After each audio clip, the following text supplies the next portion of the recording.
Yeah, as a shorty playing in the front yard of the crib, fell down and I bumped my head. Somebody helped me up and asked me if I bumped my head. I said, yeah. So then they said, oh, so that means you gonna switch it on them. I said, yeah, flip mode. Flip mode is the greatest. You know, and as a shorty, I was always told that if I ain't gonna be part of the greatest, I gotta be the greatest myself. Come on, yeah, come on. Yeah, nigga, what a surprise. Give you something, make a nigga close over your eyes. All my niggas getting money, capitalized. Die, little small guy, we on the rise. Everything a nigga touch, platinumized. Full of your quick, you know we coming on supplies. Got a big gun and Turn up. I said turn the fuck up. Let's go. It's Talk Your Shit Tuesday. If you're not buckled in, you better be buckled in. We're getting it in. Let's go. Yeah, as a shorty playing in the front yard of the crib, fell down and I bumped my head. Somebody helped me up and asked me if I bumped my head. I said, yeah. So then they said, oh, so that means you gonna switch it on them. I said, yeah, flip mode. Flip mode is the greatest. You know, and as a shorty, I was always told. Hold on. I don't think y'all hear me. I don't think y'all hear me, guys. Let me get my... First of all, you need to turn the fuck up right now. You hear me? Wow.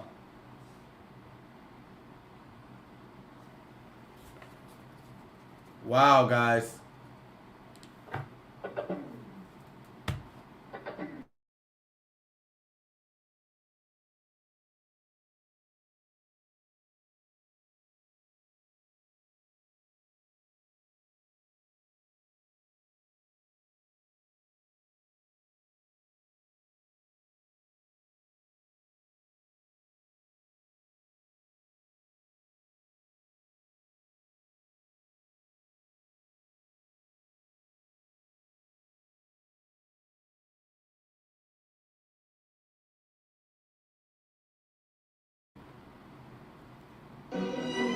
Yeah, as a shorty playing in the front yard of the crib, fell down and I bumped my head.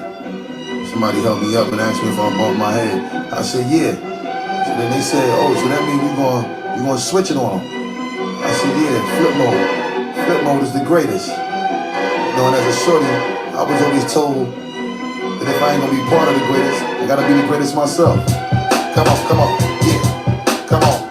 Yeah, nigga, what a surprise. Give you something, make a nigga close over your eyes. All my niggas getting money, capitalized. Die, little small guy, we on the rise. Everything a nigga touch, platinumized. Full of your quips, you know we coming on supplies. Got a big gun and I'ma show you the size. You fuck with me in my flip mode, family ties. Me and my niggas be coming through, shooting you out. Killing off any and everything you talking about. See you in the club, now we walking you out. Should've thought twice before you went and open your mouth. Yo, anyway, we stay keeping it moving. Fucking with the wrong nigga, hope you know what you're doing. Now blame me, all the same niggas is lame. It's not a game, make a name still swinging your brain. Y'all niggas had enough? Give me some more. Y'all niggas want some round shit? Give me some more. Yo, Swift, where the weed at? Give me some more. I know y'all niggas need that. Give me some more. Even though we getting money, you can give me some more. With the cars in the big crib, give me some more. Everybody spread love, give me some more. If you want it, let me hear you say, give me some more. Flash with a branch, give me my cash, look at my ass. Running with my money, son, go out with a blast. Do what you want, niggas cut in the corner, you fucking up the order, go ahead and meet the reporter. Yo, she telling those on how you switch to a bitch. Little fake funny style, nigga, chill with a snitch. So now I pass you straight, I don't got nothing to ask you. Make a little room for me, you know my niggas to pass through. Cartier, Sydney, 48, Hawaii shit. Roll with all of my niggas from around the way shit. When I come through, y'all niggas know I do my thing, bring more shit to generate money. Cha-ching, arrest you, lyrically, flow will caress you. Bless you, then the nigga come to your rescue. Why you assuming nigga lost, I'm in bloom, I'm coming soon. Hit you with the boom, give me some room. Y'all niggas had enough? Give me some more. Y'all niggas want some wild shit? Give me some more. Hey, Split, where the weed at? Give me some more. I know y'all niggas need that. Give me some more. Even though we getting money, you can give me some more. Cars in the big crib, give me some more. Everybody's red love, give me some more. If you want it, let me hear you say, give me some more. Yo, live nigga shit, know what I mean? That represent why we getting money and reign supreme. Hope y'all niggas don't be coming through full steam. Can't see me, better turn on your high beam. All my niggas while I'm ringing the siren. Flip mode, we go with niggas from my team. Never should you ever try to fuck with my brain. My OD, when my shit get all in your bloodstream. Every time we be ripping and be blowing it down, blowing you all, fucking with the hottest niggas around. Fuckers with me and my people run to your town, holding it down, thinking the bond, nigga, give me my crown. Hey, all my people need to come and surround. A nigga be hitting so much to make you fall on the ground. Sure to make make you shot, that's what I be all about. Trying to get out, making all of you niggas fall out. Y'all niggas had enough? Give me some more. Y'all niggas want the wild shit? Give me some more. It's split for the weed out. Give me some more. I know y'all niggas need that. Give me some more. Even though we getting money, you can give me some more. With the cars in the big crib, give me some more. Everybody spread love, give me some more. And if you want me, let me hear you say, give me some more. Woo, woo. Do the little Kim dance. This the little Kim dance.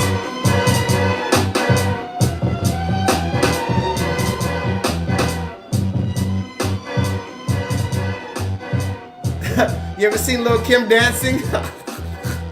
Shout out to Lil Kim and shout out to Busta Rhymes. Had to get my audio right. You already know what it is. You know, some people don't realize that how powerful music is. So sometimes I gotta just get that music out because that allows me to get my flow out. And yesterday, for whatever reason, my internet was bugging and I wasn't able to start my show with my usual song, and so it kind of threw everything off. So now that feels a little bit better. Let me see. I think we're good there. Does everything look good, guys? How we looking? How we looking? We good? We chilling? We here? How you feeling? And we're back on like we never left. We're back at it like a crack addict. Okay? Now, tonight is Talk Your Shit Tuesday, as you know, as many of you know. This is the third edition, the third episode. And as I told you, I don't want you to get too... let me actually move this microphone a little bit closer to me. If you guys can hear me loud and clearly, please put a 7 in the chat. If there's no crackling, if my microphone is good, please put a 7 in the chat. And if so, we're just gonna go ahead and move forward. Now, some people don't realize why I start my stream with music. It just gives me, I feel like it just sets the tone. You know, you got to set the tone in this motherfucker. And tonight is definitely Talk Your Shit Tuesday. Tonight is definitely Talk Your Shit Tuesday. So we already getting straight into it. We're going to read the comments. Thank you for everybody for being in here tonight. What else do I have to say? I guess I got to get all the particulars out the way real quick. This is not a class right now, so when I do my Talk My Shit Tuesdays, I'm not going to be as formal as my regular classes. So basically, all I do want to say is just one thing, just in case I show any copyrighted material tonight. I do want to say that the so-called federal law allows citizens such as myself to reproduce, distribute, or exhibit portions of copyrighted motion pictures, videotapes, or video disc under certain circumstances without the authorization of the copyright holder. Now, this is called quote-unquote fair use, and it is allowed for purposes of criticism, news reporting, teaching, and or parody, which does not infringe of copyright under 17 USC 107. Now, that's the only thing I'm pretty much going to get out the way, just so that YouTube doesn't try to take me down. I already have one copyright strike, but this is the good thing. Hold on. Let me show you guys something real quick. Stick with me, guys. Actually, I'll show you that in a minute. I guess I don't have to show you. My strike, you guys know I have one strike. By the way, if you don't know who I am, if you're just joining me for the first time tonight, don't worry about it. You're going to get to know me. The reason why I'm not famous is because YouTube hates me. It is what it is. Oh, and I just checked my strikes. I have one community guideline strike and I have one copyright strike. The copyright strike was for a video I uploaded, and they sent me a email about it and they told me to take it down, but I didn't know. They said take it down or we're gonna just remove it, and I didn't know that they were gonna give me a copyright strike, so I didn't take it down because I thought they were just gonna remove it for me. But it turns out when they removed it, they gave me a copyright strike, and that's okay. That was my fault. It was a video of Stephen Darby. Some of y'all know Stephen Darby, pastor who passed away maybe 4 or 5 years ago now. And please go to check out his channel, Stephen Darby Ministries. Amazing brother. You spell Stephen with a P-H-E-N, S-T-E-P-H-E-N, Stephen Darby Ministries. and he passed away, but he was spitting a lot of fire. He was spitting a lot of fire, okay? So I want you to go check out his stuff because it's still relevant today. But anyway, I uploaded a clip of one of his videos that I felt was very important when I was watching his sermon. I uploaded like a minute and a half of the video, and I put it on my channel, and it turns out I got a copyright strike for that. So that was my fault. But I had a regular strike. You could have different kind of strikes. You could have the copyright strike, which is not that big a deal, but you just can't get 3 of them. But the community guideline strike, that's what you guys know about. And that's where it's like, you know, the strikes that I've had before. If any of you guys don't know, my first channel on YouTube was deleted by YouTube. So that's why I'm very cautious now about, sorry. My first channel was deleted by YouTube. That's why I'm very cautious now about how I operate. I'm very strategic. And so I do have 1 strike. I got up to 2 strikes on this channel. I almost got a 3rd strike and got this channel deleted too. But I was able to, you know, keep it cool and strategic. And I got back down to 1 strike. Because if you don't know, every 90 days, your strike goes away. So if you get a strike, you have to have that strike for 90 days. If you can have that strike for 90 days and not get another one, your strike goes away. So long story short, I was back down to 1 strike, and tomorrow, October 5th, that strike will be removed. It's been 90 days or 89 days. So as long as the stream tonight goes okay, and I need you guys to make sure to keep me on track, because if I get too controversial, just remind me that my strike is going to expire tomorrow. So if I can be good till tomorrow, I will have no strikes on this channel. And that'll be a good thing. So remind me on that. What's another thing? Oh, let me read some comments real quick. I got some people in the chat tonight. Thank you guys for joining me. I need everybody to comment tonight because I'm going to be talking my shit. Infinite Charms, as always, bright and early. I need you to do me a favor, Infinite Charms. If anybody comes in tonight and wants to join or talk their shit, which I for some reason, I don't know why they don't have too many people disagreeing with me or trying to challenge the things that I'm saying. Yeah, you had Dr. Kefra or something. I want somebody to really challenge me on the things that I'm saying tonight. Like, don't just passive aggressively gaslight me. Really tackle what I'm talking about. Or if you just want to agree or you want to add on to it, you could definitely join in. You don't have to show your face. It's free to do it. Remind me also throughout the night to stay hydrated. I got to go get my water out the fridge. Hold on. Got to get my water out the fridge. Okay. So without further ado, and what up, KJ? Thank you for being here tonight. KJ, how is your mom? Is everything okay? I know you have to go take her to an appointment. I was hoping everything is okay. And KJ, you missed a good class yesterday. Actually, class yesterday was really good, of course. But I want you to go watch it just for maybe just the first hour, at least in the first hour, because I was just basically I explained the class in the first hour, and then I showed a bunch of examples. So if anybody wasn't here last night, let's just talk about that. What was last night's online pro bono learning course? By the way, please go press the thumbs up button because YouTube hates me. Tell a friend that J-LEETHAL's live. I'm on early tonight, as you guys noticed. That's another thing. Talk my shit Tuesday. I'm going to try to not be on till 2 o'clock, leaving you guys up all night.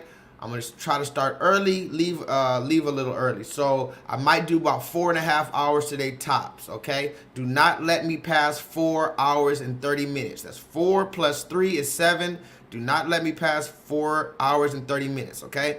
I'm talking my shit, but tonight is not a class, so I'm just going to talk my shit very freely. I do want some people to come in the chat, so we're going to give it a little time. I'm going to let my people on Instagram know that I'm live. And also, like I said, it's only 8 o'clock over here. So that's 7 o'clock in California time and I think 9 o'clock East Coast time. So it's still a little early. I know a lot of people didn't know I was going to go live and they didn't know I was going to live this early. I'm a little later usually. So we're going to let some people get in the chat. All good. In the meantime, let's talk about what we talked about last night. KJ, you didn't see this one, but I do want you to at least get the gist of what we were talking about. Last night we were talking about Be encouraged. What up, Jay? Peace to Jay in the chat. Jay, you were here last night. You saw the class Be Encouraged. What did you think of that? What do you remember what we said, Jay, about encouragement? What is the thing that is better than encouragement? Or what is the thing that always inspires positive encouragement? There's a word that the Bible used to describe how to positively encourage your brother or sister. Because remember, we talked about this, KJ. I said encouragement is a double-edged sword, that word encouragement, because you could encourage somebody to go smoke crack. You know, you could encourage somebody like I said, like Christ in the wilderness. The devil could encourage him to jump off of a cliff, or you could encourage somebody to climb up the cliff, right? So it's all about your intention. But here's the thing that we want to focus on, because there's one word that's actually better than encouragement.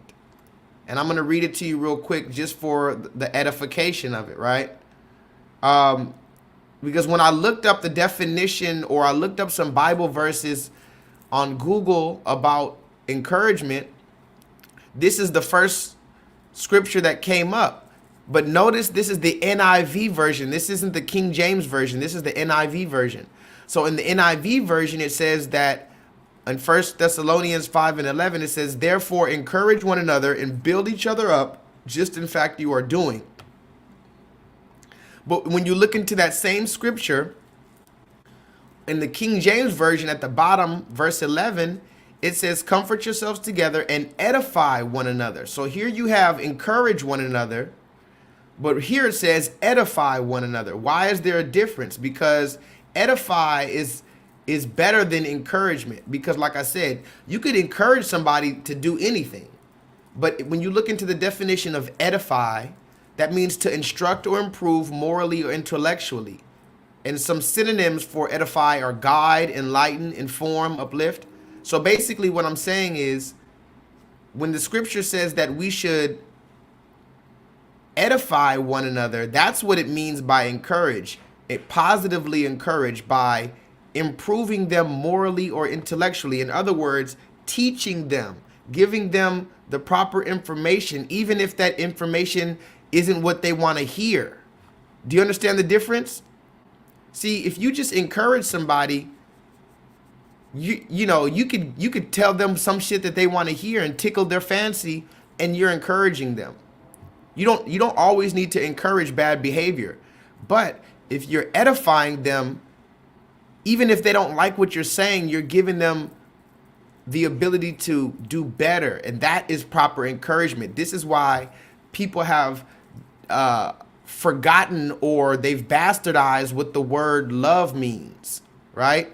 Because when you think about love, and Jesus Christ was full of love, and Jesus loves everybody. Okay, yes, Jesus or Christ does love everybody. But the love that he gives them is through edification.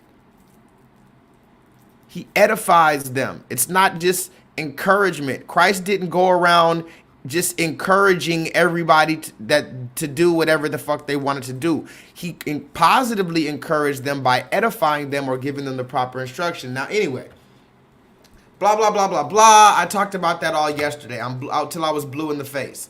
Now, tonight, we are chilling. Let me go get my hole. As a matter of fact, you know what we need to do? You know what we need to do to get this thing right? And I'm just gonna go ahead and start the thing off.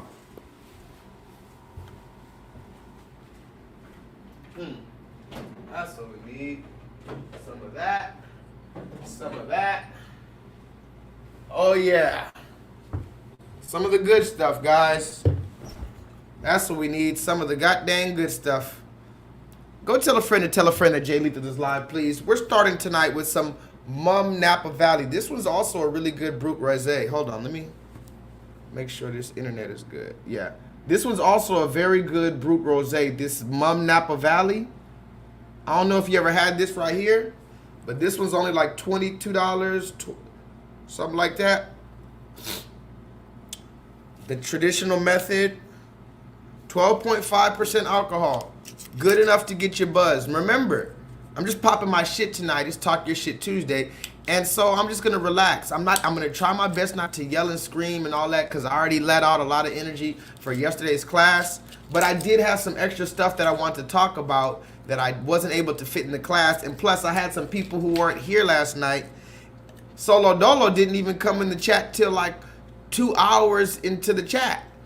KJ had to go to a doctor's appointment. I had a lot of people who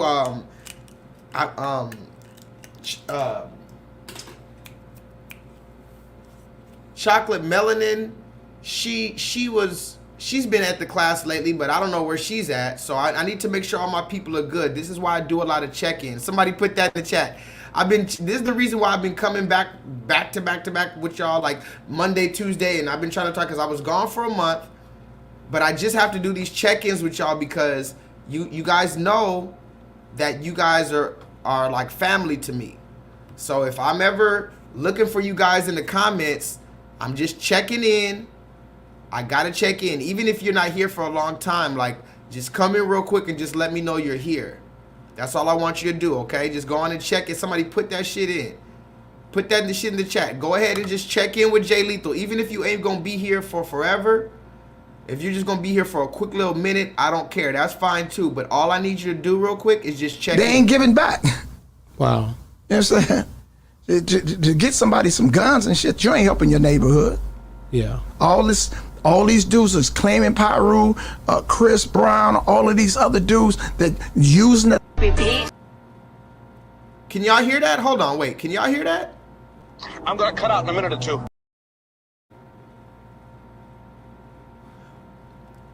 Y'all, can y'all hear that? Why can't I hear my hold on, this.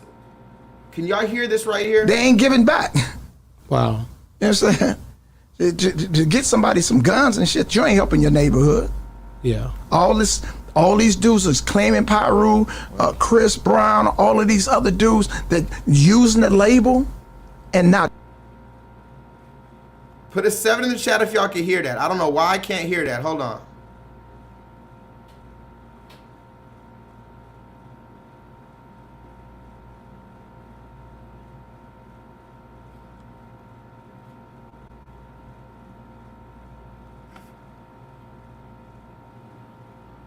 Here we go with this shit again.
Yeah, were y'all able to hear that?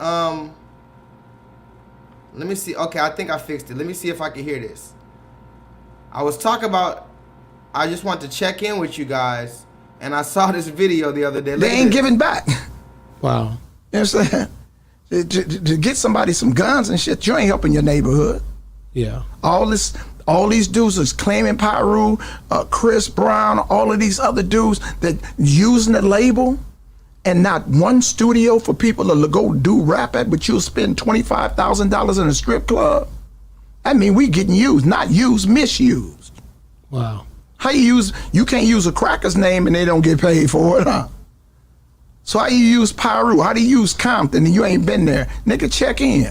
You know what I'm saying? So I feel like I've been out here, this is like a home to me on the West Coast. So, you know, I might have Crip best friends, blood best friends, you know what I'm saying? So I don't draw the line, or I'm not out here in the extortion conversations like you need to kick in. It's none of that. Nah. You see that? This dude, I said check in. This is becoming more. Do you see how it's becoming more prevalent? You see how it's becoming more prevalent. It's becoming more talked about. It's becoming more normalized. Somebody put that in the chat. The legitimization of debauchery. It's happening in both ways. This is also debauchery. We talk about the black woman in her legitimization of debauchery, but how about the black man's legitimization of debauchery? We're legitimizing this bullshit. Check in, check in. He told, now this old dude right here, you can look him up. Allegedly, he's a Pyru. He's one of the oldest living Pyrus. Somebody put that in the chat.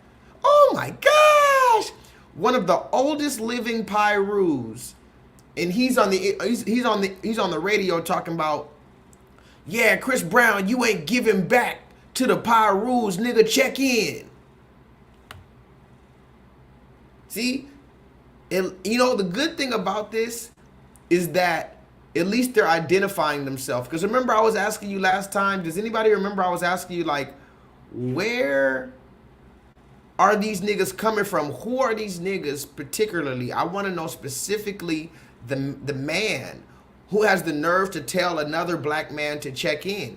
Allegedly, this is the dude right here.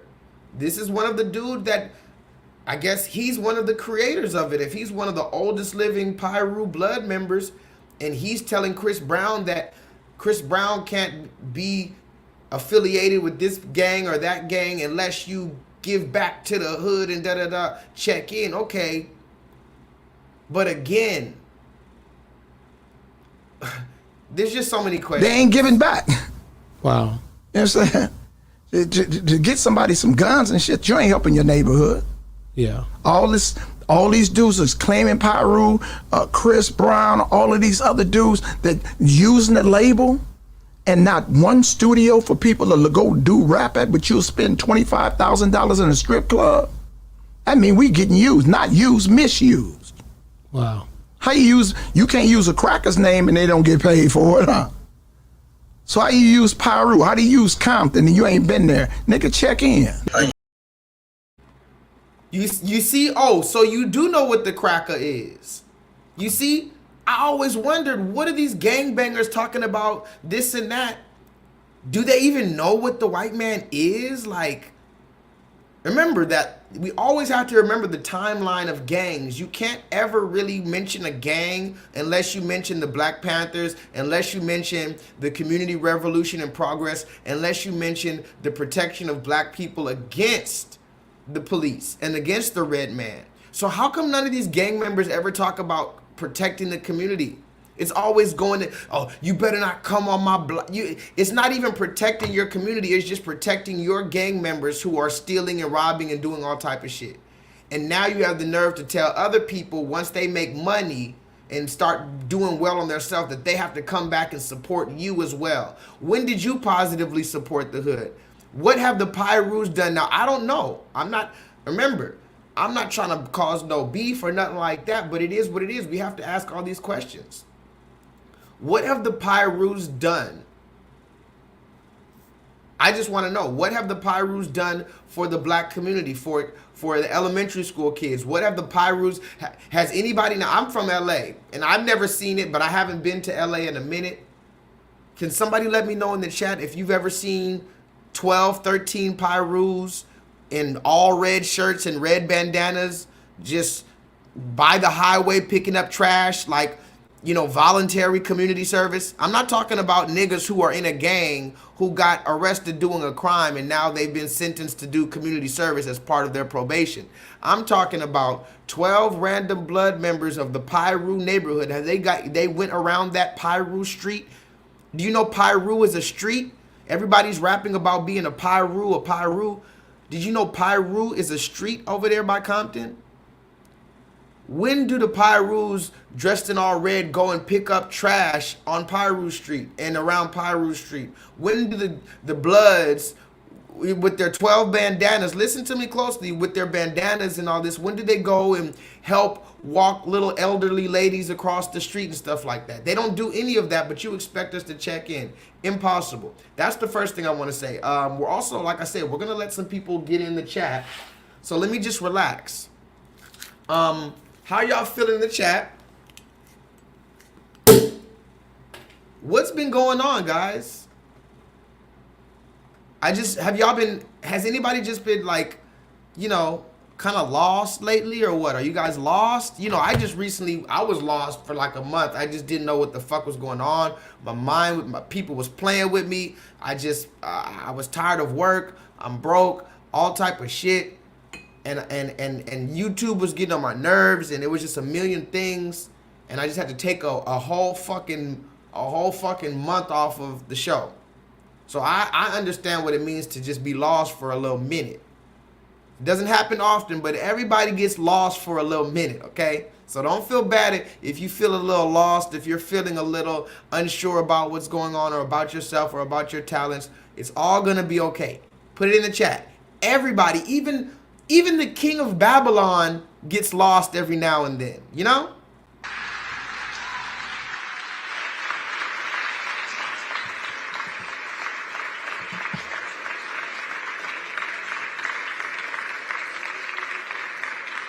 Mr. President, thank you. At the end of such a momentous event, the word thank you seems kind of inadequate. But for all the millions whose lives will be saved, for the communities where life will be transformed, thank you. So thank you, President Biden, for your outstanding... Hey, do you ever wonder, like, what is going on? I mean, like, do you ever, like, wake up or do something and you're just like, what the fuck is going on?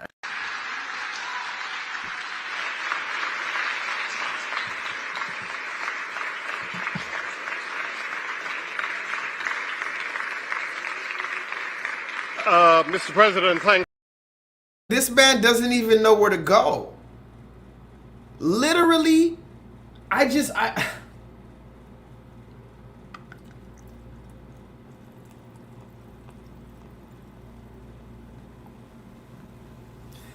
literally just, you know what I think? I honestly, truly think, this is what I really think, guys. Where's that straw? Damn, did I lose my straw? I honestly think that they purposely make these people stupid. They put the stupidest people in front of us, or maybe Joe Biden. Here's another thing, because remember, we keep on talking about Sleepy Joe, Sleepy Joe. What about George Bush? You remember George Bush, right? I was younger, but George Bush Jr. had to be one of the dumbest motherfuckers alive, at least on camera. But we know that he wasn't really that dumb. But every time he got on camera, he was stumbling, fumbling, making country stupid jokes. But somehow he was represented as the leader of the most powerful country in the world, right? Now, how about Joe Biden? Joe Biden is on the left side. You got the right side and the left side. They keep on giving you these two choices, and because that's all you've been programmed with your entire life, you've never stopped to think, hey, what about fuck both of these people? I've literally been saying it forever. What about fuck both of them? The left side, the right side, fuck the whole house, let it burn. Because you better believe that this is a good cop, bad cop thing going on. You got the good cop, the Democrats. You got the bad cop, the Republicans. They're both cops, and you're in the interrogation room on the first 48. I don't give a damn who you talk to, the good cop or the bad cop. They want your ass in jail, okay? That's what you need to understand. Always remember that with this left and right shit. It's good cop and bad cop. Which one are you gonna trust? They're both cops. Now, here's another thing that we talked about yesterday. KJ, you didn't see this, but I definitely wanted to show you this. Now, mind you, tonight's Talk Your Shit Tuesday, so I'm just, you know, just popping my shit. It's really not that big of a deal. No big dealy. No big dealio. But the fact of the matter is, I did want to pop this shit real quick. Look at this. Where's she at? Did you hear about this, KJ? Now, the people who were watching me yesterday, they saw this. But I don't think you saw this, KJ. I saw it the other day. So it turns out, now first of all, who is this? Just so that we know. Yaya's kids. Do you know who this is? I need somebody who was not here yesterday to put this in the chat of who this woman is.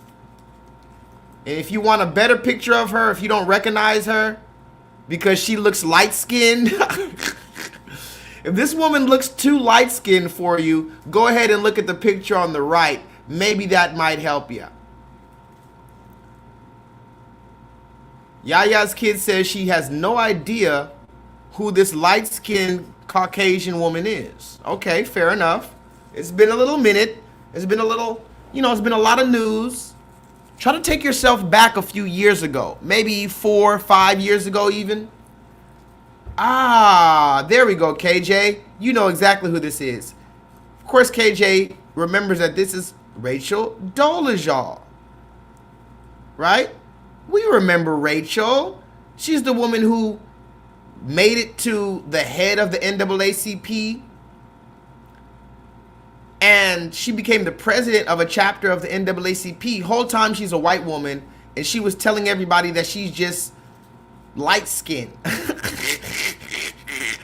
literally, go look it up. Rachel Dolezal. It was one of the biggest things. This is before Juicy Smouye and all that. And the biggest part about it was not even that she was a white woman pretending to be black that reached the president of the NAACP. The biggest part about this whole thing was that she said she had hate crimes, about 8 different hate crimes against her,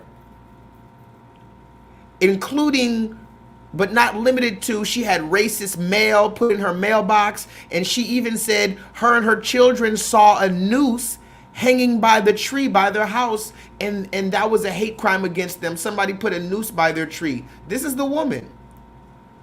Now, I talked about her many years ago, and I'm at this point, the whole thing is dead. She's basically like, this woman goes in the same category as basically Monica Lewinsky, right? You don't even have to make fun of her anymore. Like, think about it. You don't have to make fun of Monica Lewinsky. Her name is her downfall now. You ever seen somebody fuck up so bad that their name is just their downfall? Monica Lewinsky cannot even go put in an interview application at Denny's. She can't even go be a janitor without them saying, Monica Lewinsky, wait, you're the woman who was sucking Bill Clinton's dick? So this is Rachel Dolezal, same type of shit. I don't have to make fun of her. But the reason why I want to show it to KJ is because look at this, KJ. I'm sorry to have to hurt your virgin eyes, but if you look at the bottom real closely, that is the official OnlyFans of Rachel Dolezal. Yeah, you heard me right. The official OnlyFans, $9.99, KJ. She's charging $9.99 to see that little pussy. I was rooting for you. We were all rooting for you. How dare you? Learn something from this. Was anybody else rooting for Rachel Dolezal? Because I was. But now she's showing her pancake everywhere for $9.99, and I couldn't believe it. I swear I didn't believe it because I guess it got all over Twitter and all this. I'm not on Twitter, but it got all over Twitter and stuff. I had to go look it up myself because I said, no, there's no way. I gotta bring, if this is true, I have to bring this to the class. And sure enough, when you go on OnlyFans of Rachel Dolezal, the official Rachel Dolezal says it's her 1-year anniversary. Mind you, if you look at the top right, this is from September 17th. This is from the other day. She said it's her 1-year anniversary on OnlyFans. This month, to celebrate, she sent a steamy video to you free. Now look at this. Here's another one, KJ. It says Rachel Dolezal has been gardening all day, but now it's time to take these clothes off. What? This is what you've resorted to? My, how the mighty have fallen. Now look at this one here. I'm about to move forward, but I just want to reiterate some of the things I was talking about yesterday. This one's funny. This one, Rachel Dolezal's talking about, check your DMs. Now mind you, everybody who pays $9.99 can see this woman's roast beef Arby's sandwich. Arby's, we have the meats. And mind you, she has horseradish on her Arby's sandwich. Oh my God. Oh my God. This allegedly they said the pictures came out and she has horseradish and mayonnaise on a medium rare roast beef sandwich. Wait. Bitch, you better be joking. And so it's funny because everybody on Twitter that saw her pictures, they were upset and now they need to go to therapy and they need an intervention. They need shock trauma. They need shock treatment now. And look, she said, you'll want to open the 3-minute video if you're into nipple play, butt stuff, or oral. You hear that, guys? Rachel Dolezal went from being the president of the NAACP, which, by the way, the NAACP is supposed to be one of the top 3 organizations that's helping black people, right? If you ask the government what organization is here for black people, they're going to say the NAACP. So this woman was the head of the NAACP until she got exposed, and now she's doing butt stuff for $9.99 on the internet for anybody with $9.99. Look, she said her first sex toy arrived. I ain't scared. I guess she's still black. You see how she said, I ain't scared. So I guess you still got your black scent, your African-American vernacular English. My first sex toy arrived. I ain't scared. I've literally never tried a toy before. Even in my female relationships, it's always been natural. So I'll have to see how this compares to a real dick. Now, somebody tell me how many wrong things did she say in there? She said 1 million wrong sentences. First of all, your sex toy, okay, whatever. I'm not judging, right? Even though you're ramming this sex toy in your pussy online for $9.99, okay. Look, she said she's never tried a toy before, even in her female relationship. So now you're sucking pussy bumba clot too. And now you want to see how this compares to a real dick. Right? So this is going on Twitter, and I was really bugging out. What?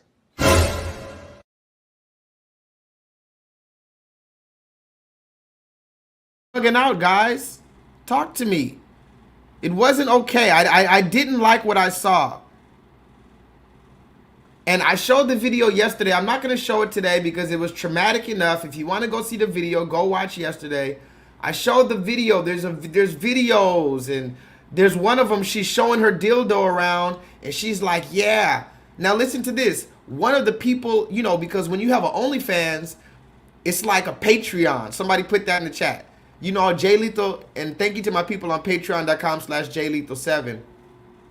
You can join me for as little as $3 a month. That's 10 cents a day. And I'm actually, you see me every week. I haven't showed you my nipples or done any butt stuff. Rachel Dolezal, if you're going to charge a subscription fee like a Patreon or OnlyFans, how about you teach us something? How about you expose the systematic enforcement of the ideologies of white supremacy? How about you not do butt stuff on OnlyFans? And then not only is it $9.99, how about you raise your price and have a little dignity for yourself? But here's another thing. You're on OnlyFans and she puts her Amazon wish list up there. Now I'm not into Amazon and all that, but you can have an Amazon wish list, all the stuff that you want, and then you can put your wish list on OnlyFans, and all these niggas or whoever are jacking off to this woman's OnlyFans. They're buying her little lingerie and little underwear, and buying her makeup, and buying her dildos. And the dildo she showed, I'm not going to show it because I got to move forward, and I'm already trying not to get another strike because tomorrow my strike gets expired. But the dildo she showed had like a double twisty helix type of... Why? These dildos are getting impossible. If you ever want to have a normal, natural man, put this thing away. It's too much. Get back to the basics. Just go ahead and hit it with a Mickey.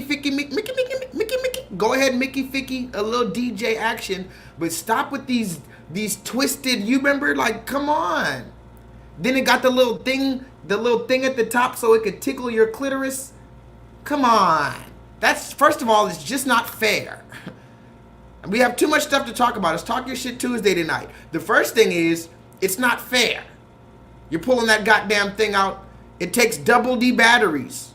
Have you ever seen a double D battery? Like a what? The big, that big ass D. That thick ass, the square battery. She put 4 D batteries into this dildo and just damn, Rachel Dolezal. But anyway, that's another thing we were talking about yesterday. Oh, we also showed you this, KJ. I wanted to show you this, something that I did talk about yesterday, but I want to talk about it again. This is another video I showed that I wasn't able. I had to wait. I wanted to wait, KJ, but you weren't here, so I had to show you. Just look at this shit. Did you see this? And trending tonight, Grammy Award-winning artist Lizzo was presented with a one-of-a-kind flute during her show in D.C. The Library of Congress presented the crystal flute to Lizzo during her show. It was the first time anyone heard the instrument played. Take a listen.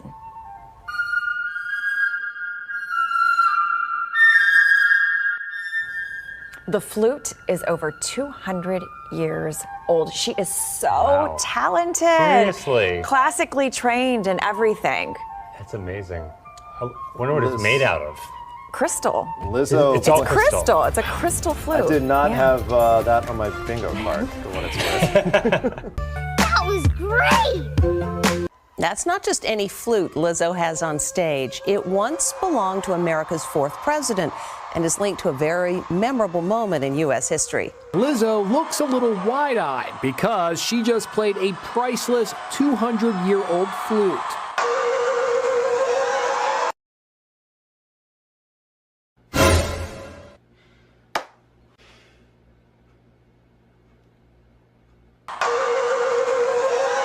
Lizzo was the first and only person to ever play the crystal flute, a legendary piece of American history that belonged to the 4th president, James Madison. Lizzo gave her fans at the concert in D.C. a short history lesson, which harkens back to the War of 1812, when the British burned down the White House. It was escorted by 3 Capitol Police officers in an unmarked vehicle. It was escorted into the arena. It was treated like an actual, artist. It had its own green room. On stage, Lizzo admitted she was nervous. This crystal is like playing out of a wine glass. Lizzo played the flute for only a few seconds because the Library of Congress didn't want it exposed to too much heat. That's stupid, guys. I didn't. Is this camera on me? Yes, it's on. That's stupid. Use your common sense. But just use your common sense. Robert, stop it. Y'all quit playing. Quit playing. Y'all killing me with this. I hope this camera keep going. No. That doesn't even make sense.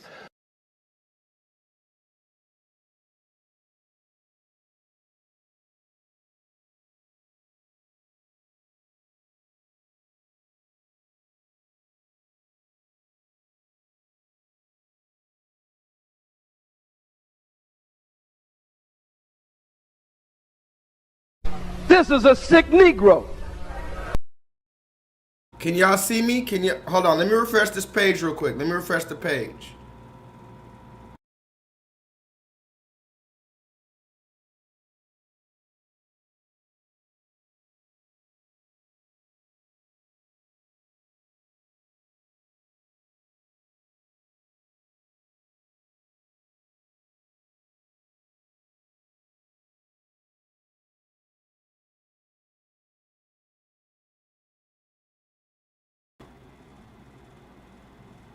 Can y'all hear me? Let's read some comments. KJ says, "Oh shit, Lizzo played Zaddy slave owner's flute like her life depended on it." You see this, right? And yes, that was definitely Zaddy's slave master. James Madison. Did they say this man was the 4th president? Hold on. Let me put it. Am I choppy right now? We're gonna rebuke this. We're gonna rebuke this Wi-Fi, and it's gonna be good. It's gonna be good, guys. The internet is gonna be good tonight. Wait a minute. Wait a minute. KJ says, "Oh shit, Lizzo played Zaddy slave owner's flute like her life depended on it."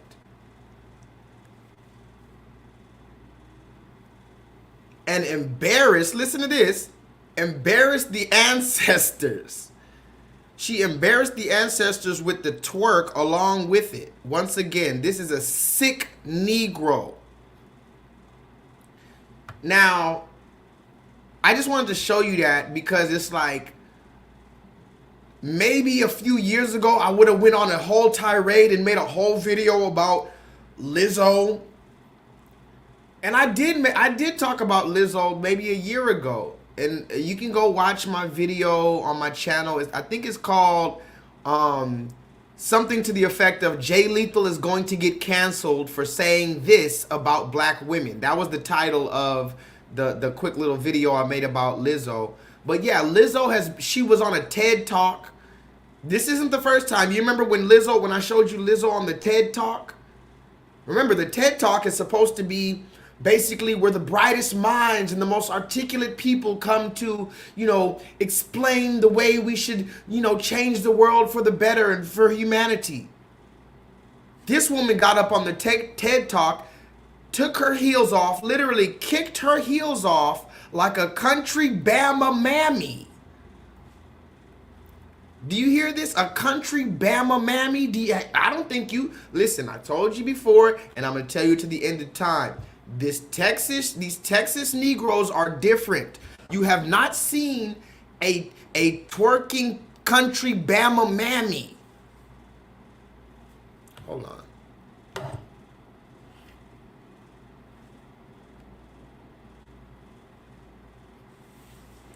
You have never seen a country Bama mammy. She kicked her heels off on the TED Talk and she started buck dancing and just gyrating. And then she said, and listen to what Lizzo's speech was about. She said, "Oh, I want to talk about the etymology of twerking." Somebody put that in the chat, the etymology of twerking.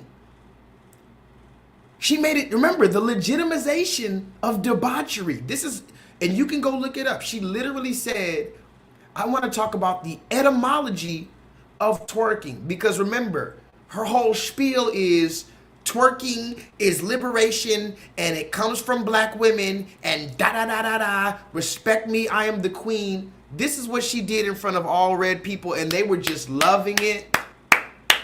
Have you ever asked yourself why red people love to clap at our debauchery, but when we start speaking some facts, they just get uncomfortable and want to change the conversation and talk about all lives matter and shit? That's suspicious and weird to me. What up, Really Well? What up, Solo, in the chat tonight? Seventh House, are you here with me, Seventh House? I love you, Seventh House. Now look, I'm going to show you guys some more receipts because, that's what I do. But remember, go ahead and buckle your seatbelts because I don't have time to explain that shit later. Let's go back to Rachel Dolezal because here's another point that I want to bring out. We talked about Rachel last night. Good old Rach. Rachel, look at this. Good old Rach is dealing with, who does she deal with? Ray? Rachel is dealing with Pookie and Ray. I guarantee you she has a few Rays. And here's the thing. Now she's on OnlyFans. Now, here's the thing. This picture here is old, actually. This picture right here is not even from her OnlyFans. This is when she first got exposed. And I guess she was giving us Was she giving us a hint right here? Was this foreshadowing? Was she already trying to test the waters when she came out with these pictures? Because now she's came out with a straight up OnlyFans, right? But here's the thing that I want to talk about that I forgot to talk about last night with this story. Look at this right here, and I've talked about this before, but it's finally happening. Everything that I've been saying has finally been happening. All praise be unto the Most High Yah. Look at this. This woman here, she says her name is L. Brooke. I don't know who this woman is. Just another fucking thought, if you ask me. No, I'm just playing. She's probably a nice, wonderful girl. This woman says, I'm an OnlyFans star. People might make fun of my kids, but I'm going to be driving a Ferrari. I just need you to just really digest that title right there. I'm an OnlyFans star showing my pussy, basically. You're not a star, ma'am. You took off your clothes and men want to bust a nut. That's all that 1 + 1 = 2. You're not a fucking star. A star has talent. Everybody can take off their fucking clothes. Everybody under the sound of my voice can take off their clothes. That doesn't make you a star. But you're an OnlyFans star and people make fun of they might make fun of your kids, but you're going to be driving a Ferrari. So what? I guess that doesn't matter now, right? Y'all see what I'm saying? I guess it just doesn't matter that and this is what I told you before. What's going to start happening when these kids get older and they're in 1st grade, 2nd grade, shit, 5th grade, 7th grade, and now their classmates are coming to them with pictures and videos of their mom sucking dick and busting it wide open on OnlyFans. What are you going to tell your kid? I've been asking you that for the longest, because this whole OnlyFans thing, this is a new concept. And if you look into the statistics of actual porno stars, because that's what you are, you're doing porn. Now, I'm not judging, but I'm just breaking it to you so you can understand. Because if before OnlyFans there was just porno and porno stars, right? And so if you look into the statistics of the actual porno stars, the men and women, but particularly the women who've done porn, go look into how they say their life has been shambles because of that. Not just coincidentally their life went into shambles. They say their reputation is shot, their relationships are destroyed, nobody trusts them, everybody sexualizes them, they can't have a moment of rest, they can't just go out nowhere. That always haunts them, and they said their kids see it. This was actual porno stars. So now you have OnlyFans stars, right? Same concept. The only difference between a porno star and an OnlyFans star is that you don't have an actual director and you don't have the marketing to put you in front of that many people. But you're still accessible, just like Rachel Dolezal for $9.99. Okay? So she says, because I'm showing my pussy and a lot of people subscribe to my content, I'm going to have money to buy a Ferrari. And that was the end of the conversation. It's not going to be, my children need therapy? Are my children going to respect me anymore? None of that matters, because she's going to have a Ferrari. Remember, in Babylon, the whole thing is, respect is based off of what you have in Babylon. So as long as she has the Ferrari, that's the goal. Somebody put that in the chat. Goals. You remember they were saying that some years ago. Oh, everything is goals. This is goals. That's goals. Ferrari, goals. Oh, you got a BBL surgery, even though you got cement in your booty. Goals. Everything was goals. So I guess the Ferrari is your goals. So it doesn't matter that your kid is going to come to you with the pictures of you busting it wide open. And you're just going to tell them, well, We have a Ferrari, so don't worry about it. But here's my question. Simple question for you guys before I move forward.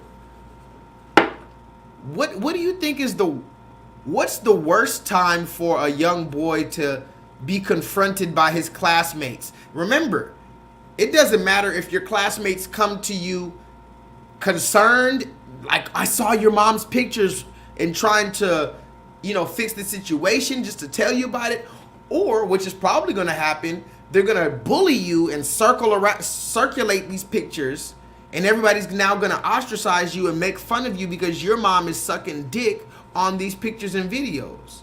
So one of the two is going to happen. Either way, the little boy is going to have to go through some shit because of what his mama did. It's not enough that he's a little black boy in a systematic enforcement of the ideologies of white supremacy. It's not enough he's going through school, he's going through puberty, whatever. Now he has to deal with ostracization and embarrassment because of his mother. You know how many men, whether it's your the woman that you're dealing with, or your mama, or whoever else that embarrassed you, and now you're wearing the scarlet letter, you're wearing shame because you didn't know this stupid ass bitch was a hoe, or you didn't know whatever the case. And now you get secondhand embarrassment because they're like, haha, he's connected to her. This is the reason. This is the way that women just destroy entire empires. By the way, let's talk about this. I'm not gonna go too deep into it, but they say, I think it's Tia. Is it Tia or Tamara? I don't know. Which one's married to the black man? You got Tia, you got Tamara. One of them's married to a red man, one of them's married to a black man. I'm not talking shit. It is what it is. Hey, but whichever one is married to the black man, she's getting a divorce. She's getting a divorce. And guess who filed for divorce? Just guess who, guys. Can we take a quick little guess about Tia and Tamara, who's getting divorced? Because remember, first of all, 50% of all marriages are going to end in divorce. I'm going to bring out these statistics enough for you guys to remember it. 50% of marriages end in divorce. The average marriage only lasts 8.2 years in America, the place with 3 Ks. By the way, America also has one of the highest rates of divorces in the world. That's not coincidental. And look at this. In fact, 70% of women file for divorce. Isn't that something? Isn't that something? So when you find out about this Tia or Tamara, I'm going to read the comments. Was it Tia or Tamara? It was Tia. Okay, shout out to Tia and Tamara. I'm not judging because I don't know what happened in their relationship, but they have kids, and now they got to go to the red man, and she's asking the red man for joint custody or whatever the case. Do you see how this is completely off kilter right here? Oh, I'm unsatisfied after 12 years of marriage. Shut the fuck up. After 12 years of marriage, you might as well just digest that shit and come on, let's go get some Baskin Robbins, bitch. Talk to me. Listen, 12 years in, listen, I done heard you fart in your sleep. I done taught you some things in 12 years. Don't play with me. I want a divorce. To do what? Oh, you want, I know what you want to do, Tia. I know exactly what you want to do. You want to go have hot girl summer at 45 and 50 years old because you feel like, just like Aisha Curry and everybody else, you feel like you're missing out on something, right? Am I right? Talk to me. That's what it is. It's exactly what it is. You feel like you're missing out on something, and I get it. I get it. That's the whole reason why society is actually encouraging you to believe this. Foolish. It's foolishness, by the way. You're missing out on something. What are you missing out on? Getting ran through and embarrassed? Because I'm going to tell you the truth. These niggas don't give a fuck about you. And I guess you don't give a fuck about yourself because you're like, okay, whatever. But you don't understand. You think you're really leveraging out the thing just by not giving a fuck about your body count and stuff like that. The fact of the matter is, when a man goes into a job, he's not going to be embarrassed for fucking that woman. Let's just say two co-workers are working together and they have sex. Let's just really break it down. Two co-workers are working together and they've had sex. Right? The man and the woman. Now, next day, the video gets out. And everybody saw it. Who's going to be more embarrassed in that instance? Who's going to lose more of their reputation? And don't say what's right or wrong, da da da da. We're talking about the other co-workers, not you, not the man and the woman. The co-workers, the bosses, and everybody who was there. Who's going to be more embarrassed? Who's going to be looked down on with more shame? We all know it's going to be the woman who had sex with the man. Conversely, if 10 different sex tapes came out with the male coworker fucking 10 different women, and then you had 10 different sex tapes of this woman coworker fucking 10 different coworkers, which one would be more shamed? Again, if I'm sleeping with a coworker woman and I slept with her and 9 other coworkers and all the videos just came out on a leak, when I come to work the next day, am I going to be shamed? Is everybody going to be shaming me? For the most part, they're like, damn, you fucked Samantha? Damn, nigga, you fucked Beth? You fucked Kiki? Big booty Kiki? You fucked big booty Kiki? They're going to be dapping my ass up. That's just the end of the story. And conversely, can y'all hear me? Put a 7 in the chat if y'all can hear me. It looked like my internet's kind of fucking up. Conversely, here's another thing. I also found out this. Did you know that women like when you can fuck bitches? Somebody put that in the chat. Women literally like when you can fuck bitches. That's stupid, guys. I didn't. Is this camera on me? Yes, it's on. That's stupid. Yes, I know it's stupid, but I had to figure it out. I'm just now learning women because I was born into a simp mentality because everybody born after 1970 was raised by their fucking mother. And my mother taught me this and that about women. I had to realize, no, you guys are not what you told me. You told me to not be this and that and to be up under you and giving you flowers. Get the fuck out of here. You're fucking Rodney and Jerome, who barely text you. The nigga pulls up at 1:30 in the morning, beeps his horn twice. He don't even text you. He just pulls up at 1:30 in the morning, beeps his horn twice, and you hop out the motherfucking window with a freakum dress on. Somebody put that in the chat. I put the freakum dress on. You walk around with a goddamn freaking dress for them. But me, I'm texting you all these sweet emojis. You ain't even texting me back. Get the fuck out of here. The fact of the matter is you like it when you know niggas can, that a bunch of women like this nigga. That's the fact of the matter. I don't know. I didn't make it up. I'm sure there's some type of scientific explanation. But you know it's true deep in your heart. And the fact of the matter is, men are figuring it out, and I'm gonna go ahead and scream it to the fucking mountaintops. Especially since y'all fucking assassinated Kevin Samuels. Talk to me in the chat. Fuck around and assassinated Kevin Samuels. I was gonna take it easy on the whole relationship dynamic. I was trying to talk about the systematic enforcement of the ideologies of white supremacy over here. And then you want to go ahead and assassinate this black man? No, no, no, no, no. That's not going to happen because you can't stop a waterfall. You can't stop a waterfall. Yeah, you can block it. You can't stop water. Water is one of the most destructive things. Water is destructive. Did you see that hurricane that just happened out there? Hurricane Ian? By the way, it's crazy because I have a cousin named Ian. I've never heard that name maybe like once or twice since my cousin was, but my cousin, his name is Ian. I've never heard nobody with that name. And they got a Hurricane Ian. So I'm like, wow, that's interesting. What was I talking about? Ah, yes, Tia Mowry. Somebody put that in the chat. Tia and Tamara, sister, sister, never knew how much I missed ya. Or remember this one? Sister, sister, I got my own mind. I am my own mind and my own eye. Now that everybody sees how different we have come to be. Oh, ow, ow, ow, down, down, down, ow, sister, sister, sister. Can you tell that I was raised in front of a fucking television? This is why I have ADHD. I just remember that shit out of nowhere. That shit was stored. So I haven't sung that shit since 1997. Shout out to Tia and Tamara. I fuck with them. Here's another quick story about Tia and Tamara.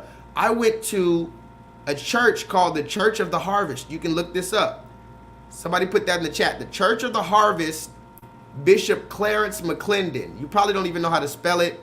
I don't feel like spelling it, but you can go look it up. The Church of the Harvest in Los Angeles, California.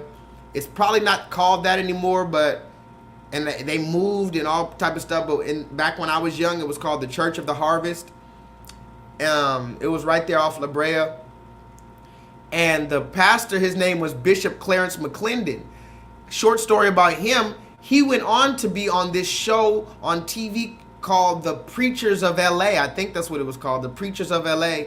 And one of the preachers on there was my pastor that I grew up at his church. His name was Bishop McClendon, Clarence McClendon.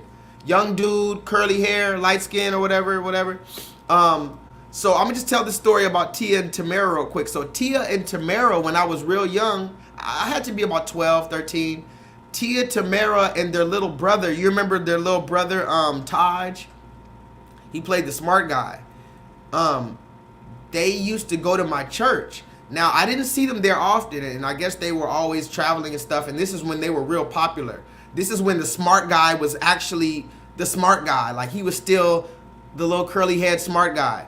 They were going to my church. And I remember I seen them a few times come to the church, particularly, I think it must have been Easter or something. It was like a big occasion, like, you know, Easter where everybody comes. And Tia and Tamara were there and their little brother, and I saw them. Do you know, and I'm just telling you the news that the news does not show. You can go look this up right now. I don't know if this is still in the news cycle. Maybe you can Google it. Somebody pull up an extra tab and please Google it. If you can't find it, I'll find it. And I'm not spreading any rumors because this is what was being said. So I had a pastor named Clarence McClendon in LA, and Tia and Tamara went to my church. And do you know that there was a rumor going around, and this basically broke up the entire church. This is when the church pretty much started to fall.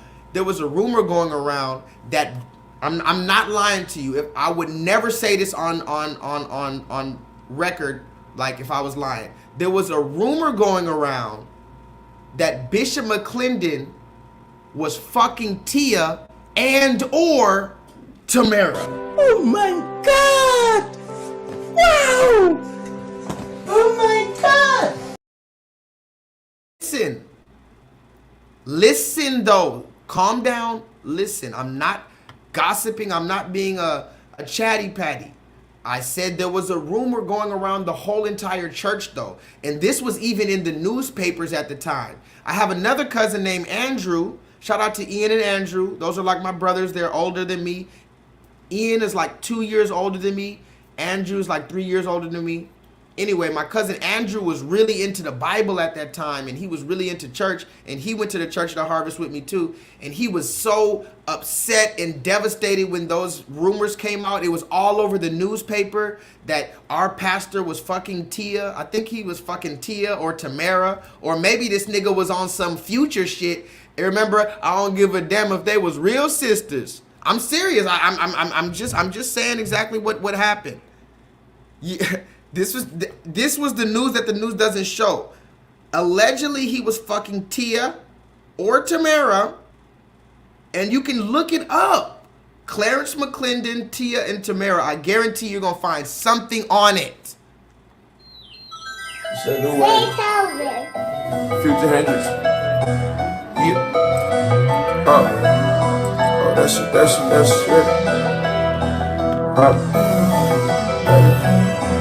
Hey, say you getting down, I'm tryna pump with you. Oh, that's your best friend. fucking with you. First met the bitch, they say they real sisters. I don't give a fuck if they were real sisters. Fuck around with me, tryna dodge bullets. Serve a pack of chickens in a Dodge Henry. Fuck around with me, tryna dodge bullets. Fuck around with me, I fuck twin sisters. Shit, whipping up a key, tryna dodge prison. Traveling in the street, that's some mom jealous. They attorney fees with that Godzilla. Try to hang in the trap on my dog nigga. Black Amigo gang got them bells on us. Way before the fair, had a bell on me. 20,000 over jewel, ain't got a scale on me. They'll shoot it, they'll sit in jail for me. Hey! Anyway, I don't want to get a copyright strike, but you know Future is my favorite artist, aside from Kendrick Lamar. Both different vibes, but also very, very pure in their intention. Yeah, so that was the rumor about Tia and Tamera back in the day. Now, Solo Dolo asked a very good question. This is why this is my nigga. Solo Dolo said, how old were they? Now, that's a good question. And that was another reason why it was a big controversy, because at the time, I'm not gonna lie, like I said, bro, you can do the math. I don't like to tell my age, but this was about 20 years ago. Let's just say this was 20 years ago, okay? And damn, I must be old as fuck, because that sounds crazy in itself. But let's just say it was 20 years ago when I was at this church, the Church of the Harvest, and maybe KJ, you can go look it up. The Church of the Harvest, Bishop Clarence McClendon. That was a real thing. Like, it was, they moved to a few different places. They end up moving to the Hollywood Palladium. If anybody's ever been in California or in LA, there's a place, very popular place called the Hollywood Palladium. They have like events there. Anyway, we moved our church to the Hollywood Palladium, which was the weirdest shit. Like, this was our church. The entire church, for something, after this Tia and Tamera shit, then he got a divorce from his wife, and then he got a new wife or something, and his new wife was some young Latina bitch. It was crazy. She was sitting up there at the pastor's chair. You know, they have the pastor's chair, and then the pastor be sitting there with his rings looking like a pimp, and then they got the pastor's wife, and she's sitting there looking like the first lady. It was all type of crazy shit. Anyway, let's just go back to it because I kind of digressed. Am I clear also? Because, you know, this screen always fucks with me. Let's talk about Tia one last time. Tia is getting a divorce from her husband, and I don't know why. And I'm not here to speculate why. More power to them. They have kids and all this. But this is what I want you to consider. Before you get a divorce, Tia, before you sign those papers, you may or may not know this, and I hope you don't know this. Did you know that 7 out of 10 women file for divorce? That means out of all the divorces in the world, or forgive me, in America, the place that we call 3Ks, did you know that women file 7 out of 10 times? And guess what? If you have a college education or maybe a celebrity status like Tia or Tamera, that number jumps to 9 out of 10 women. So here's just another divorce, and it just happens to be, you guessed it, filed by the woman. And when you read it, it goes into how she's now going to the red man. It literally says that. Well, it doesn't literally say that, but it says she's petitioning the court. Better believe it. Stop right there. Talk My Shit Tuesday. You better believe that when you go to you're petitioning the court, that's saying you might as well spell court with 3 Ks. If you ever ask J-Lethal to petition the court, you might as well just say, okay, go to the court with 3 Ks. I'm going to just say it like that. It's the red man, however you want to put it. I don't give a damn how much money you got for a lawyer, or if you have a black lawyer. Oh, you got a black lawyer, so you think that the judicial system is somehow not the red man's court. So now this inward family has to go outward to the red man to decide when you can see your children and how much money Okay, let's continue, guys. Let me show you some new receipts. You guys have been patient enough. Thank you guys for joining me. You could have been anywhere in the world, but you're here with me tonight. So tonight is Talk My Shit Tuesday. I don't even have to go in any particular order. How about this one? How about this one? Oh, no, no. Y'all not ready. Y'all not ready. Y'all not ready. Y'all not ready. Okay, fuck it. You're not ready, but you're going to be ready. This here, my friends, is what I like to call utter bullshit.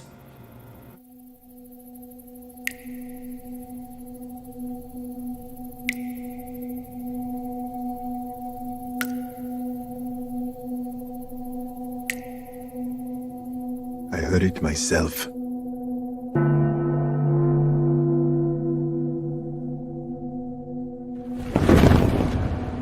Slaves are free.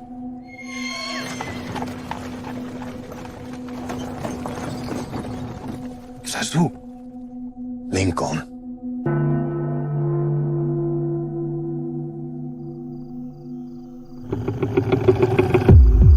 We must get to Lincoln's army.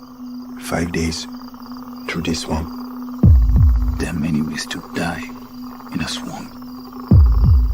There are many ways to die here. I will not be afraid. What can a mere man do to me? Follow the sound of Lincoln's cannons. My family is with me forever.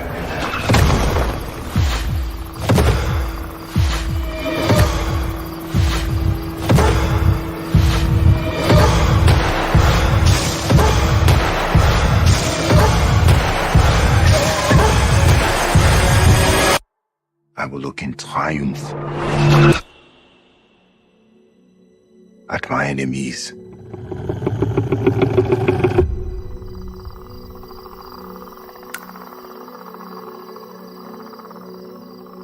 What is going on here? This is not normal. This is not how things are supposed to function. Let's get straight into it. This is the new Will Smith movie.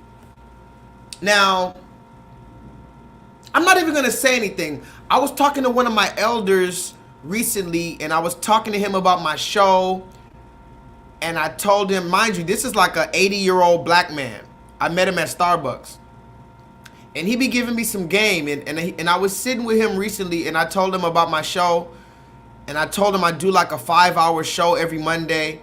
And he told me I need to make this show like 2 hours. I don't think he understands how much shit we talk. So forgive him. But we are going to try to make the show maybe 4.5 hours tonight. But this is the most important thing he told me that at that particular time. He told me I need to ask more questions to my audience to be more engaging. I don't need to be so matter of fact. So this was the trailer for the new Will Smith movie. Normally, I would rip into Will Smith immediately. Normally. But right now, what I'm going to do is I'm going to ask you guys in the chat, what do you think about the new Will Smith movie? The new Will Smith movie, somebody put that in the chat. It's called Emancipation. And mind you, there was all type of rumors that Apple and whoever else he was dealing with, you know, canceled his fucking contract. You remember that? You remember somebody put that in the chat. I had to cancel this fucking contract. That's what they said about Will Smith. You remember anybody ever see that movie Scarface? Scarface blows this. Listen, this is the reason why Scarface died.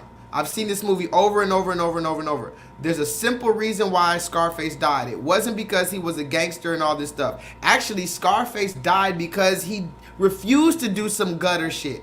Scarface was supposed to kill this dude, some powerful dude who was exposing his homeboys. And, okay, Scarface was supposed to go to jail. In order to get out of jail, his homeboys came to him and said, hey, I got some connections. We could get you no jail time, just pay a lot of money, but you're not going to go to jail. But you got to kill this dude who's exposing us. And Scarface is like, kill him? I do that for a fucking, or I do it for fucking fun. I do it for a green card. I'll kill him. Who is he? He said, he's this guy over here. We need you to kill him. Okay, so Scarface, they go and put the bomb under the dude's car. The dude's supposed to just get in the car. They're going to blow up the car, right? The dude gets in the car. Can y'all hear me? The dude gets in the car, and then his wife and kids get in the car too. And then Scarface is like, no, it was supposed to be just him. You said I was supposed to just kill this man who was about to snitch on the operation. His wife and kids are in the car now. That's not part of the plan. I'm not about to blow up the fucking car. And then the dude he's with who has the remote to blow up the car, Scarface is like, look, man, I'm not about to kill him. We'll do it another time. The dude's like, no. This is the only time we can get him. We can't get him any other time. We got the bomb on the car. They're gonna figure out. He's like, listen, man, I can't do it. He got the wife and kids in the car. Anyway, the dude with the bomb, he's acting like he's about to press the bomb, so Scarface did what he had to do. He fucking killed the dude. He fucking killed the dude. Fuck that! I don't need that shit in my life. You die, motherfucker! Oh my God! What do you think I am, huh? What do you think I am, a fucking worm like you? I told you, man. I told you, don't fuck with me. I told you, no fucking kids. No, but you wouldn't listen. Well, you stupid fuck. Look at you now.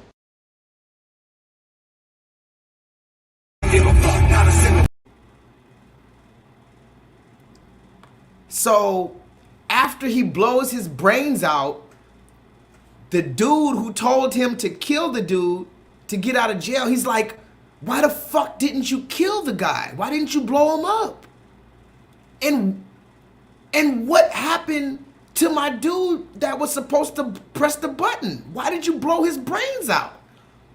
And Scarface, it's the coolest thing ever. He said, well, I told him something, he didn't listen, so I had to cancel his fucking contract. Nice. Very well played, Scarface. I had to cancel his fucking contract. He didn't do what the fuck I told him. I blew his fucking brains all over the windshield. It's okay. It is what it is. We catch him another day. And then what did Sosa say? We don't have another time. You fuck. I told you, you fucking monkey. Don't you ever try to fuck me. He said, hey, who you fucking, who you? You want to go to war? Huh? You want to go to war? Okay, I'll take you to war. I take you to war.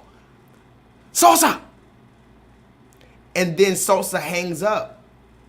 And as you know, that's the famous scene at the end, say hello to my little friend. They come and kill Scarface. But the reason why Scarface got killed was it was from one of his own homeboys, because Scarface said, fuck that. I'm not going with that shit. I'm sticking to this code. I'm not killing no innocent kid and children. If Scarface killed the innocent kid and children, it could be said that he might still be alive today. That's what I love about that story. I've never heard anybody say that, but that's just the fact of the story. If Scarface killed the innocent women and children like he was supposed to, he might have still been alive. But his own moral compass was the death of him, which, hey, shout out to my nigga Tony Montana. So let's talk about this Will Smith movie one more time. I don't want to get a copyright strike, but did you see it? I got to play it one more time because I've been talking too much. I'm sorry, YouTube. Fair use allows citizens such as myself to reproduce, distribute, or exhibit portions of copyrighted motion pictures, videotapes, or video discs under certain circumstances without the authorization of the copyright holder. This is called fair use and is allowed for purposes of criticism, news reporting, teaching, and/or parody, which does not infringe of copyright under 17 U.S.C. 107. I have to say this real quick because I don't want YouTube to take me down like, oh, you showed this. Listen, this trailer is already all over YouTube, and people are already reacting to it. YouTube, it's already on there. I checked, so don't fuck with me. This is the new Willard Smith movie, but I need you guys to watch this and pay attention to the plot, what the movie's about, pay attention to everything, and I'm going to ask you 2 questions and we're going to move forward, okay? Pay attention to everything in this video, and remember, this is the first movie that Will Smith has coming out since that infamous slap where he was humiliated and everybody canceled his fucking contract.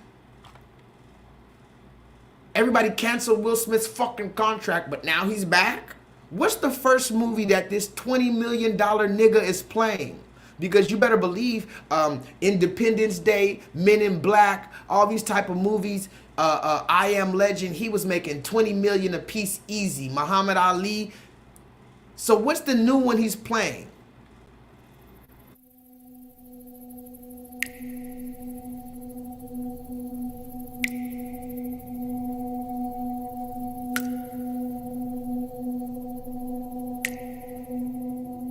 I heard it myself.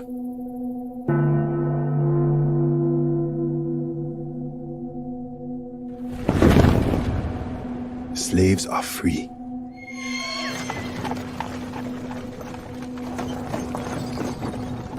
Zazu. Lincoln.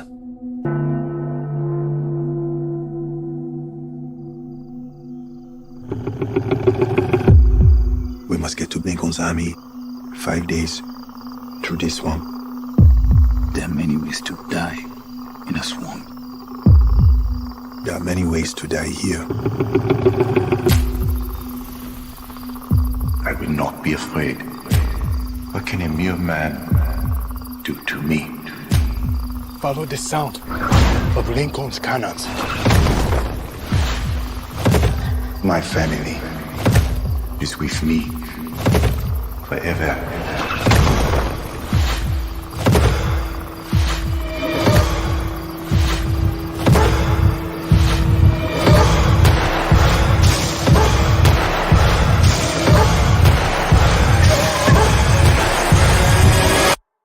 I will look in triumph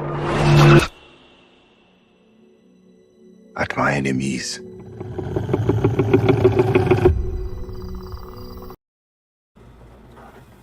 Okay, now let me read some of your comments. What do you think about the new Will Smith movie? I'm gonna ask you a few questions in a second, but I'm gonna read some comments real quick. What are your initial thoughts? We all saw the Chris Rock slap. Put a 7 in the chat if you saw the Chris Rock slap. Keep my name out your motherfucking mouth.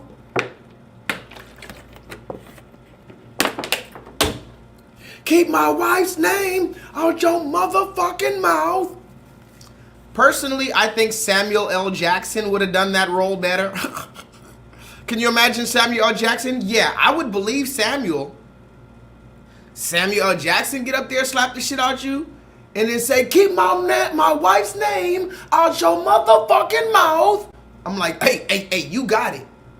It was a G.I. Jane joke, bro. You got it. What up, Mr. Know-It-All Ranch? Did you see the Will Smith movie? By the way, listen. Mr. Know-It-All Ranch, this dude right here is a receipt master. They call me the receipt king, but hey, I'm willing to give him the receipt master title. He's a receipt master. I'm not gonna lie. This dude right here, he's a journalist in the flesh. If anybody, I've been telling him to make a YouTube channel, but I understand why it's a little bit extra. But if anybody's on Instagram, go follow this man, Mr. Know-It-All Rants, on Instagram.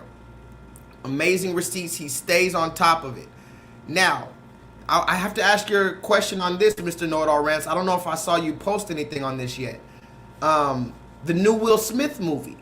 What are your thoughts, guys? Let me read some comments.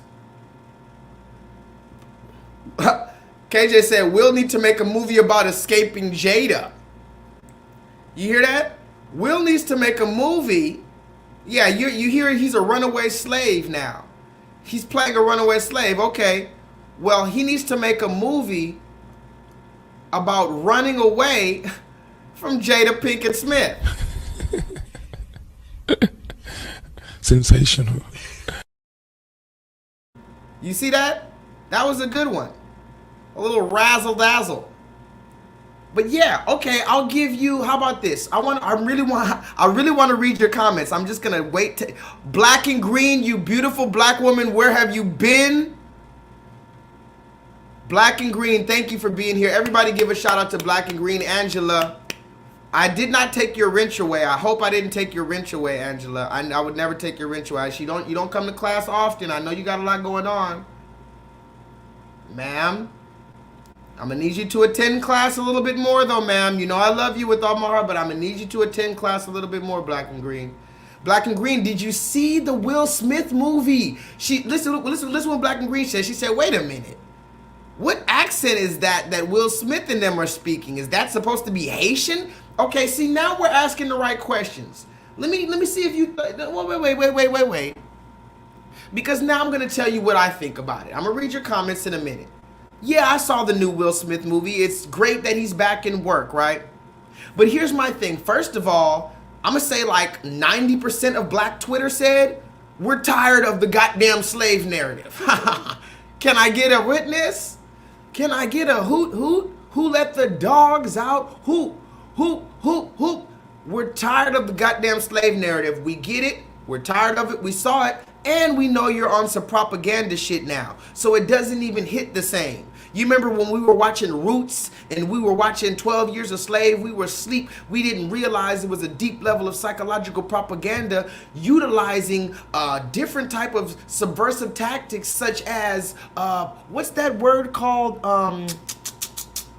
What's the word? There it is. Epigenetics. The passing down of trauma through a DNA molecular bond from one ancestor to a descendant. So they're utilizing all type of magician trickery and sorcery to subconsciously keep us in a subservient lower vibration, right?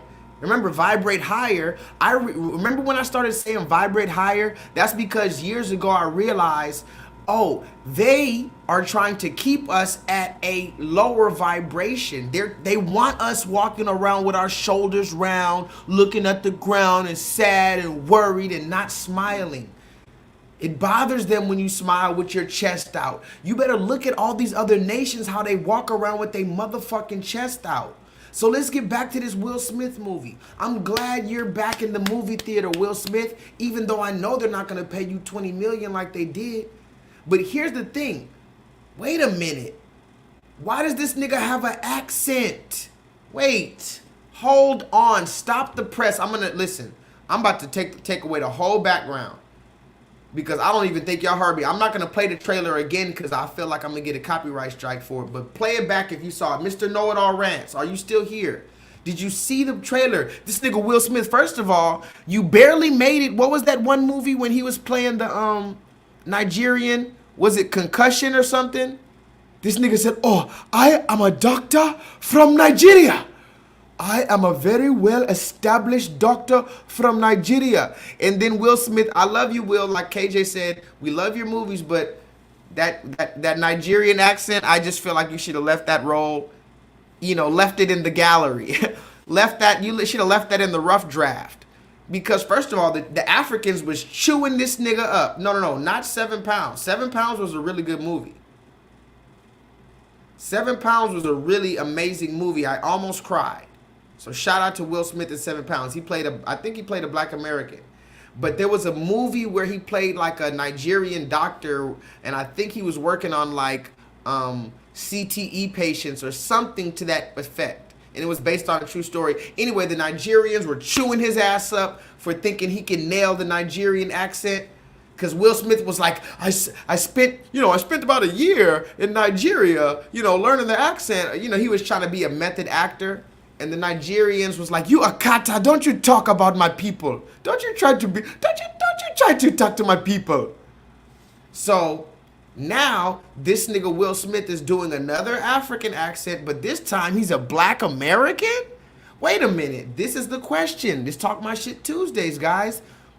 So wait a minute. Will Smith is a Black American. Let's get the plot right, guys. Can we get the plot? Go look up the movie Emancipation. And why is it called Emancipation? Can anybody, this is not an online pro bono learning course, but it's still interactive, motherfucker. Can somebody in the chat tell me why they think this movie is called Emancipation? No conspiracy theory. Why do you think, for all intents and purposes, this movie is called Emancipation? What are they talking about? It's called Emancipation. That's a good movie for freedom of a slave, whatever. But what are they referencing when they're talking about emancipation?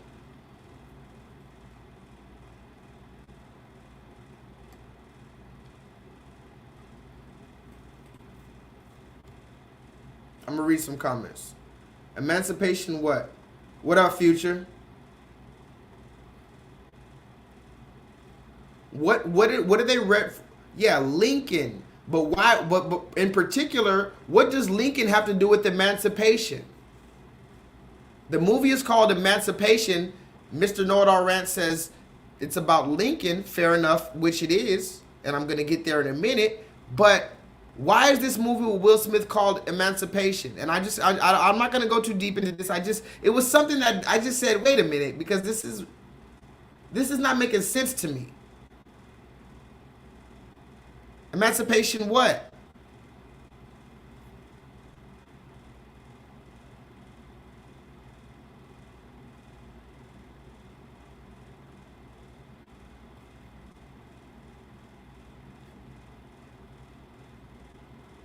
I really could make this show a lot faster if you guys participate when I ask questions. Just saying. The shows might not have to be 5 hours if you could, because what happens is I don't like to do a whole lot of talking and I don't feel like nobody's retaining the information. So if I ask you a question like, why is the movie called Emancipation? I would expect a simple answer in the chat. There we go. It's not that hard, guys. The Emancipation Proclamation. Because there's some people in the chat who don't know what that is. Like me, I wasn't paying attention in class. So I barely even know what the fuck this is. I just know, oh, that's when this cracker said he freed the slaves. So allegedly this movie is about the Will Smith movie about Abraham Lincoln. Let's talk about it. Because if the movie is about Abraham Lincoln, and that's why it's called Emancipation, because it's about the Emancipation Proclamation. Oh, let me get this off the screen. Forgive me. Oopsies. If the movie's about the Emancipation Proclamation, then that must mean it's about Abraham Lincoln freeing the slaves. And if you heard, did you hear Will Smith in the movie? He's like, by the way, please go press the thumbs up button because YouTube hates me. Did you hear Will Smith? He's like, we have to get to freedom because we have to follow the sound of Abraham Lincoln's cannons. Okay. All right. Stop it right there. Wait a minute. Why are you talking like that, nigga? This is what I need to know. What accent? Fuck that. I'm playing it again, even if I get a copyright strike. Sorry. I got to play it one more time. Fuck that. You see something? And you see now, you done fucked up in that, don't you? I think I thought that's what you're saying. You done fucked up now, you're the dumb.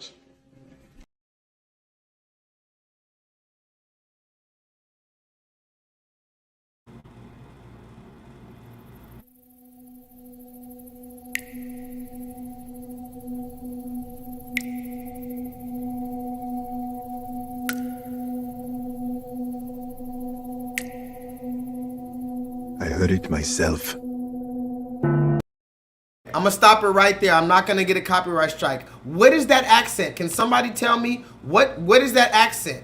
Because we're talking about Abraham Lincoln freeing niggas, right? Stop it right there. Abraham Lincoln freeing niggas, right? Let's stop it right there because I need to ask a question. I wasn't paying attention in history class and shit like that. But when I went on Google, because you know Google knows everything, I just put in Abraham Lincoln. When was he the president? When was this Emancipation Proclamation that we're talking about? It said this is in 1861. So wait a minute. Because I know that sounds like a long time ago, but if you really think about it, okay, when was Black Wall Street? How about that? Let's just gauge the time period because I feel like they're using this Hadron Collider to really fuck with us. Because if Black Wall Street, if the Tuskegee experiment was 1970, let's talk about it. If the Tuskegee experiment was 1970, if Martin Luther King and Malcolm X was 1960, if Black Wall Street was 1940, then that means 1861 was not that long before Black Wall Street. Now, Black Wall Street, we were black Americans walking around speaking English like straight up English. If anything, we had a country accent or whatever the case. Black Americans was not walking around like, oh, give us freedom. Oh, my bad, 1921. So that's even more. That's even more to my point. So if Black Wall Street was 1921, and you're completely right, because the 100-year anniversary, I remember I did a video in 2021 of the 100-year anniversary of Black Wall Street. Yeah, it was 1921. So if in 1921 we're walking around in a Black American community, Black American thriving families, banks, and established everything, where is this 50 years before that? We was, give us freedom. We must run from the cannons, and I cannot believe it. I have to run from the master's house. Where was this accent? I need to know, and I'm not even trying to be funny, because that's the first and only thing that was racing through my mind, other than the fact that, oh, they brought this nigga Will Smith back to play a fucking slave. Other than that, I'm thinking, wait. So it's a white savior movie because, oh, Abraham Lincoln has given us our freedom. But also,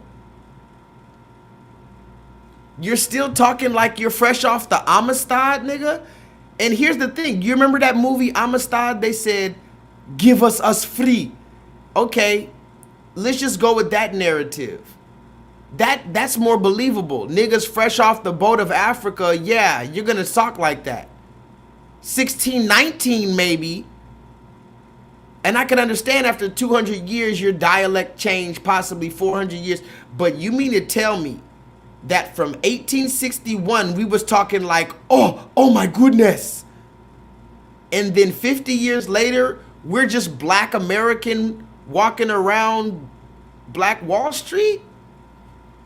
Wait, I need to read some comments because I don't even think y'all are listening to me. Does that make any sense? I feel like this is the reason why I'm never going to be famous, because I bring out stuff like this. It's like, that don't make no sense. Why did they choose to give this man an African accent? And you notice all the other slave movies, what do the slaves sound like? Oh, we's got to get to freedom. Wait a minute. Now stop right there. They're literally changing the narrative before our very eyes. You and I know very well that every single slave movie we've been like, especially when it come time to the slaves that was on the plantation. Now maybe, like I said, Amistad, fresh off the boat, Roots, some shit like that. But I mean, when we were well into slavery, especially when you were abolishing slavery, were we really talking like that? Right, the history is not historying. It doesn't make proper sense to me. That's the first and only thing I thought. I said, wait a minute. What are they trying to do here? But forget it. Maybe I'm just, I might be tripping, guys. Don't worry about it. Let's continue. Tonight's Talk Your Shit Tuesday. Thank you guys for joining me. Let's talk some more shit, guys. I have some more videos tonight. How about this? Talk Your Shit Tuesday. Man, don't do that. Don't do that. All right. Bro, you gonna get fired. You gonna get fired. Chill.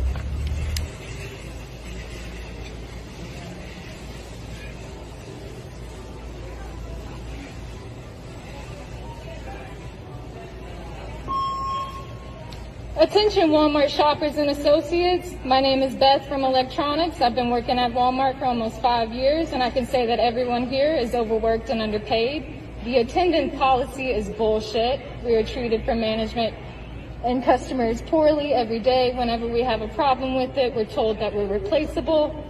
I'm tired of the constant gaslighting. This company treats their elderly associates like shit. To Jared, our store manager, you're a pervert. Greta and Kathy, shame on y'all for treating your associates the way you do. I hope you don't speak to your families the way you speak to us. Shout out to Cominique, Patty, Chardell, and so many more. Walmart doesn't deserve y'all. Fuck management and fuck this job. I quit.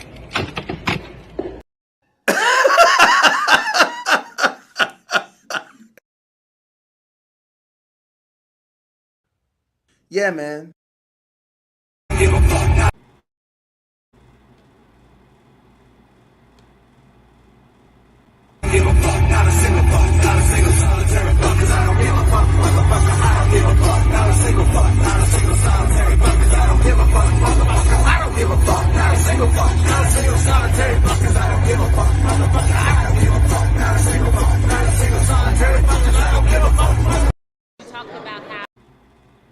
Talked about how you were kicked out of school because you were being bullied, essentially. People were targeting you.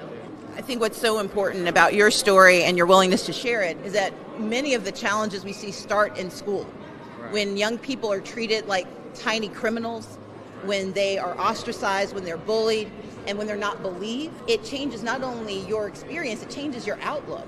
And I'm so proud of what you've been able to do, but we know that we need governors who actually believe in investing in our schools and investing in our students and giving those wraparound services that so you know you can tell someone your story, but that you can also get the help you need when you tell that story. I agree. You know, like I went through a lot. I wasn't born here. But I just feel like people in schools, they don't get paid enough to do the work that really needs to be done. Exactly. So I think that's where it started. Absolutely. We know that teacher pay is one of the best ways to keep them in the classroom, but it's also okay. Nigga like me, I never do that. A nigga like you. I'm not one of those niggas. Somebody put that in the chat. I'm not even, you know what's the crazy thing? I swear I tried to be, but I swear I'm not even one of those niggas. I swear. I'm not even one of those niggas. I tried to be one of them niggas. You know what my mom told me? It's Talk Your Shit Tuesday, guys. Talk Your Shit Tuesday, guys. Give it up. Talk Your Shit Tuesday. Here's another thing. You know what my mom and my stepdad told me?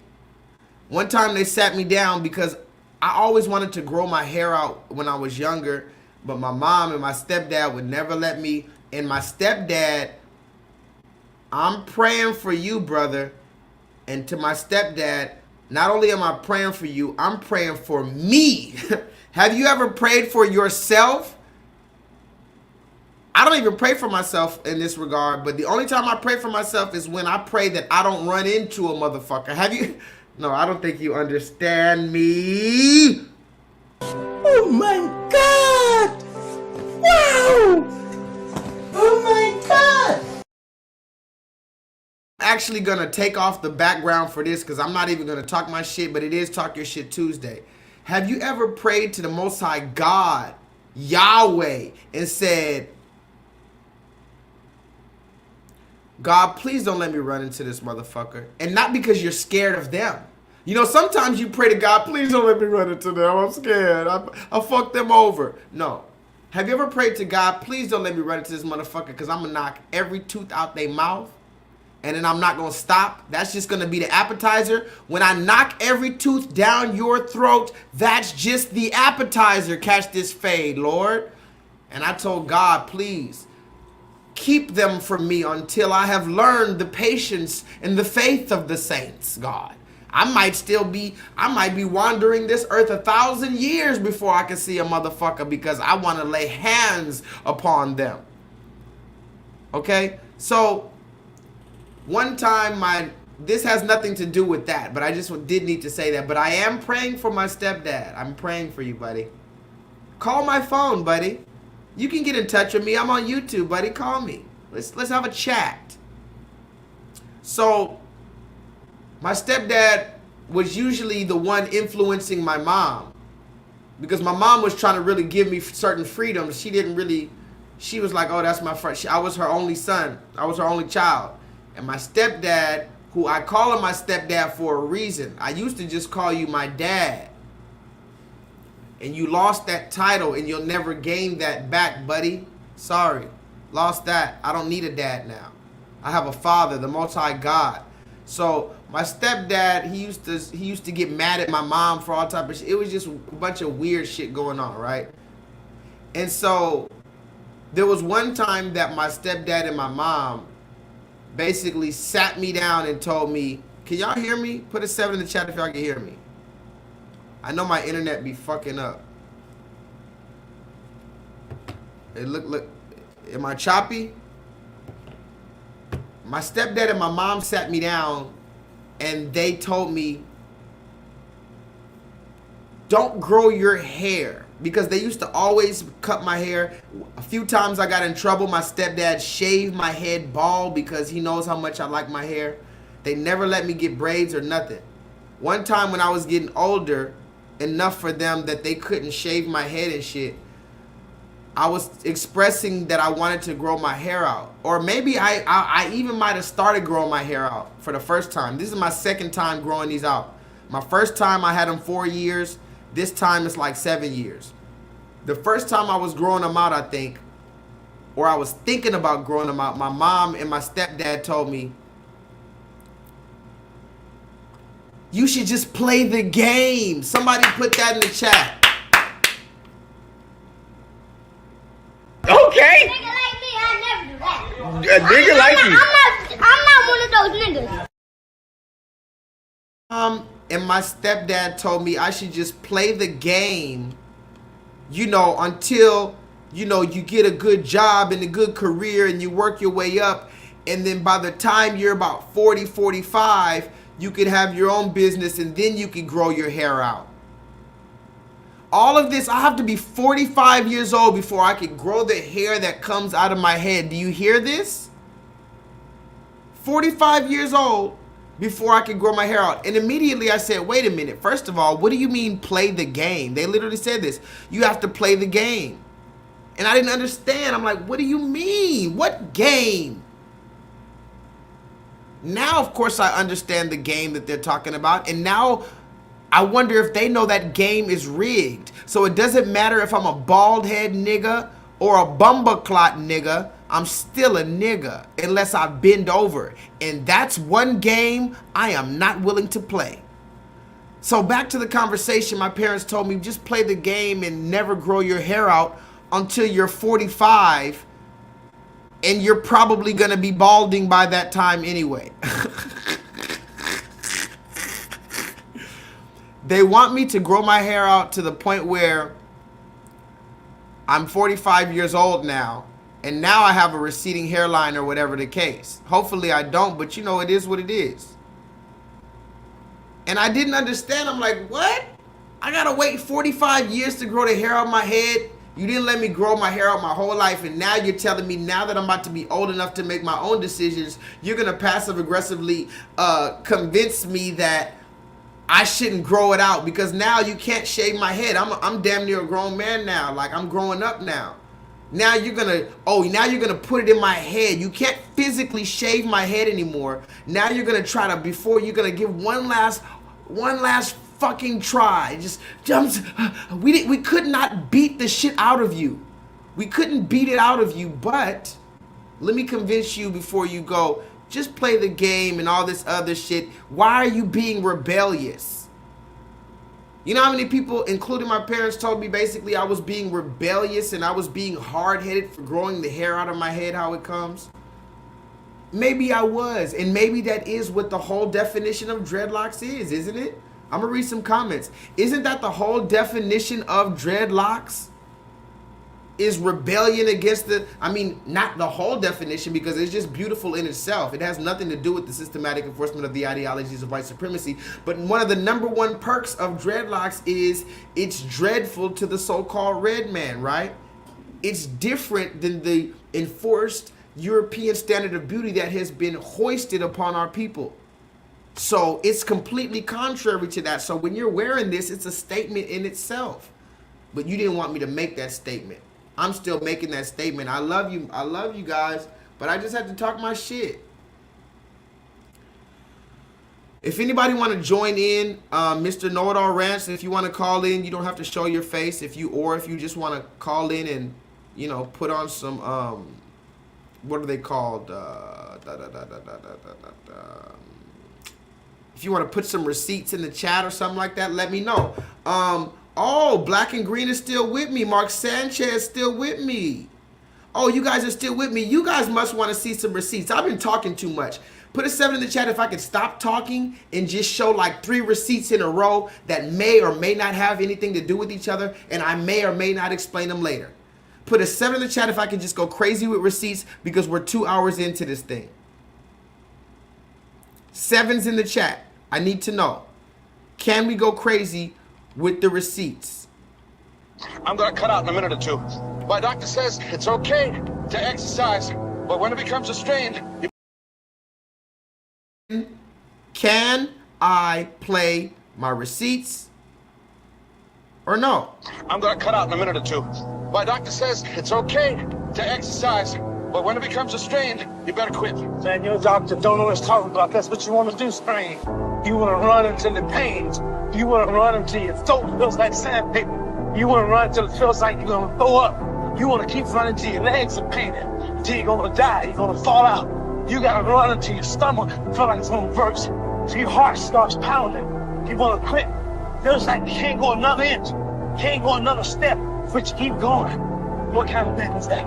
You should just go until you want to fall out in your tracks. And then after that, you've only gotten about halfway.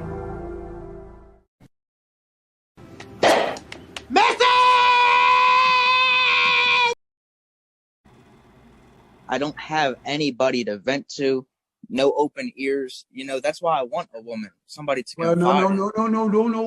Oh, Joe, see, I can't nothing about to take my belt off. I'm about to whoop your ass now. Please tear me apart, man. Every woman is not your mother.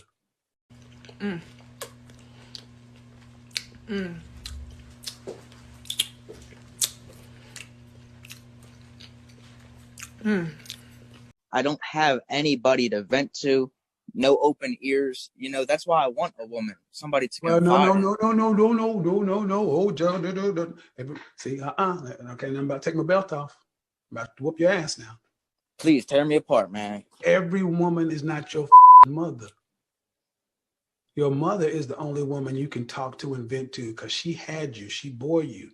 These other women don't owe you the love a mother owes you. Their love is conditional, and it should be. Women have hypergamy. Understand something. That fairy tale that's why you're imbalanced, because you don't have a dad and a mother. You want to talk to your friends. You need a mentor and a coach, because daddy ain't there. But you don't talk to your woman. You want to lose a good woman? Go and talk to her about your problems. Go talk to her about shit that's going on. She'll be your best friend by Saturday.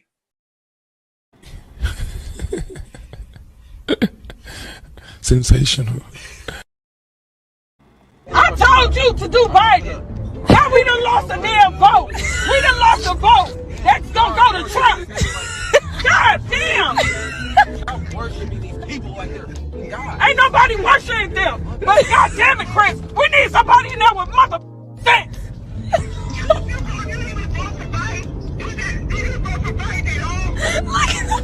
He vote independent. Why would you do that? Why would you do that? You know what I said, do when you go in there. You go. That's what I did. No, you did. You voted independent, honey. I told you. I said go Democrat Biden. Now there's a vote that we done lost that can go to Trump. This is why I don't do politics. I will never do this again. He said he ain't gonna vote again. I'm not asking what's in the infusion. I'm not looking up all of the ingredients in the infusion. I am sticking out my arm and I am taking the infusion. And that's... Lord, I got a problem. I went through this Florida storm all by myself and I'm tired. I understand that you called me to do your work, your will, your way, but I think you're supposed to send me a helpmate. I'm not making no demands, Lord, but I'm just saying that the storm was pretty crucial this time, Lord, and it kind of scared me. It got right here, Lord. So wherever you took me from, whatever man that's missing a rib, Lord, you need to point him out in my direction and let him know that I need him. I don't know how he got lost, where he went, who he with right now. And I know I did things backwards, Lord. I know I had kids out of wedlock and things of sort. But Lord, you need to send me my helpmate. You need to send me my man, because I'm not a man. I can't do it by myself. I'm not the INDEP that they talk about. Lord, I need you to send me my helpmate, because this right here, this last storm, oh no, he wasn't no joke. And I need some help, Lord. I need you to send me my helpmate. I sit right here, and I've been all the prayer vigils and all them meetings, Lord, and he wasn't there. So send him my way, please. Tell them niggas why you mad, son. Tell them niggas why you mad, son. Tell them why you mad, son. Tell them why you mad, son. Somebody put that in the chat. Talk your shit Tuesday, man. Let me talk my shit real quick. You know I had to do it. You know I had to do it. Hold on. Let me get my screen right. Bow. There we go. You know I had to do it, guys. Now, why do I constantly go in on the black woman? Because the black woman is the leader. Don't you know that? Don't you? Now, we can all agree that the black woman is the current leader in Babylon, can't we? Can't we all come to the conclusion that the black woman is the most educated and everything else? You know what you said. You know exactly what you said. But here's the thing, though. There might be some new evidence we need to evaluate, right? Because we've heard about the whole mother of the universe, the creator of life, the bringer of the earth, and the mother nature. We've heard about I am woman, hear me roar. We heard about anything you can do, I can do better. We heard about girls just want to have fun. We heard about all of the INDEPENDENT, and do you know what that means? Oh yeah, we know what that means. That means 3 million.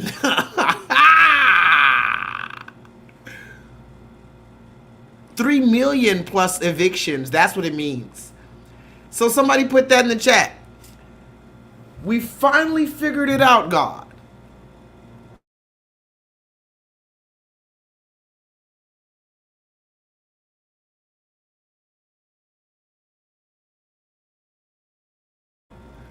We finally figured it out. When it says INDEPENDENT, and do you know what that means? That means 3 million plus evictions. This is 2022.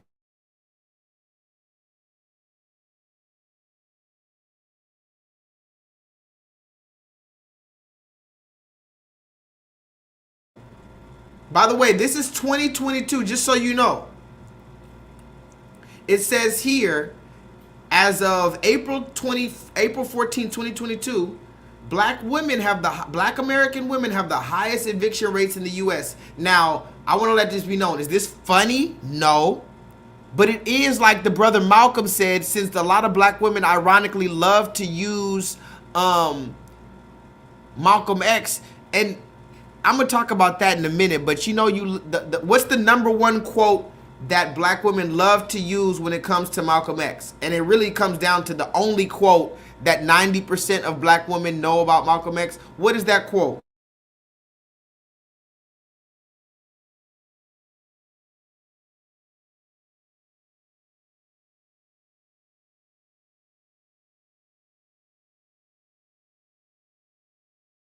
Do y'all know the quote that I'm talking about? Does anybody know what quote I'm talking about? Every time you hear black women talking about Malcolm X, the only quote that they ever know is black women are the most unprotected and disrespected.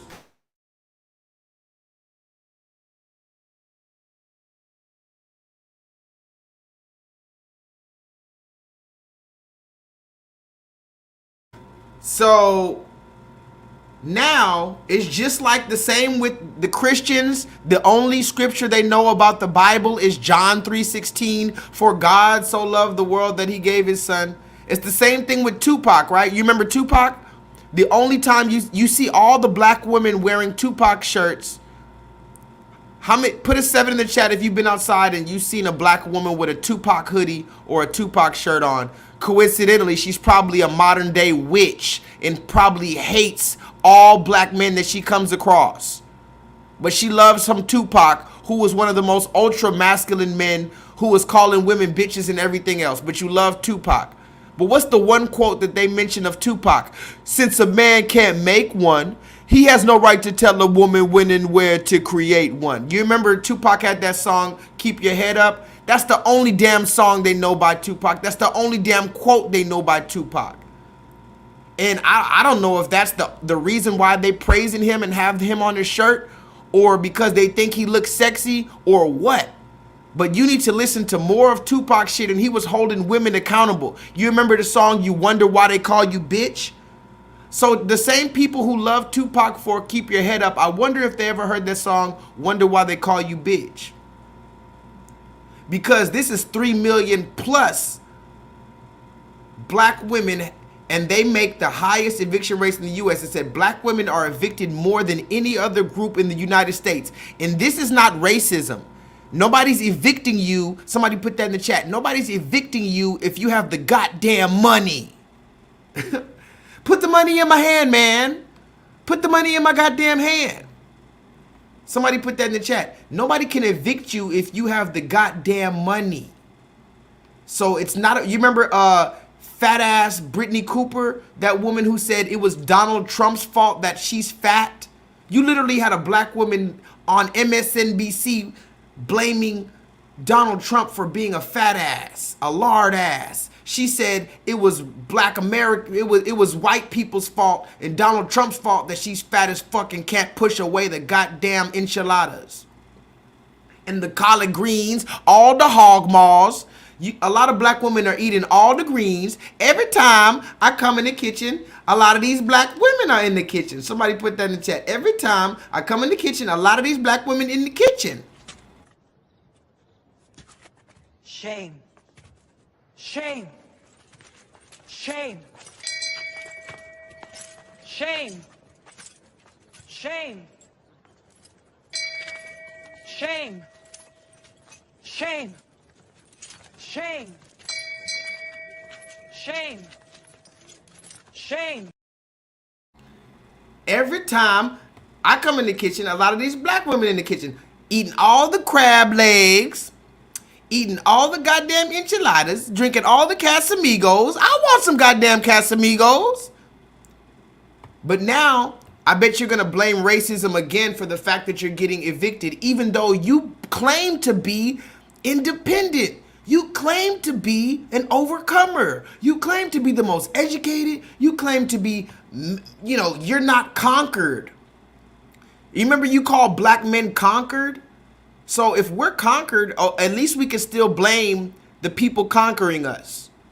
But if you're not conquered, black woman, then you can't blame racism for the fact that you're leading in evictions. It said black women are evicted more than any other group in the United States, and housing insecurity is becoming a growing crisis. Akira Drake Rodriguez, assistant professor of city and regional planning at the University of Pennsylvania, joined CSNBC News, blah, blah, blah, to discuss the issue.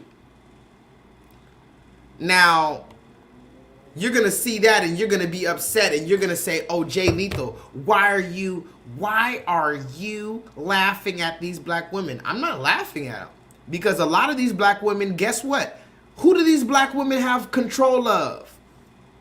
Or possession of, should I say? Because guess what? Anybody that would laugh about the fact that black women are leading in eviction rates, 3 million plus, ask yourself this: who's living in the house with that black woman 9 times out of 10?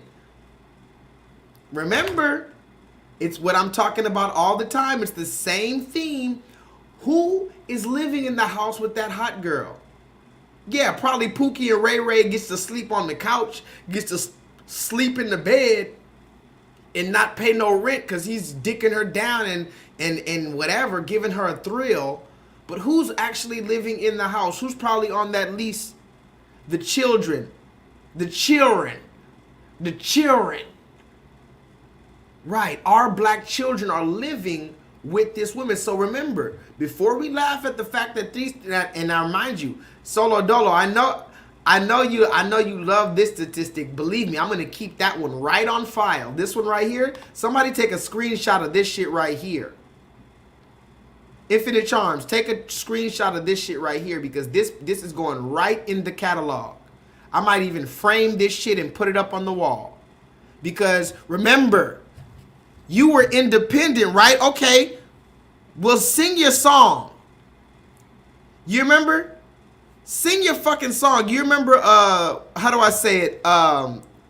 You remember when you got your ass whooped at us, or you see like somebody else in the black family, you got your ass whooped for dancing, or maybe you were singing in class, or you were acting a fool in class, and you were trying to be a class clown. Now, me personally, I was a class clown, but I used to get in trouble all the time for dancing in class and making a fool in class and joking in class.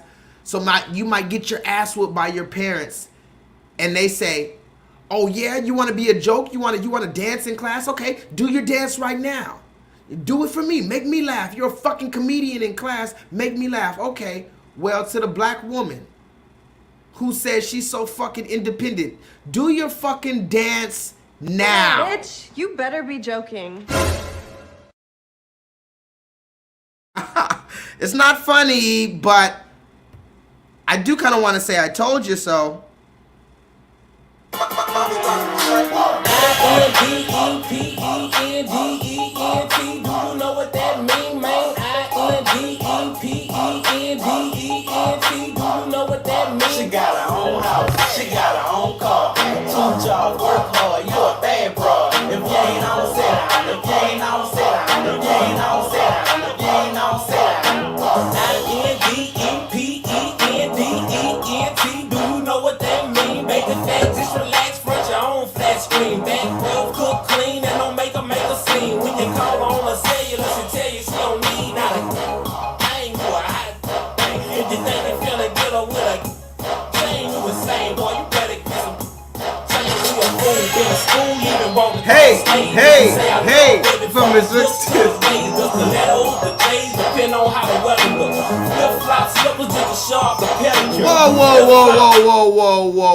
Whoa. Stop it right there. Why the long face, ladies? Why aren't you dancing with me? Remember, you're I-N-D-E-P-E-N-D-E-N-T, or however the fuck you spell it. So go ahead and bankhead bounce to the fucking bank and realize that your account is overdrawn just like mine is.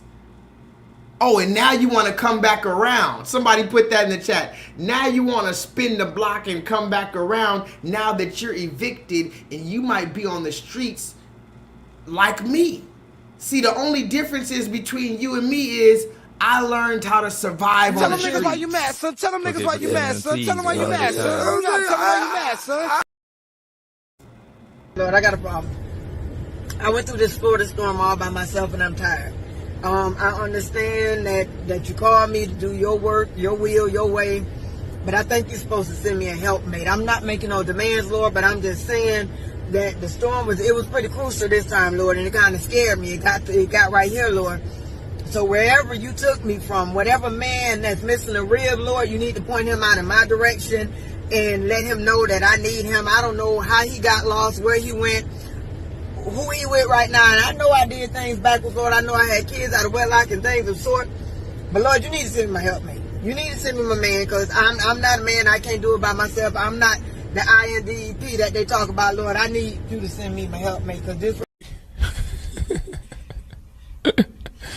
Sensational. Somebody put that in the chat. She belongs to the streets. So this is what people like Kevin Samuels, and I'm gonna keep his name alive, have been talking about. It's called the wall. You wait till you're literally gray-haired, ma'am. It's one thing to wait a little later in life, but you wait till you're gray-haired with many children to say, okay, I want to submit now. I want a man to help me. You heard what she said? She said this recent hurricane, what was that, Florida or whatever? The recent hurricane that happened, it scared her and it almost knocked out her fucking roof. Almost knocked her ass between the washer and dryer. Now she wants a man. She said, I know I got about 4 or 5 kids from about 6 or 7 niggas, but you know, yeah, whatever. I know I left all my baby daddies. Remember, it's not about having the kids. I don't care if you have a bunch of kids. But did you leave the kid? Did you leave the parent of the kid or not? Did you break up the house or not? these women are breaking up the house 8 out of 10 times. Sometimes 9 out of 10 times they're breaking up the house. Now, ma'am, now that you're, what is she? 52 years old, and she's beautiful, a beautiful black woman. But you're 52 years old. And it's just like Kevin Samuels, the sexual dating market. What is your sexual marketplace value? Can we talk about that? Your sexual marketplace value is going to be lowered because of your age. And again, this is not like a vintage Mustang that gets better with time. That pussy, somebody put that in the chat. Sorry to tell you, ma'am, that little pussy is not like a 1967 Mustang that gets better with time. That little pussy, especially if you're gonna keep on using it and going out to ladies' night, KJ, put this in the chat. That little pussy actually depreciates with time, especially when it looks like a fucking roast beef sandwich from the goddamn Arby's because you've been passing it around for 57 years. Now you want a good Christian man to come clean up the fucking lawn for you and move your fucking furniture and pick up the goddamn refrigerator? No, ma'am. You get nothing. Good day, ma'am. Especially with that little ran down depreciated pussy. Look at this. Somebody come look at this. Look at this. Somebody come and look at this. Look at this. What is that? Oh shit, what is that? Police! Police! Police! Help! Police! Help! Police! Help! Help! Police! Please! Jesus Christ.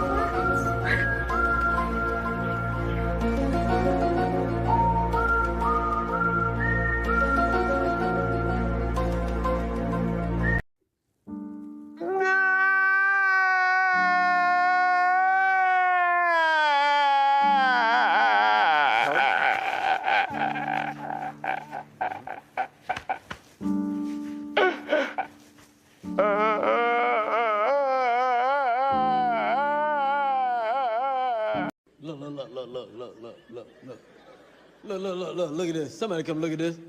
Look at this. Somebody come and look at this. Look at this. What is that? Oh shit, what is that? Police! Police! Police! Help! Police! Help! Police! Help! Help! Police! Please! Jesus Christ.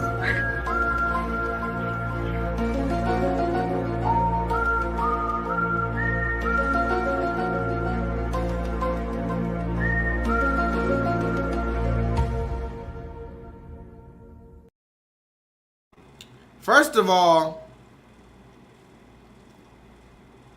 what just happened here? There's too many questions, too little time. Too many questions, too little time. I guess if I had one question to ask, it would be to my men.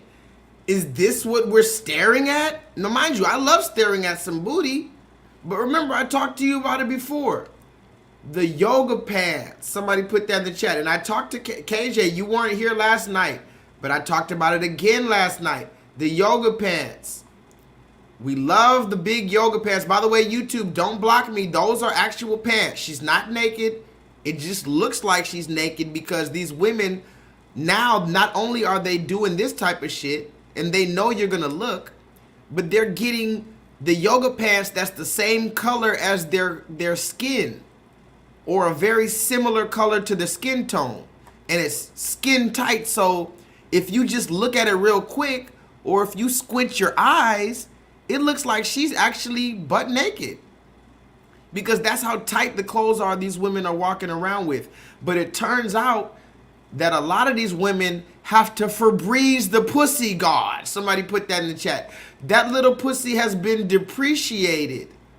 You ran that pussy to the ground. Yeah, somebody told you that you had a good pussy, and it was a good pussy until you ran that little pussy into the ground. This is disgusting.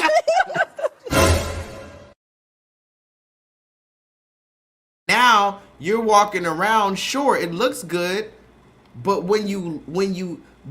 but here's the thing, and somebody can figure this out. I don't know how to figure this out, but maybe, you know how all these women are online and they have all these revealing pictures and they have Photoshop and shit. Okay, how about we create a scratch and sniff technology?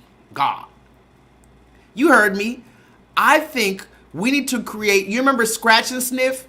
Back in the day, they had some stickers or a comic book. You could scratch and sniff it. You scratch it and then smell it. It smells like strawberries. Maybe we need to make scratch and sniff technology for computers. So these women that we're looking at on the computer, yeah, it looks good, but I'm gonna scratch your fucking crotch and then sniff that bitch. If it smells like Bikini Bottom, you're immediately blocked. Look at this. Somebody come look at this. Look at this. Somebody come and look at this. Look at this. What is that?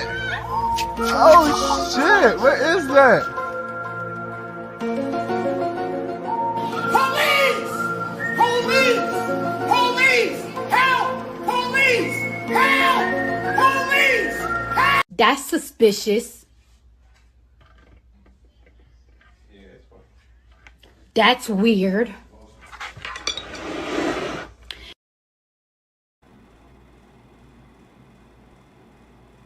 You cold. He cold. She belongs to the streets. Bitch, you ain't fucking with my clique. All we gotta do is bust a pick and make him sick. Any nigga I fuck with, he know he gotta spit. Any bitch I hang around, you know that bitch is 10. Got him off for perk, took him out his shirt. Niggas act like bitch, you ain't fucking with my clique. All we gotta do is bust a pick and make him sick. Any nigga I fuck with, he know he gotta spit. Any bitch I hang around, you know that bitch is 10. Got him off for perk, took him out his shirt. And this is why J-Lethal exists. Not because I want to hate anyone, but because I want to ask the questions. Where are the fathers? Somebody put that in the chat. Where are these boys' fathers? Who had conversations with them? They needed to have conversation. Bitch, you ain't fucking with my clique. All we gotta do is bust a pick and make him sick. Any nigga I fuck with, he know he gotta spit. They needed to be given a series of very serious conversations before this happened. But the reason why they were not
Can y'all hear me? Were y'all able to hear me?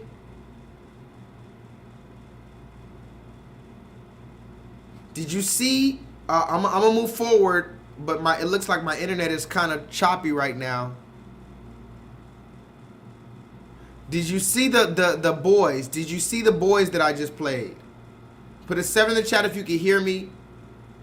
And did you see the boys that I just played? the group of boys, and I said that they needed a group of men to talk to them. I rebuke this internet. I'm going to make this internet in the name of the Most High God. The internet is going to move faster and move better. It is what it is. Did you see the picture of the video of the boys wearing little skirts? These boys are 16, 17. So look how our boys, look how they want our boys. Because remember, you have two different type of boys. Tell them niggas why you mad, son. Tell them niggas why you mad, son. Tell them why you mad, son. Tell them why you mad, son. Hear what I said. You have two different type of boys. The first type of boy is the boys that they want you to be shooting the Draco and all this other shit. You remember? This is how they want our boys to be. I told you my boys I told you it's gonna get. We don't play with no regular nigga. On my butter. We do. Don't play my slime. On folks grade, it will guess like that. Switchy. No talking. No cap. No talking. Switch game. 3 switches right here. And I put the. That's just enough right there. That's enough. How old do you think these boys are? Somebody put that in the chat. One of those boys has a graduation outfit on, and he doesn't look like a senior, so I'm guessing he's just graduated from middle school. How old are these boys? Because all of these boys, it doesn't matter how old they are, 13, 14, 15. I'm guessing these boys are about 14, 15. It doesn't matter how old they are. All of them can get killed by the police tonight. If they're in the wrong area, if they're doing the wrong thing, they're wearing the wrong thing. If they run, I showed you a receipt. Y'all, did y'all see the receipt of when I showed you in Shreveport, Louisiana, the man who got killed by the police for sagging his pants? Because in Shreveport, Louisiana, it's a goddamn crime. They just recently took away the law. They've had a law since 2017 that you can't even sag your motherfucking pants. So like I said, these boys are about 14, 15, 16. They're not older than 16 years old, because one of them had a graduation outfit on, and they can be killed by the police tonight if they're sagging their pants wrong and the police decides, I don't like that, let me pull him over or let me run down on him. But look at them. Instead of being soldiers, instead of learning what they need to learn, this is what they're doing with all their energy. Because believe it or not, our children have energy just like we have energy, and they have more energy than us, just like we had more energy when we were younger. Where is the energy of our youth being directed at?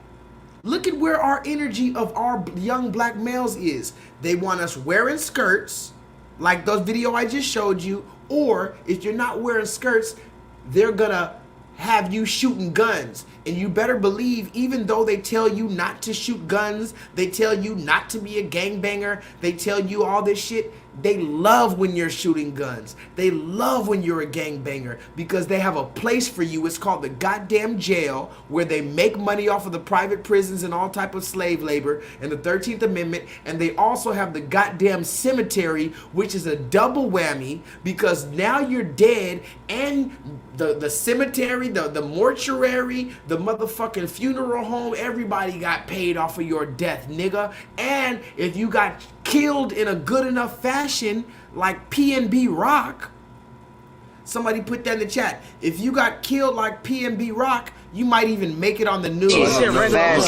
told you my boys I told you it's gonna get. We don't play with no regular nigga. On my butter. We do. Don't play my slime. On folks grade, it will guess like that. Switchy. No talking. No cap. No talking. Switch game. 3 switches right here. And I put the. That's just enough right there. That's enough. 1, 2, 3. That's enough. We don't even get our shit off. I got 3 switches. I got 3 switches. That's enough. All my niggas got switches. They're 13, 14 years old. And remember, I'm not demeaning anybody for guns. You know, I know what it is. But who are these people planning on using the guns on? That's all I'm asking. Let's move forward.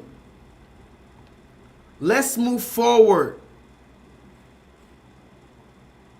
KJ, I played this video last night, but I'm going to play it again for you because I wanted to see what you thought about this.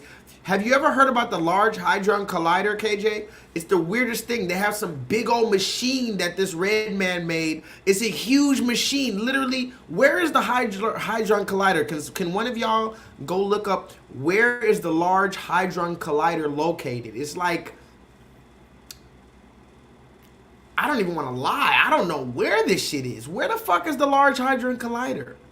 Anyway, there's this thing called the Large Hadron Collider. Huge, big old fucking thing. It allegedly, I'm not a fucking nuclear scientist or Neil deGrasse Tyson, but what they're saying is they created this big old fucking contraption, and what they're trying to do is they're trying to create, basically they're trying to recreate what they call the God particle by sending this piece of energy at a high speed and this piece of energy at a high speed, and they're gonna come together and explode, and it's gonna be like the Big Bang, like the creation of the universe. They want to create, they basically want to, it seems like they want to recreate what God did when he said, let there be light. Now remember, ask yourself this, why are these people trying to recreate what we know God did?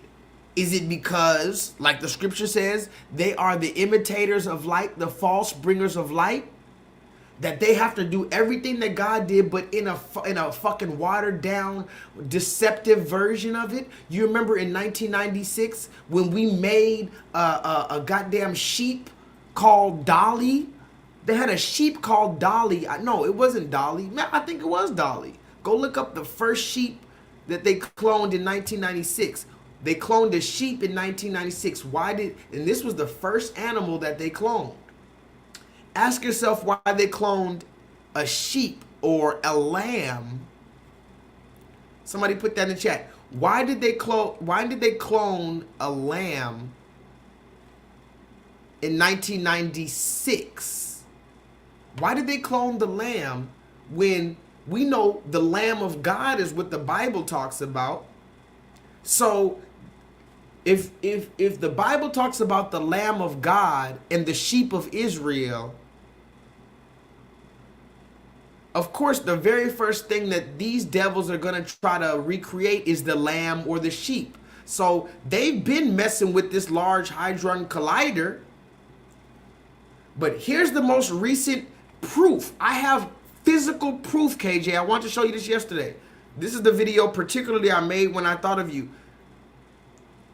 I have physical proof that they're tampering with this Large Hadron Collider in some weird way, because remember, if they can recreate how God created the world, they can create anything. And people are saying they're going to bring in different beings from different dimensions. All different demons are going to come in through an alternate portal. It's all type of theories are out there.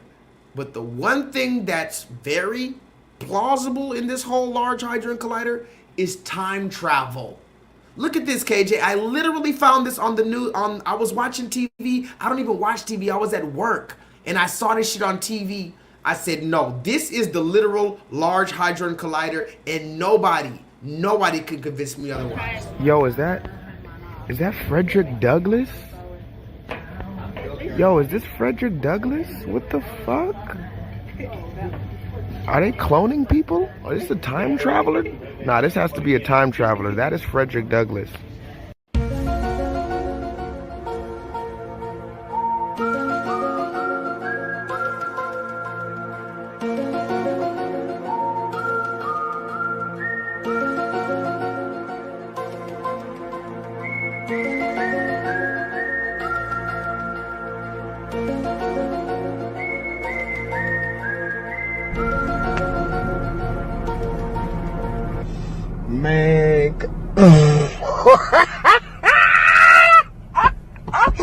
You know what? You should listen to your wife, man. She's right. You are an asshole, man. Y'all seen that? That's, bro. Shiva Krishna, what up? Let's continue, because remember, we're talking about the goddamn, we're talking about a whole lot of shit. It's Talk Your Shit Tuesday. let's also talk, let's keep on the black man, because you know I talk about the black woman a lot. I'm gonna go back to the black woman. Let's keep it on the black man, because a lot of people hate when I talk about the black woman. Let's talk about the black man again. Put a 7 in the chat if I can go in on the black man, because you got the black man, either he has a gun or a fucking skirt. Let me ask you this. This is a real question. You have a son. Which one would you rather walk in on your son, or you go into your son's room and in his dresser, you go to put the laundry, you did your son's laundry and you go to put the laundry in your son's dresser drawer. Which one would you rather see as a black father, guys? When you go into your son's room in the dresser, would you rather see a gun in your son's dresser or a skirt in your son's dresser?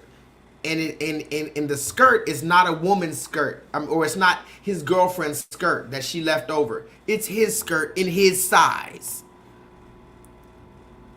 I'm gonna say it again. Would you rather walk in and see your son with a gun in his hand, practicing on the wall, like, okay, how I'm gonna shoot this, or walk in and see your son practicing hiking into a little skirt like one of the fucking Charlie's Angels? I'm asking you guys. Solo Dolo says he'd rather see the gun because he can correct that.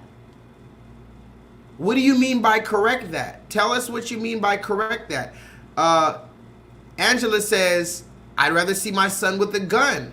Why is everybody saying I'd rather see my son with a gun? Tell us why you would rather see your son with a gun than with a skirt on.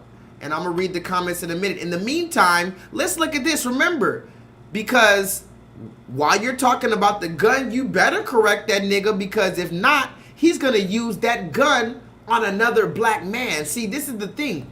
I don't have nothing against guns. I have a problem with black men calling themselves gangsters, but they only use those guns and show that gangster side with other men who look like themselves. If you see the Asian man, the Arab man, all these other men, you start buckling into your shell and you start using your best proper voice. I just saw this nigga the other day. I'm not gonna even, I saw this nigga the other day, and he was in line in front of me, tattoos all in front of his face, tattoos on his neck, tattoos on his arms, tattoos on his legs, tattoos on his toes, black man. Then he gets up to the line, and I'm not, judging him, but he talks to somebody who's not black, and he's like, yeah, so anyway, I came the other day, and unfortunately, they did not give me the proper portion of my ration, and here's my receipt. This man had tattoos and flames and skulls and a dollar sign all on it. He gets in front of the white man. Here's my receipt for yesterday. I will gladly, somebody put that in the chat, I will gladly pay you Tuesday for a hamburger today, looking ass. I said, wow. And it's great. I love to see it. Where's my weed? Hold on. I just had some weed. Where's my weed? Okay, I'll find it later. These niggas, I'll gladly pay you today for... What the fuck? Y'all gotta stop with that white voice when y'all get around people who don't even really matter. You love to throw in that white voice. Hey there. Now, mind you, J-LEETHAL, I'm from LA, so I already talk white. People have been making fun of me because I like to pronunciate my words. First of all, the reason why I pronunciate my words the way I do is because I love language. I just happen to speak English. So if I spoke Spanish, I would pronunciate my words very articulately. If I spoke fucking Vietnamese, I would articulate my words because I love language, and I understand that language is the expression of the soul. Whatever you feel in your soul, whatever you feel in your mind, we use language to portray that to somebody else. We could also use art and different mind form, but when you talk about language, why wouldn't I learn all the words and say the words properly if I'm trying to get you to understand what I'm saying? But it's only in the black community that we just making fun of each other for speaking proper English. But let me get back to the black man. Look at this shit. I go put on my clothes. I'm finna go pick up my little boy. I come up out where I'm staying at, where I live at, and like this car, like this red car kind of like dip in front of me. And he like driving like real slow, like a style game. I'm like, man, what the fuck this dude driving real slow for? So he's driving like so slow that it's like, bro, you going 2 miles per hour. Like, is your car fucking up or you playing some style game? Going back, like me just thinking shit like last time a nigga did me like that, when nigga trying to play style game, that's when I got shot. So I'm like, you know how you just overthink, but you just like, you aware on shit. So I'm like, this nigga playing a style game. So I kind of like, it get to where the road opened up now so I can go around. So I driving fast. Whole time it's the Laos. You know what I'm saying? When I go into the daycare, they in unmarked cars. I'm going to the daycare to get my little boy and walking out. I see like that red car come around just a little bit. I kind of spot, but I see some other cars like just trying to come around. And I'm looking. I'm like, man, I don't know. So I'm already clutching, bro. I ain't gonna lie to you, I'm already clutching. So when I'm walking out, I see like the Laos come from one side of the car and the other side. So what made me didn't grab, bro, and I told them that because I seen that they were white. You know what I'm saying? Mm-hmm. If they were black, it would probably been different because like niggas in Dallas scandalous, bro. Like these niggas break into fucking houses and run across a police shit and have a police jacket or act like they the police to rob you. Right. Like they do that type of game. Like have a whole police badge and everything. Right, absolutely. Like they do that type of shit in Dallas. So at first I'm clutching. I'm like, I know the niggas ain't stupid enough to try to rob me or try to get down on me and my kid daycare. But then I seen that they white. I kind of like eased off. So I had my little boy in front of him. So I like got down. I'm like, here, man, I got a gun type shit. So they get all type of aggressive and shit, trying to act like I put them in danger. Like I shouldn't have I should have let them grab it off me. Nigga, I'm not finna let y'all grab no gun off me. So wait a minute. I'm not gonna play it again, but this is supposedly a gangster into street activity. He said he was taking his son to daycare. Imagine this. He's taking his son to daycare. He sees somebody pulling up on him slow. You remember? Like on Friday when they pulled up on him slow, he said, who is that? Drive by. So when somebody pulling up on you slow and he had a gun on him with his son, he said he grabbed his gun. He was about to pull his gun out. Then he saw the people that was pulling up next to him were white people. So he put the gun away. He immediately, all the threat of danger went out the window when he saw they weren't black people. Okay, that's suspicious. But then he says not only were they red people, but they were the goddamn police.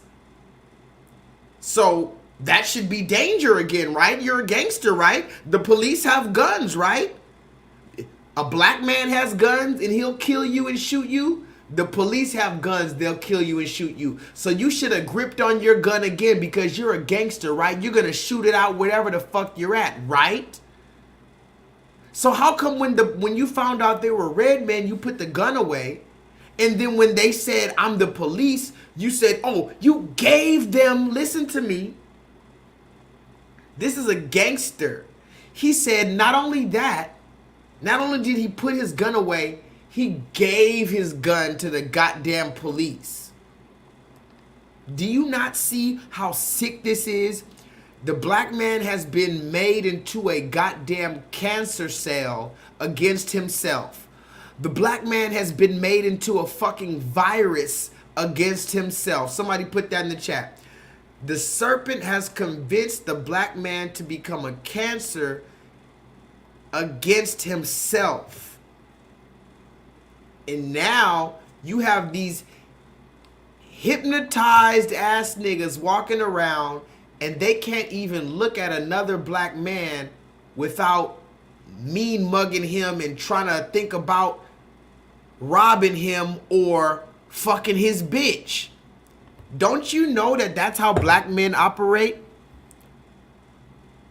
most black men, and of course I'm not talking about all because I'm a black man. You see how I can talk about the black man like this and nobody says anything, but the moment I talk about black women, everybody gets in their feelings anyway. The black man, the average black man, he wants to kill you, rob you, or fuck your bitch. Somebody put that in the chat. I just said that.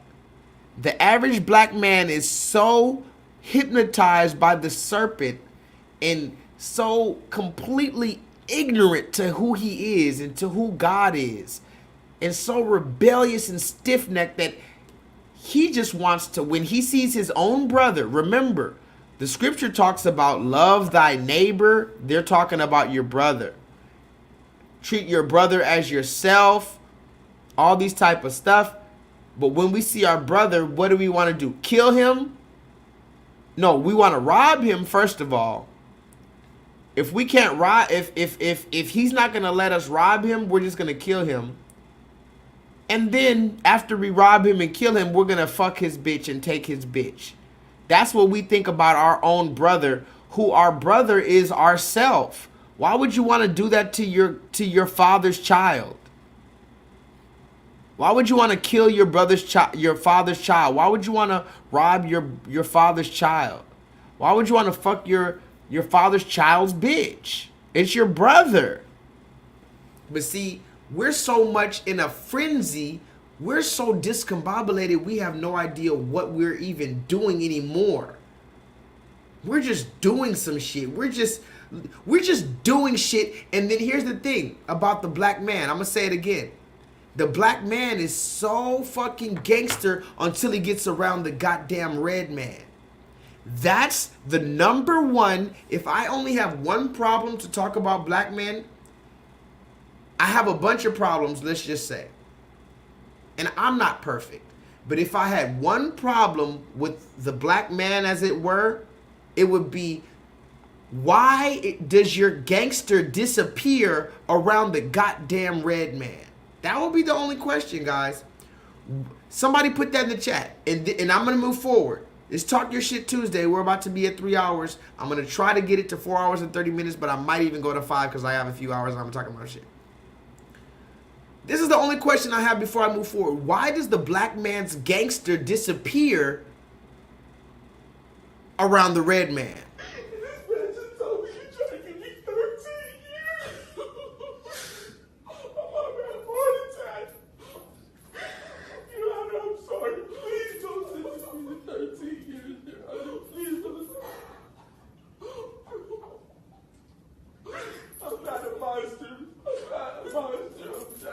Who was driving that car the other day when the police were chasing you?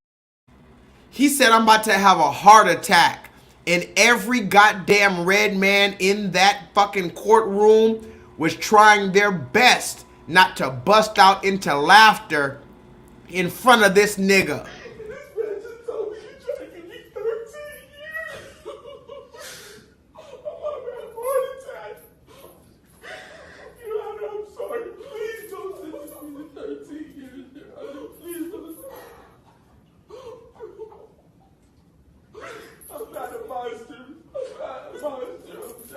Who was driving that car the other day when the police were chasing you? I was driving.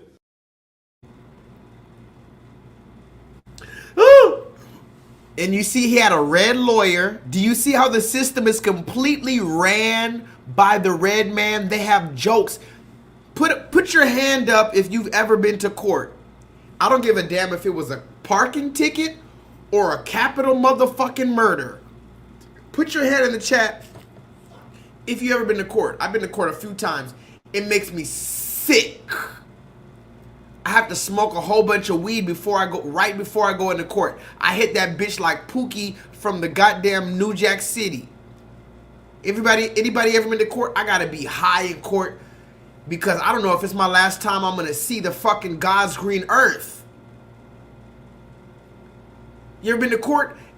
And then when you're in court, what do? You gotta sit there, all rise for the honorable judge.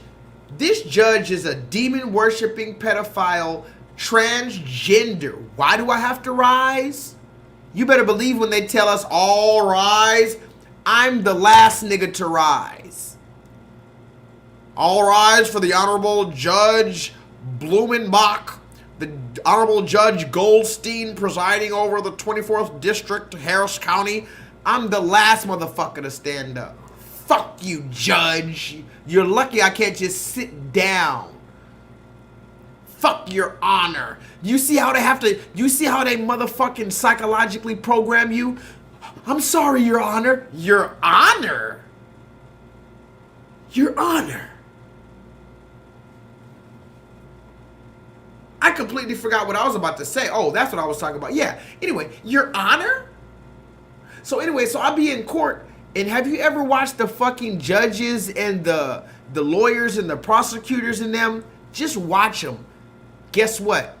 What do you notice? If anybody's ever been to court and you watched your judge, who was usually a goddamn red man, because who do they say is the best lawyers in the world?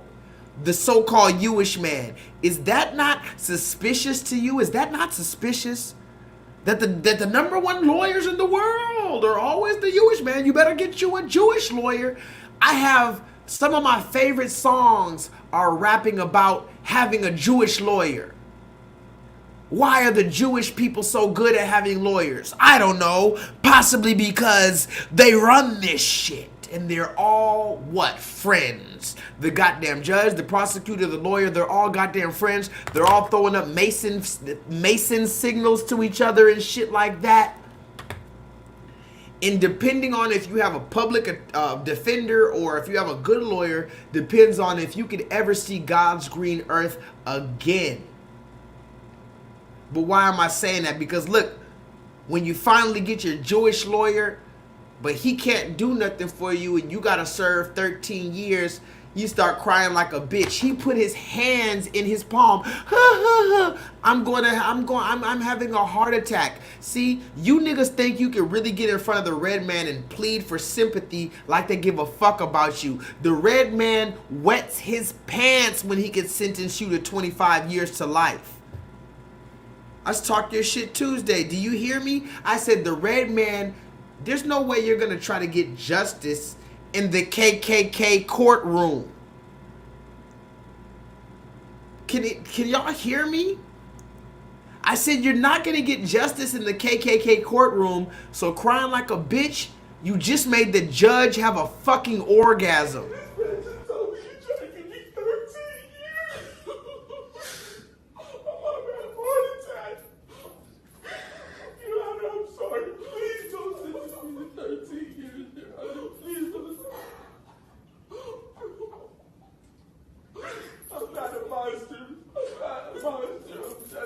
Who was driving that car the other day when the police were chasing you?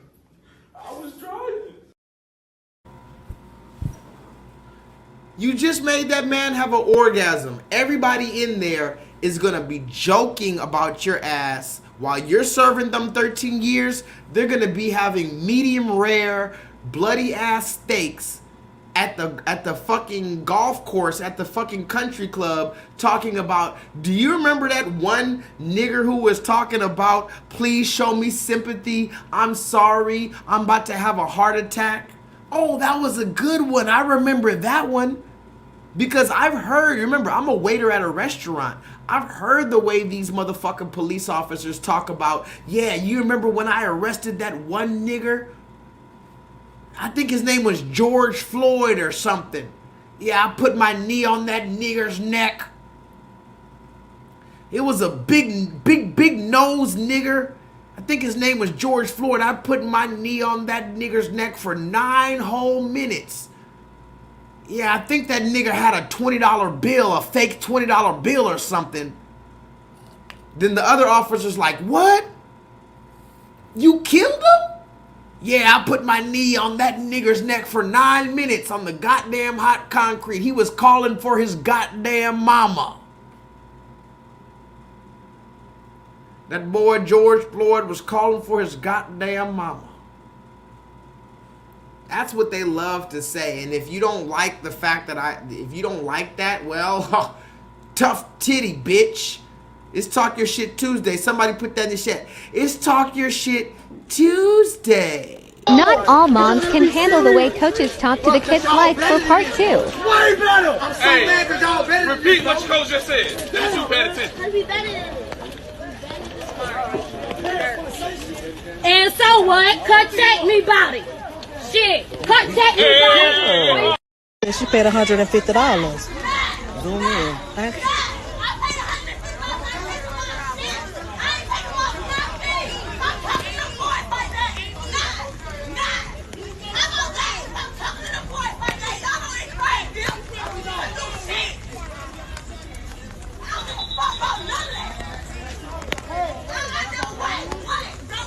One day I feel like I'm gonna have to look in the mirror and like take accountability for my actions and realize that I am the toxic one. Maybe I am the problem. But not today, bitch, because it's never me. It is always the man, ladies. Remember that. We are never wrong. Not all moms can handle the way coaches talk to the kids' life for part 2. Way better! I'm so mad because y'all better. Repeat what your coach just said. Let me pay attention. And so what? Contact me about it. Shit. Contact me about it. She paid $150. Zoom in.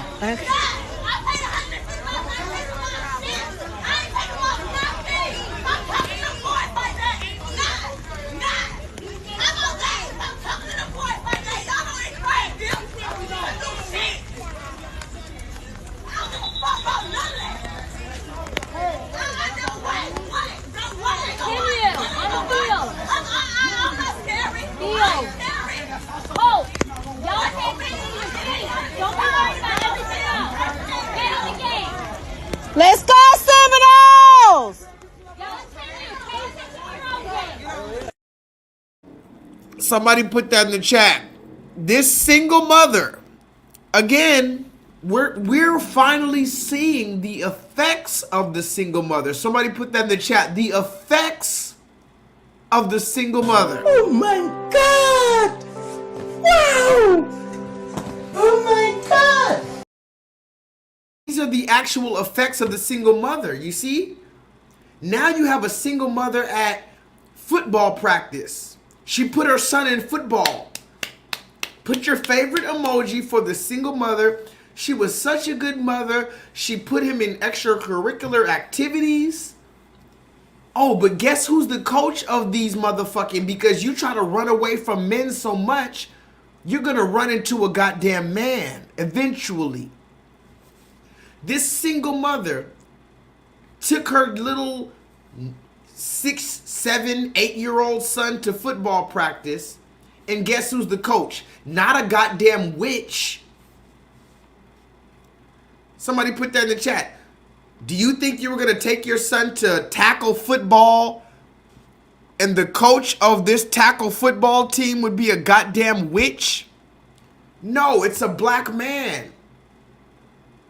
And I bet you would never have yelled at the goddamn red man coach like this. This is the sickness of our women. And this is the reason why I said our women need to be knocked between the washer and dryer by black righteous men. I said it. Not Pookie and Ray Ray. Because you love when Pookie and Ray Ray will fucking knock you behind the washer and dryer. I talked about that woman named Ari Fletcher, who's a goddamn social media influencer. She's the girlfriend of Moneybag Yo. She said she likes when her men pull out their weapon on her, threaten her in front of her child, then spit in her mouth and fuck her. So you like when Pookie and Ray Ray knocks your head behind the dryer, and then as long as he fucks you and gives you some money to go shopping afterwards. You don't like the thought of a righteous man knocking your head between the washer and dryer, because that's when it's abuse. But look at this woman right here. Now, she would never yell at the red coach like that. If it was a red coach of her child, she would never be screaming like that.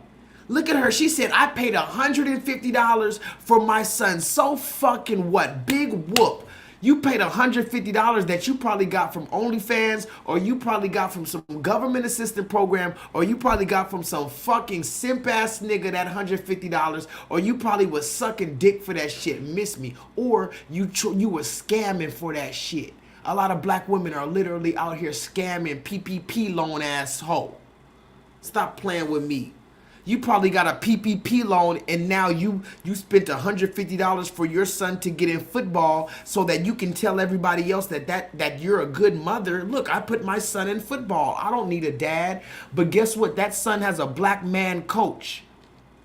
Somebody put that in the chat. Your son has a black man coach and now you paid $150. And now you say, oh, come see me about that. Did you hear what she said? She told the black man who's a coach of football to come see her. Come see me. I don't give a fuck. She said, come see me. That's fucking hilarious. She literally said, you don't need to be talking to these kids with no bass in your voice. You don't need to be telling these kids nothing with no bass in your voice. So come see me, because I paid $150 for my son to be here. So come see me and fight me. Shut up, bitch. Bitch, you call a bitch. Fuck that motherfucker. Let's kick that bitch ass. Why do you like that? Tell me. Now you tell me this, guys. Why the fuck does she have so much cojones? Infinite Charms. You know Espanol. Why the fuck does this woman have so much cojones to tell a black man, come see me, nigga? Come see me, nigga. Tell me the 2 reasons. I will give $7 Cash App money to anybody who tells me. You have to tell me both, though. I'm not going to send you Cash App if you don't tell me both. To anybody who tells me the 2 reasons, there's 2 particular groups that is going to protect this black woman. And I just gave you the answer right there. But the question really is, why does this woman have, what is the 2 reasons this woman has so much fucking cojones that she says, you know what? I paid $150 for these motherfucking lessons. You not gonna talk to my son like that. Come see me, nigga. Bitch, it ain't even. Not all moms can handle the way coaches talk to the kids' life for part 2. Way better! I'm so mad for y'all better. Repeat what your coach just said. Let me pay attention. And so what? Contact me about it. Shit. Contact me about it. She paid $150. Zoom in.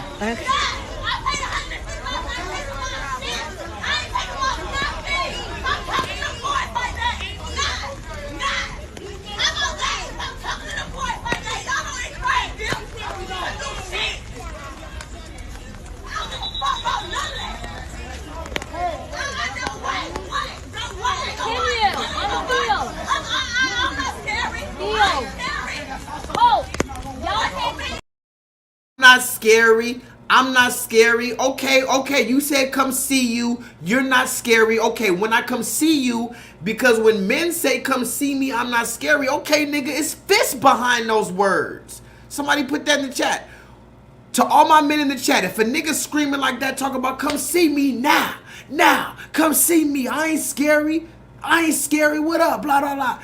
It's fists behind those words. Why can't we put fists behind those words? She wants fists, right? She said, come see her. What do you mean, come see her? Does she mean, oh, come closer to her so she can have a civil conversation? Is that what the fuck she means by come see me right now? I don't give a fuck. I'm not scary.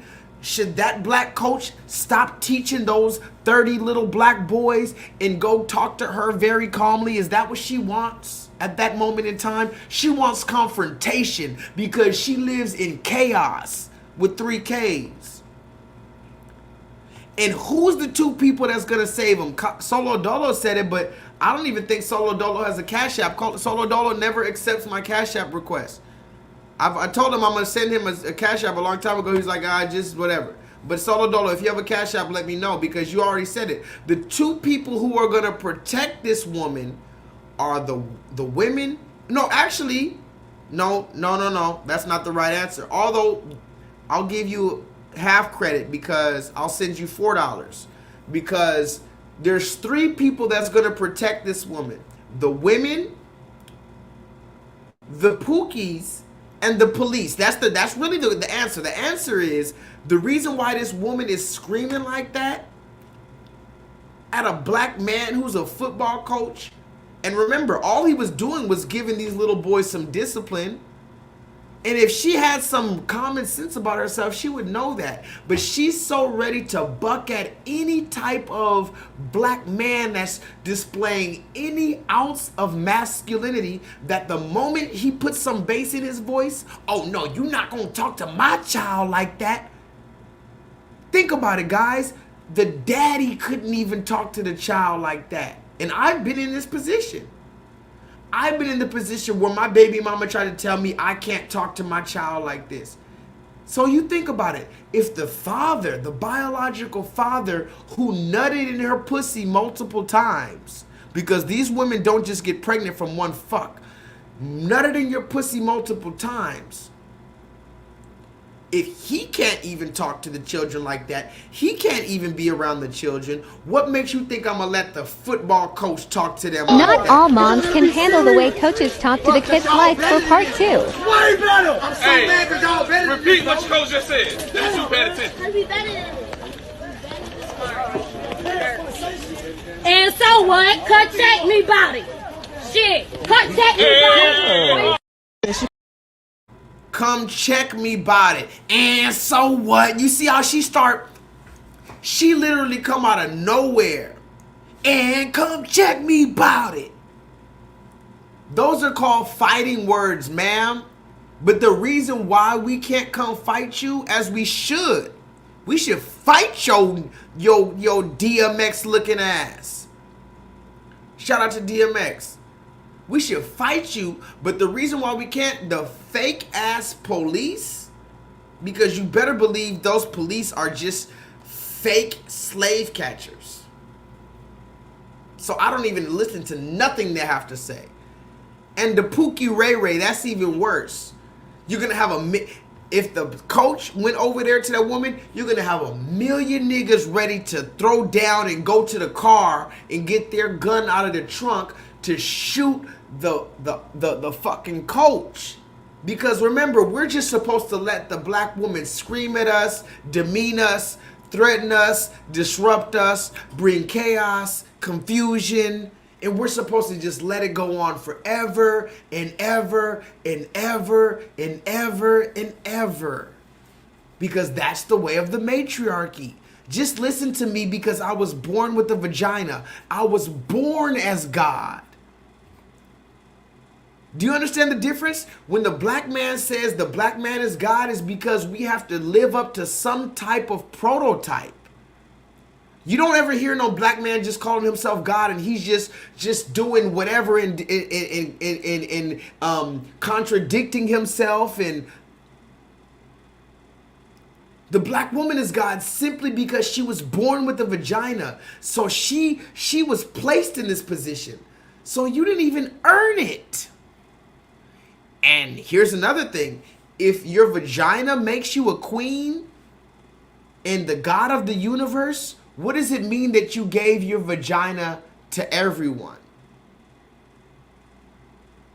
People who didn't even really care about it.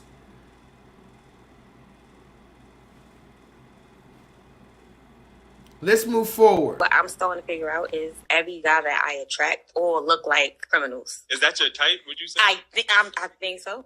Like, they all look like criminals. So what is it about these criminals that's so attractive? I don't know. It's something about a that look like he on his way to jail that just gets me. That's stupid, guys. Is this camera on me? Yes, it's on. That's stupid. What I'm starting to figure out is every guy that I attract all look like criminals. Is that your type, would you say? I think so. Like, they all look like criminals. So what is it about these criminals that's so attractive? I don't know. It's something about a that look like he on his way to jail that just gets me. Blonde hair, somebody put that in the chat. Now at the end of the day, it's just becoming so obvious. I remember a few years ago I said there's 3 types of black women that is, I'm not even going to categorize it, but the blonde hair particularly, that's a certain type of delusion spirit. You got the red hair delusion spirit. That red hair, that fiery hair, that's a different spirit. That's that I'm doing me spirit. But the black hair weave spirit is the average entry level. But the blonde hair European spirit, very, very, very dangerous black woman. That blonde hair delusion. Somebody put that in the chat. Blondes have more fun. You ever heard that statement? Blondes have more fun. So these black women took that to heart. They said, oh, blondes have more fun, so I'm going to be blonde. Ma'am, you are a nappy nigga like me. But look what she said. Forget the blonde European hair hat. That's just what I wanted to tell you. Look what she said. She said, nigga, don't approach me if you don't look like you're about to go into jail, or if you don't look like you're about to go into jail, you need to look like you just got out of jail. What I'm starting to figure out is every guy that I attract all look like criminals. Is that your type, would you say? I think so. Like, they all look like criminals. So what is it about these criminals that's so attractive? I don't know. It's something about a that look like he on his way to jail that just gets me. It's something about a nigga that looks like he's on his way to jail. See, this is the reason why, you know, a lot of black women don't like black men having podcasts, but I love a black women podcast. Go ahead and put that in the chat. I love a good black woman podcast because they tell on themselves. You're telling on yourself. All these women are just telling on themselves. She said, it's something about a nigga that looks like he's on his way to jail. And she's not joking. You might say, oh, that's just internet stuff. You know, that's another thing. It's Talk My Shit Tuesdays, guys. Thank you guys for joining me. Please press the thumbs up button if you have not pressed the thumbs up button. Here's another thing. That's kind of bright. Here's another thing.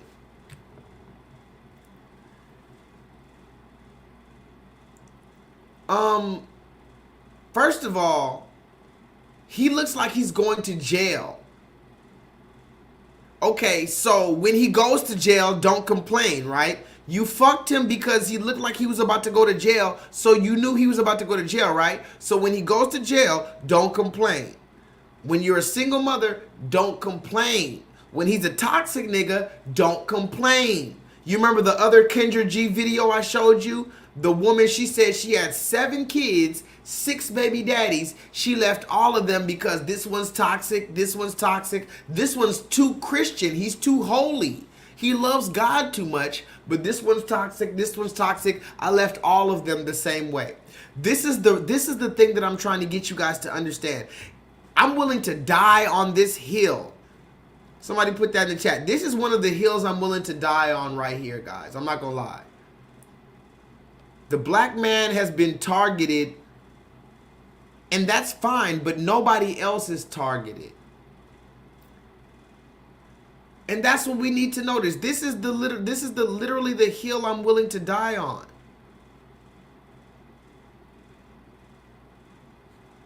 I'm not willing to die for a lot of shit, but this shit that I'm speaking tonight, this is facts. This is facts. This is facts, facts, facts. Let's move forward. Here's another thing I want to tell you, black man. I'm talking a lot of shit about black men, and I'm going to continue to talk about black men. First of all, I could not find a picture of somebody put that in the chat. I tried my best to find a picture of black Adam and Eve getting ridiculed by God, but I couldn't find the picture. Maybe there's a picture out there. If you can find a picture of a black Adam and Eve after they ate the fruit, go ahead and send it to my DM on Instagram. By the way, shout out to my people on patreon.com/J-LEETHAL7. If you wanna join me on Patreon, you can do it for $3 a month. I know you have $3 a month. I'm not begging you, but it is time to make this shit real. You gotta support black teachers, black revolutionaries, black businesses. You talk about Black Wall Street, but that was 100 years ago. I'm asking you for $3 a month to continue to bring this thing to you. Anyway, shout out to my people on patreon.com. But guess what? Go ahead and send me on my Instagram, New Malcolm X, if you could find a picture of black Adam and Eve getting ridiculed by God after they ate the fruit, but you get the point. This is Adam and Eve getting ridiculed by God, quote unquote, after they ate the fruit, right? But here, this is what I want you guys to notice. Oh, wait. Do we have a troll in the chat? Do not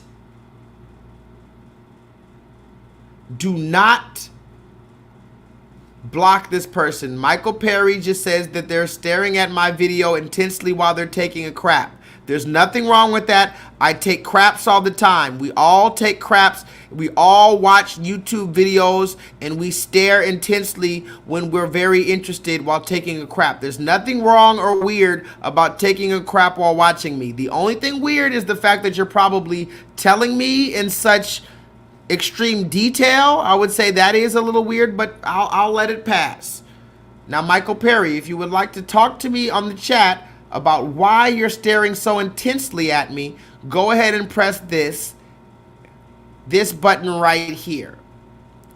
In the meantime, let's talk about black Adam and Eve. Remember, the books tell you, even the red man tells you that the first human beings were found in Africa, so we can call them black, for lack of a better term. So if Adam and Eve were black, look at this nigga Adam looking like a bitch ass nigga. Put a 7 in the chat if you see Adam being chastised by God. Like, God is like, why did you disobey me, nigga? And look at Adam. Oh my God. Look at Adam's posture. Fuck that. You don't even have to listen, if you didn't even know this story, you don't even have to know this actual story. You don't even have to know what's going on. You don't even have to know Adam. You don't have to know who Eve is. You don't even have to know who's God. Who are those people flying? What are those horses? If I just showed you this picture and you didn't know anything else in the world and I asked you, who is the simp ass, bitch ass nigga in this scenario? Who would you say? If you had no knowledge of anything else, but you were just a real ass nigga, and I said, if you have a gun to your head and you could only point to one person that's the bitch in this scenario, who would you say? The bitch. Now, mind you, there's a woman in this picture. So you would think if I asked you who is the bitch in this picture, you would point to the woman. No, I guarantee you that 10 out of 10 times, if I asked you who was the bitch in this picture, you're going to point to this fucking weird ass nigga right here. Look at him bending over. Oh, it's not my fault. It's the woman's fault, God. But look what she did to me. She completely deceived me. No, she didn't deceive you, nigga. You wasn't listening. You got distracted, pussy nigga. And that's the reason why you got kicked out the garden. I had a woman at that I work with, one of my coworkers, a black woman, young black woman. She told me the other day she was on her period. And she said, because she was walking all crazy, she was walking all funny at work. I'm like, and she had a crazy face on. I'm like, what's wrong with you? Why are you walking like that? She said, I'm on my period. I have cramps and I have this and it feels like my butt's gonna fall off and all this. And you know what she said? She said, it's all Eve's fault. If it wasn't for Eve, I wouldn't be having this pains. I said, you know what? I said, that's actually kind of true. But I said, you know what's deeper than that? I said, it's not even Eve's fault. I said, it's Adam's fault. And she looked at me like, huh? I said, yeah, if Adam wasn't a bitch ass nigga and he was supposed to stand his ground, you know, I don't know about you, but I mean, for sure, Adam wouldn't have been kicked out the garden and maybe Eve would have been given forgiveness. But because you tried to be a bitch ass nigga and follow her, not only did you follow her, but then when you got caught, you tried to blame her after you followed her. See, that's the reason why I'm willing to be a runaway slave. Somebody put that in the chat. The reason why I'm willing to be a runaway slave is because, shit, at the end of the day, I ain't gonna follow you. Fuck is you talking about? When it come time, God's gonna have to punish me for what the decisions I made. It's not gonna be for following some woman who on Monday she feels like this, Tuesday she feels like that. On Monday, she wants to be a goddamn president of the NAACP. On Tuesday, she wants to show her pussy to the entire world. The same world that she was just trying to be serious in front of, now she wants to show her pussy. On Monday, she wants to be a woman in a cheerleading uniform. On Tuesday, she wants to look like LL Cool J in 1997. You think I'm gonna follow some woman who doesn't even know that she's not LL Cool J? Hey, newsflash. Somebody put that in the chat. I really want to talk to Gabrielle Union right quick. Gabrielle Union, I don't know what the fuck's going on in your household right now, my lady. But newsflash, you're not LL Cool J. Wait. Let me change this up. Because this is breaking news. I don't even think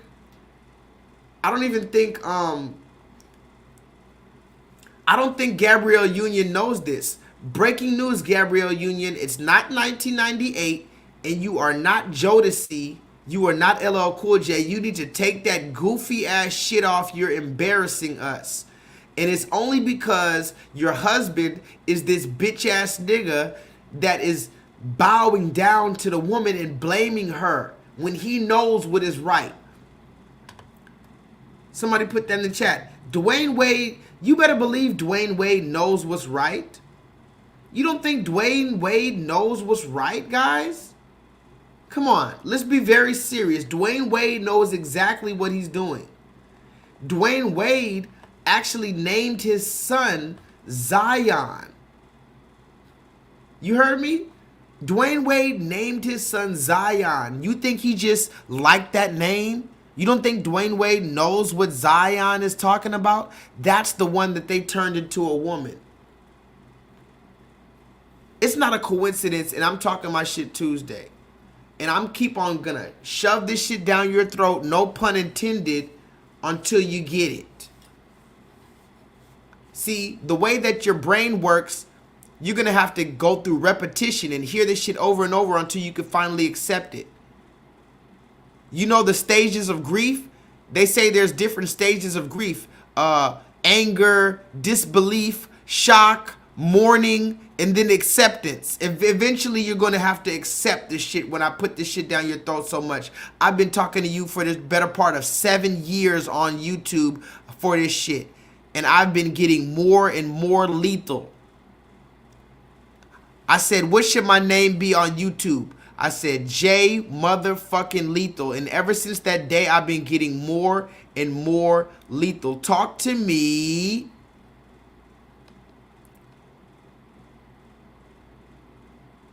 Talk to me. It's Talk Your Shit Tuesday, guys. By the way, this picture was in 2017. Count the years. I was already established on YouTube, had thousands and thousands of views by the time I did this shit. And this was in 2017, before George Floyd, before the Charleston riots and all this other stuff, when everybody was trying to act like we are the world. This was right when, right after Donald Trump got president. So yes, there was racism and everybody was talking about it, but nobody was really willing to stand up and confront it yet. You were still shocked and flabbergasted about Donald Trump. You niggas were shocked. Do you remember 2016? You niggas was shocked and flabbergasted. Okay, here's the thing I'm gonna ask you guys. It's Talk Your Shit Tuesday. Does anybody remember the morning after Donald Trump got elected as president? Did anybody go to work? Did anybody go around their black family? I had work the very next morning after Donald Trump became president. Did anybody else go to work, or were they around a lot of people? I think this was Somebody go look up the date. What date was that? I guess it was November or something, or maybe no. The election was November. I don't know. Whenever Donald Trump officially became president, there was the morning after that.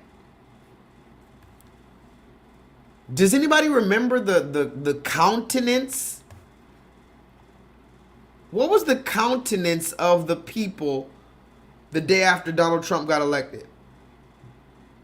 Does anybody know the countenance of the people? It was literally Donald Trump got elected like it was like 2 in the morning or something. And then I had to go to work the next morning.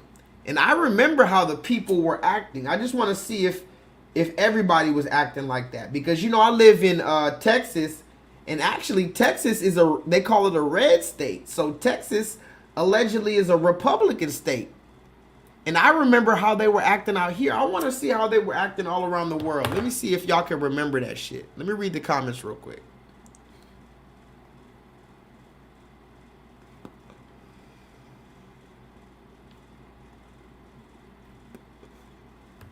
Solo Dolo said it was November 8th, 2016. Ah.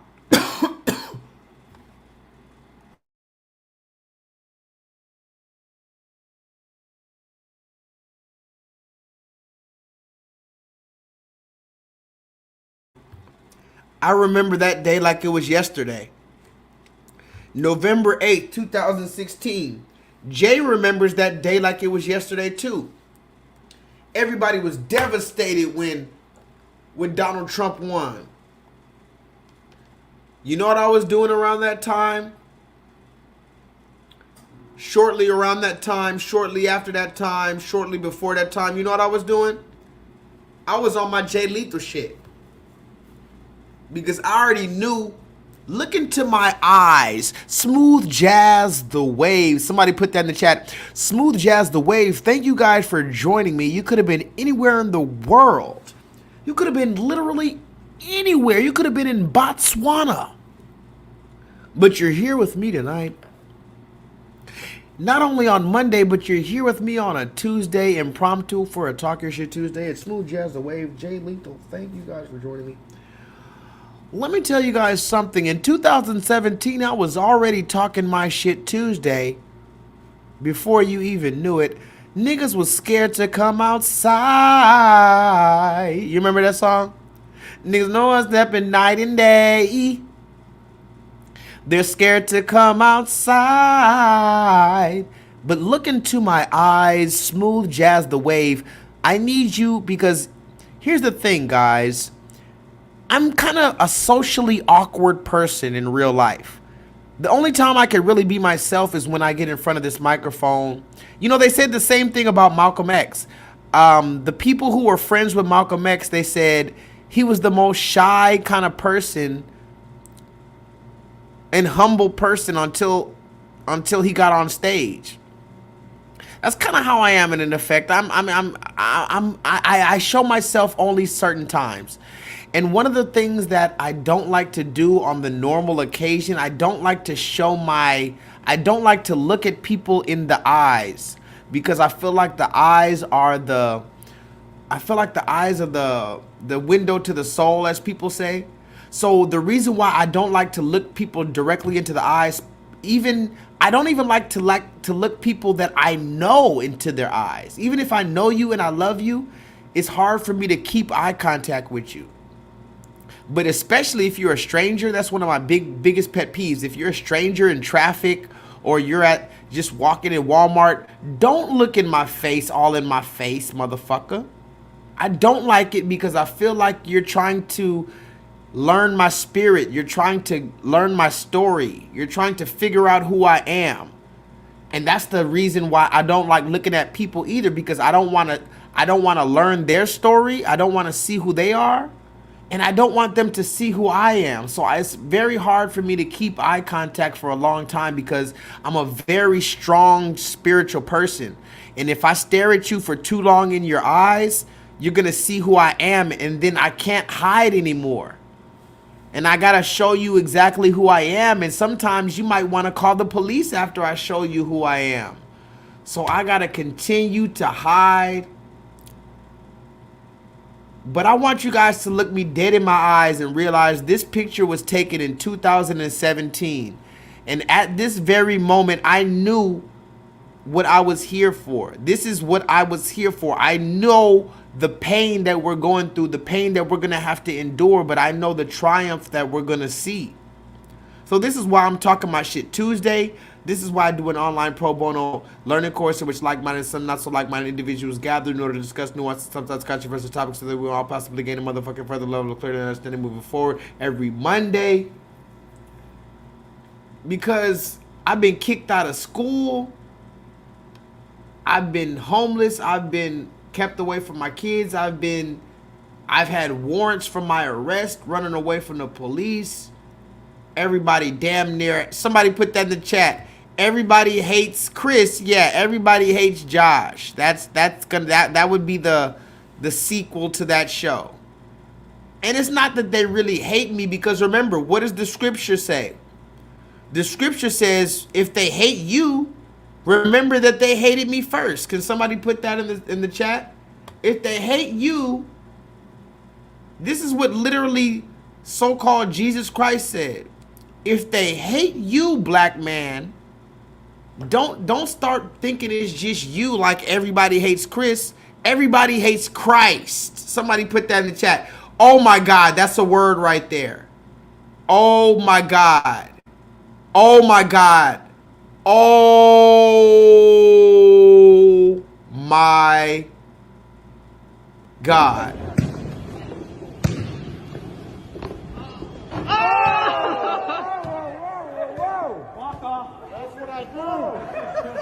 That's what I do.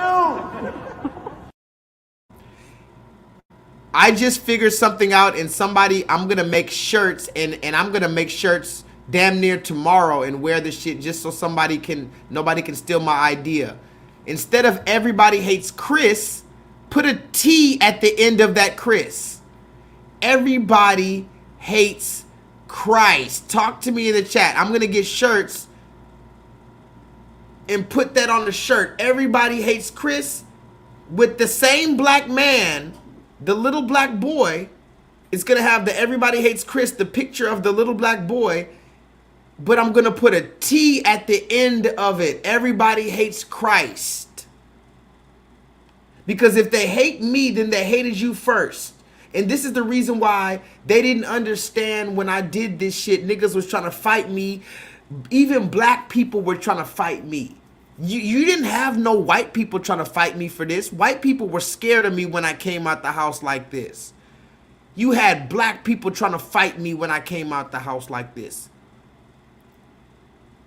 Talk to me in the chat, guys. Why were black people the main people trying to fight me when I came out the house like this? But they don't want to fight Colin Powell, Condoleezza Rice. You don't want to fight Barack Obama, Michelle Obama. You don't want to fight Steve Harvey. You don't want to fight Mark Lamont Hill. You don't want to fight Amanda Seals. You don't want to fight Lonnie Love. You don't want to fight motherfucking none of these people, but you want to fight me, right? Do you know how much I gave my blood, sweat, and tears for this shit? It's all good. Let's move forward. Let's talk your shit Tuesday, guys. I got some more receipts for that ass. Who wants some receipts? Who wants some motherfucking receipt, nigga? How about this one? Look at this goofy shit.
do I do this?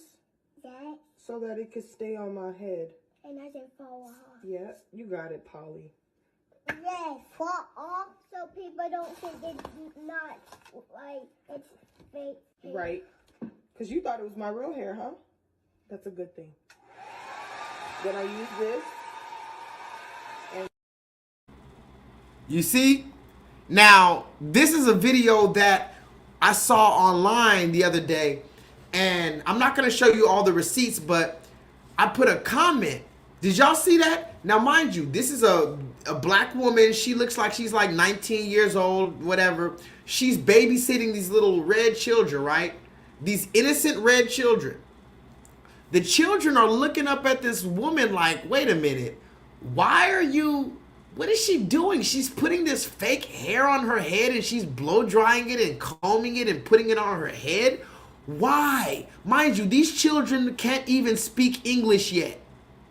Do you hear me?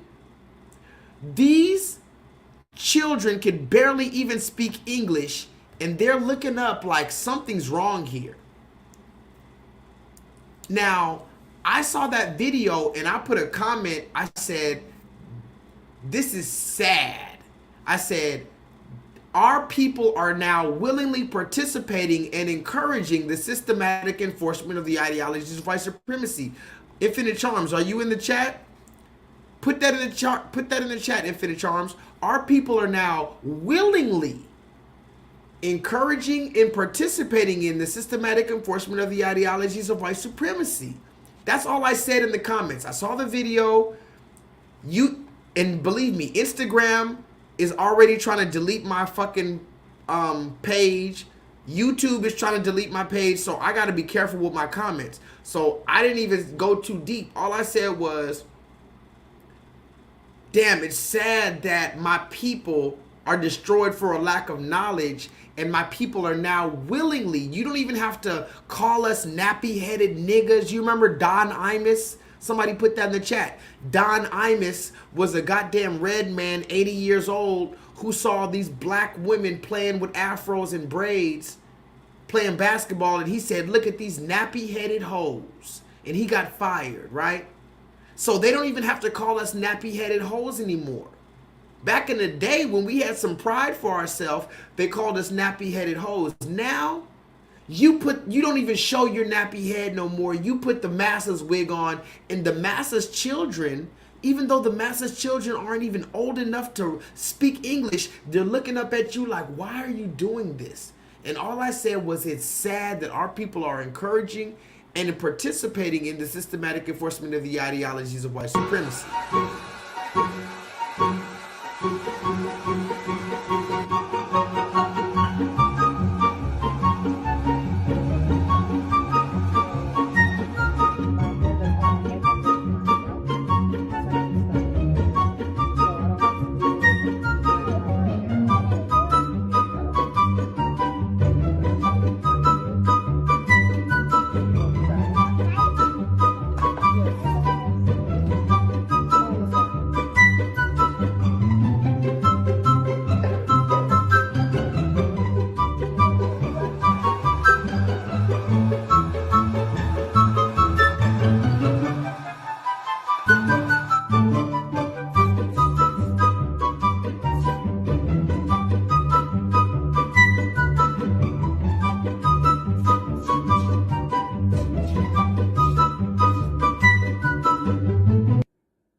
Why do I do this?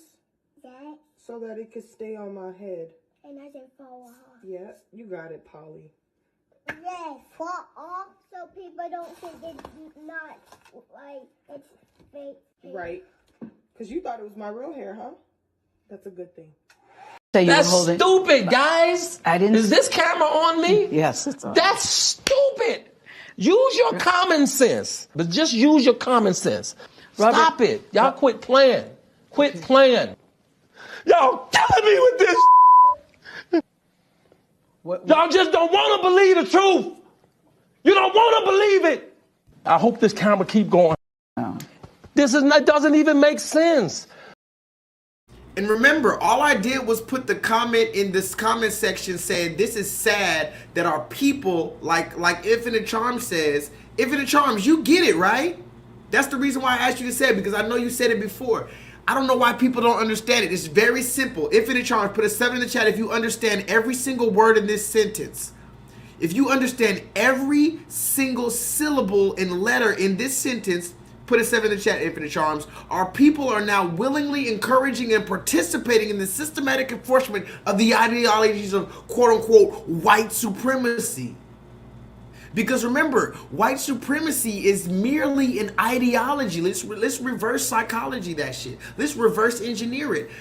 White supremacy, as it were, quote-unquote, is nothing more than a mere ideology.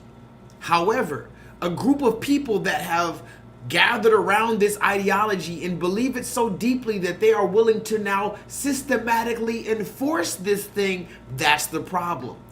And as Francis Cress Wilson and Neely Fuller Jr. said, and the 10 tenets of the ways that they completely rule over us with the systematic enforcement of the ideologies of white supremacy, and that's the word that I call it, because we can't just call it white supremacy. No, white supremacy is a fallacy. It's a mere ideology. However, that ideology has been systematically enforced in labor, law, politics, love, education, medicine, and these different type of areas. They rule over us with this rule, and as many people call it, they are on code, and we need to understand that. This is the reason why I stay on their motherfucking necks, because I've been figured this shit out. I didn't figure everything out, but I figured some shit out some years ago, and you're gonna get this work. I don't give a fuck if you try to get rid of my YouTube channel. You're gonna get this work. People gonna see this face, you son of a bitch. But it's Talk Your Shit Tuesday. Don't worry about it, guys. I'm just talking my shit, because it's Talk Your Shit Tuesday. Talk your shit Tuesday. Talk your shit Tuesday. Talk to me in the chat, guys.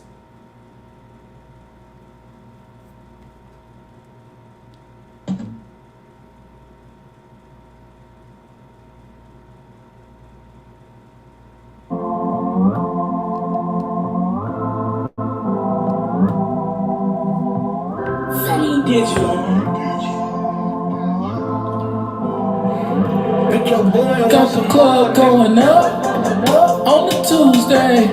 Got your girl in the collar she Tuesday. Club going up on a Tuesday. Got your girl in the collar she Tuesday. Club going up on a Tuesday. Got your girl in the collar she Tuesday. Club going up on a Tuesday. Got your girl in the collar she Tuesday. Squad going up. Nobody flipping packs now. I just did 3 in a row. Them shows is back to back to back now. Put the world on a sound. You know, party in the weekend. Ain't got no motherfucking time. The party on the weekend. Tell Jello bring the juice. We about to get lit. Fill the room up with some things. One night off and this is it. Always working OT. All the time and not all time. Shit is crazy back home. It kills me that I'm not around. I think we getting too deep. Shit I'm talking might be too true. Hey! It is what it is, guys. You know, you gotta have some fun with this shit. If not, you're gonna go crazy. You gotta have a little fun every now and then. Let's continue, because I do have more receipts. Let me read something. I don't even think I read nothing all night tonight. Did I read anything tonight? Put a 7 in the chat. Did I read anything tonight? I don't think I read anything. Do I have anything to read tonight? Oh yeah, let me read this. Shout out to my people who have been consistently sending me donations for the inflation. Remember, I'm not a salesman, but you guys understand how serious it is for your boy. So y'all have been sending support more frequently recently. And as I tell you over and over again, I do not require any payment, but I did open up some donation lines, and I appreciate you. So this is to James Lee. Shout out to James Lee. I'm not sure if this is, I had a brother named James X that called in one time, and he told me he never comments, but he watches me all the time, but he doesn't like to comment. So if this is James X, shout out to you. I don't know if this is James X, but this was on Cash App. And you know what's funny about the name James Lee, just because I'm talking my shit Tuesday, a funny story about that name James Lee, that's my father's name, my biological father, allegedly, unless my mom was lying, which is very fucking possible. This is something that we need to talk about as well. A lot of our mothers could have lied to us, but if my mom was telling the truth, my physical father's name was James Lee. And instead of James, his nickname was Jimmy. So my dad's name, allegedly, my father's name is Jimmy Lee. I'll tell you stories about him maybe another time. But James Lee, shout out to you. I don't know if that was the dude James X that called in, or maybe this is my father, my physical biological father, James Lee. That's his name. My name is Joshua Lee. My father's name is James Lee, believe it or not. Also, shout out to Aaron. I don't think I've ever seen you in the comments section, but shout out to you, Aaron. I saw this recently on my Cash App. And then I have one more. Shout out to my beautiful sister, Cha-Cha. Now, look at this. Everybody put your favorite emoji for the people in the chat. But Cha-Cha, she's not here tonight because, you know, she probably had to go to work. And, you know, I know I'll be going live kind of late, so. But I saw this the other day. I went on my, I barely ever check my shit, but I went on PayPal the other day and she sent me a PayPal donation because I got PayPal, I got Cash App, blah, blah, blah, blah, blah.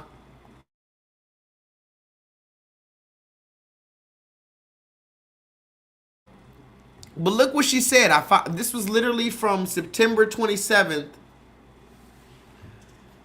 She woke up at 5:58 a.m. Shout out to you, Cha-Cha. I literally love you. If you're watching this later, I love you.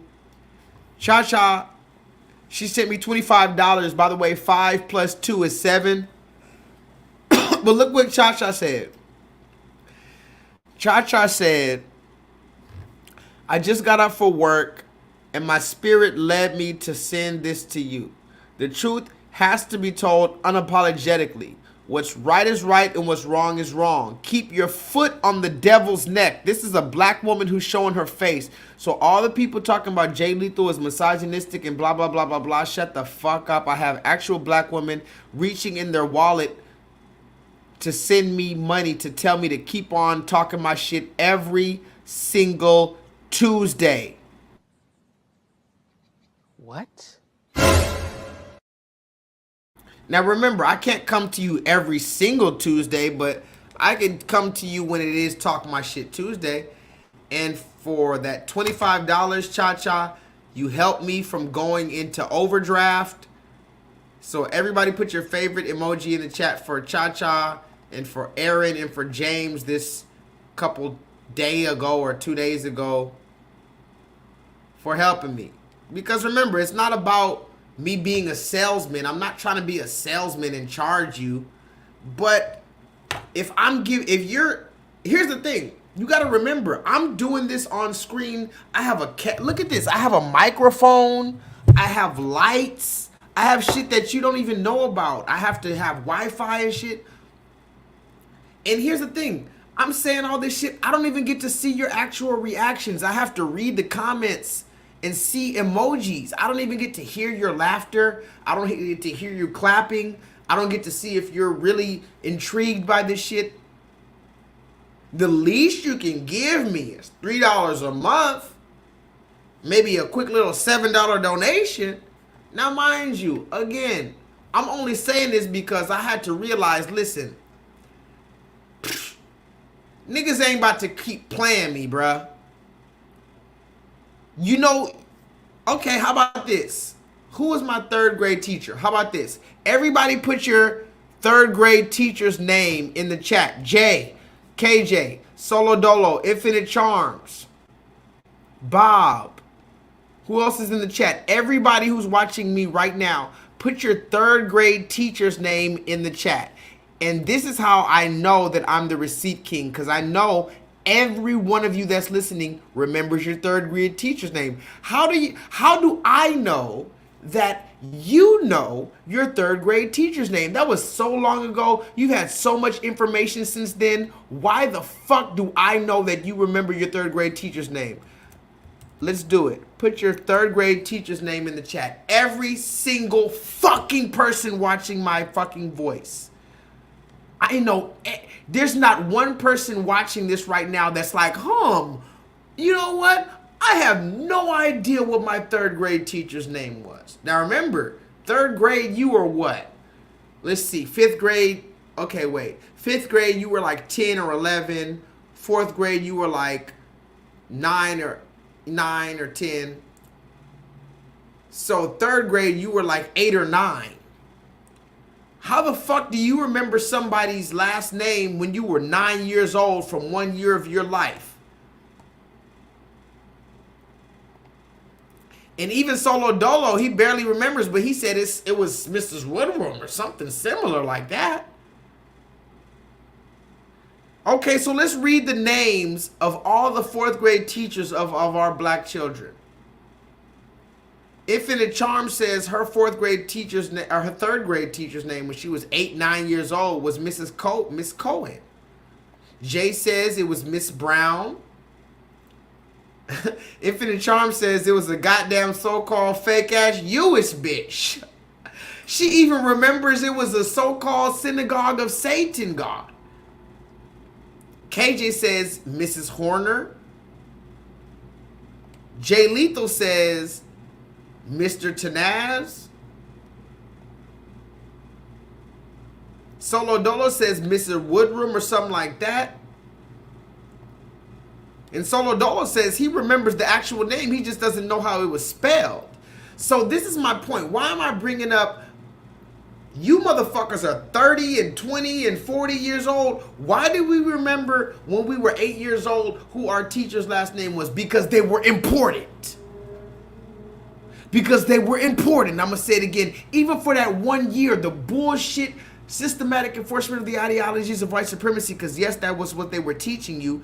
Even if they were teaching you how to color inside the lines, they were still teaching you that under the umbrella, under the systematic enforcement of the ideologies of white supremacy. So why did these people who only taught you for 1 year of your life when you were 8 years old, why do you remember their motherfucking name, but you can't send me a goddamn $3 Cash App, a $7 Cash App, or join my Patreon? Because you don't believe that black teachers exist, and you don't believe that we're important. But when it comes time to your teacher, you're going to sit down for a motherfucking parent-teacher conference, and you're even going to remember their name until you're 75 years motherfucking old. When it comes down to the red man, he can get a paycheck for being a teacher. But when I say I'm a black teacher, oh, you're asking for donations and all this other shit. Shut the fuck up. It's Talk Your Shit Tuesday. Kill that noise, man. Let's just get the shit. The shit. The shit. You'll get the shit. You'll be knee deep in the shit.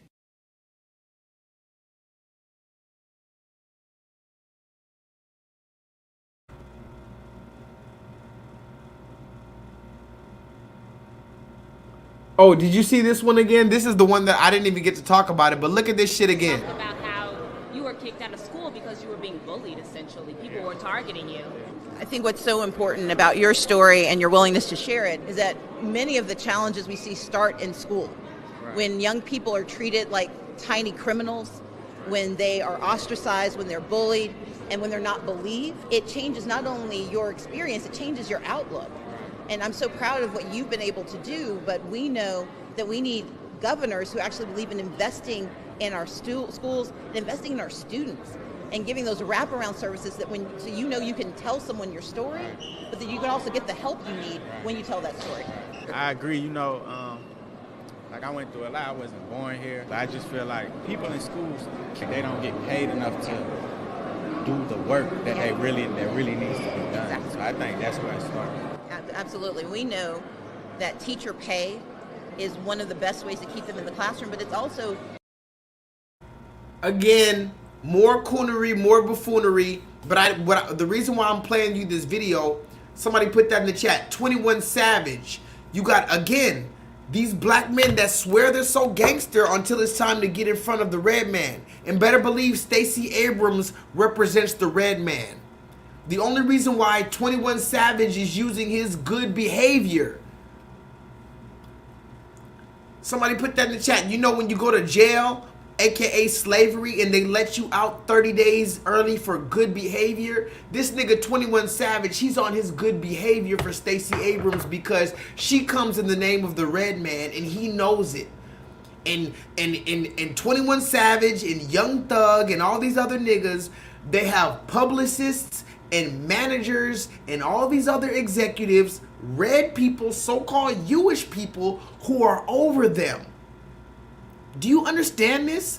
21 Savage. He's only a savage around you niggas.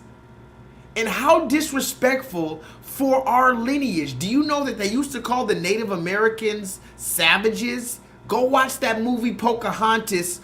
By the way, Pocahontas was brown skinned.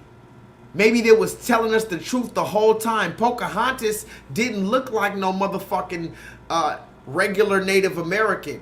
If we're really gonna take off our sunglasses and wake the fuck up, Pocahontas was literally brown. Let me look this shit up. Because I might be losing my motherfucking mind.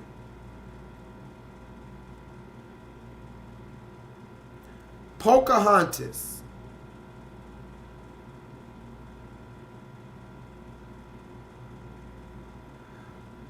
Why the fuck out of all the goddamn colors in the universe, why did they choose the same color as me? Look at this. This woman is the same color as us. Keisha, this looks like Keisha. This is Keisha and them. Why did they use that color brown to make the Native Americans? And when you watch that movie Pocahontas, what did they say? The savages, the savages. So this man 21 Savage is 21 Savage. He's only a savage around the goddamn black man.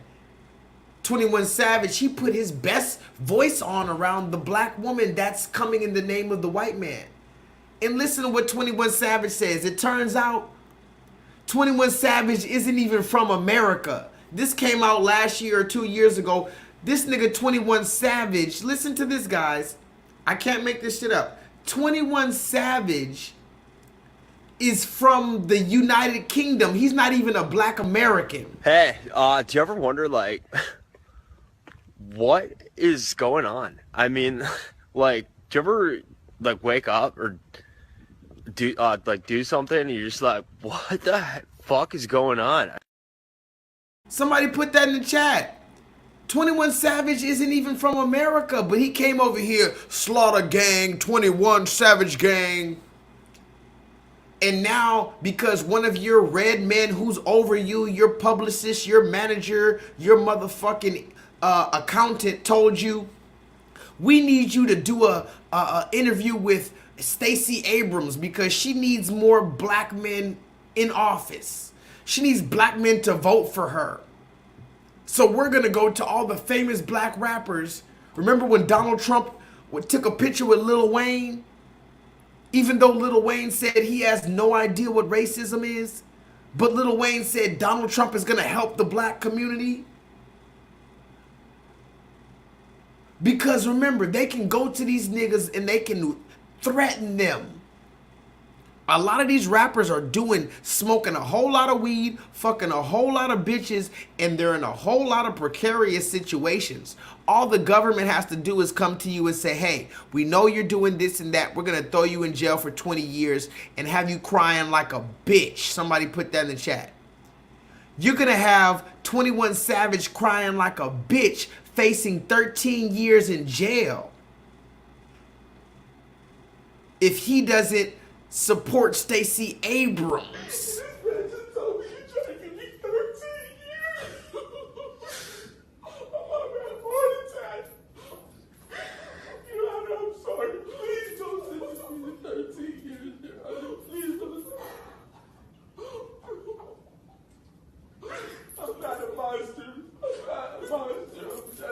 Who was driving that car the other day when the police were chasing?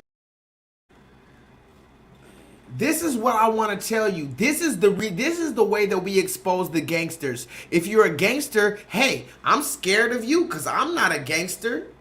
But if you're a gangster and you're going to shoot them up bang bang, you need to shoot them up bang bang wherever you go. Is that too hard to understand, guys?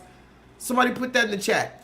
Is it too hard to understand if you're going to be a gangster, you need to just shoot them up bang bang wherever the fuck you go? That's all I'm asking. It's not a big deal. It's not like, I'm not saying, because I'm not a gangster. I wasn't born ready to kill anybody at any given time for looking at me wrong. Me personally, I love conflict de-escalation. I like to de-escalate situations. We can all have a beautiful day and live to fight another day. Remember Pops on Friday? Anybody ever seen that movie Friday? He said, you live to fight another day.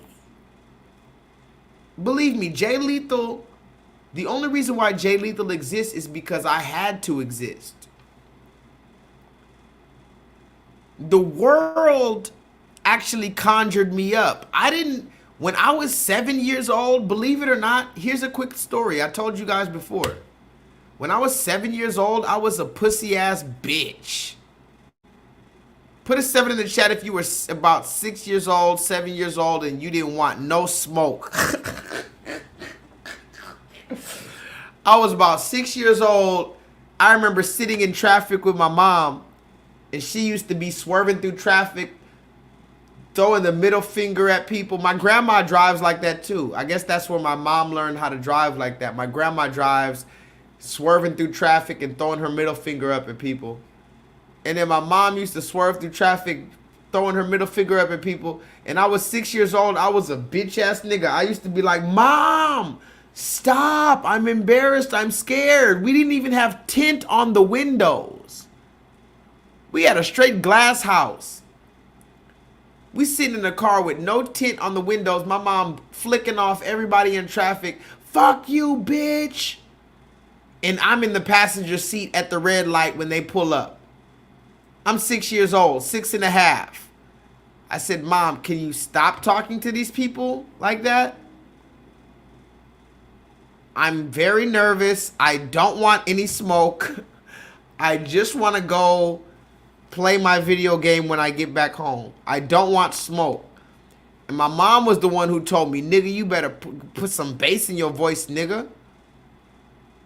My mom told me, maybe because we were all raised by the matriarchy since 1970. And if you were raised with your father in the house, aka, first of all, you were lucky if you were raised with your biological father ruling the house since 1970. Put a 7 in the chat if you had your biological father ruling the house like a king with all immunity. And your mother did not question your father since 1970. Let me know if that even existed. Because I know a lot of people who were raised with their biological father, but were they emasculated like Terry Crews? You remember Terry Crews in Everybody Hates Christ. I mean, Everybody Hates Chris. What the fuck? You remember Everybody Hates Christ? I mean, Everybody Hates Chris, where Terry Crews was the father in Everybody Hates Christ. I mean, Everybody Hates Chris.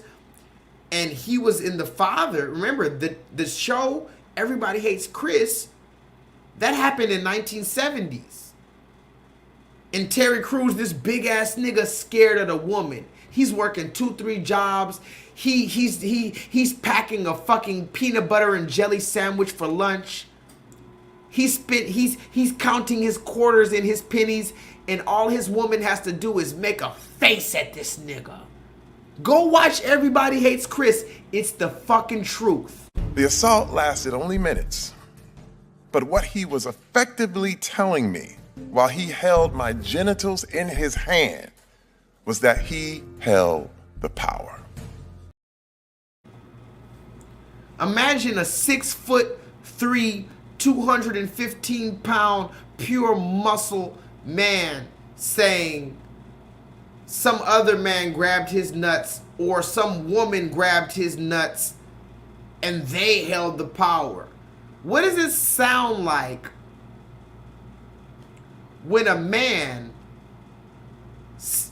that's strong enough to defend himself, because God made every man strong enough to defend himself, when he makes the man strong enough to defend himself, and then the man has the nerve to say, oh, somebody else held the power.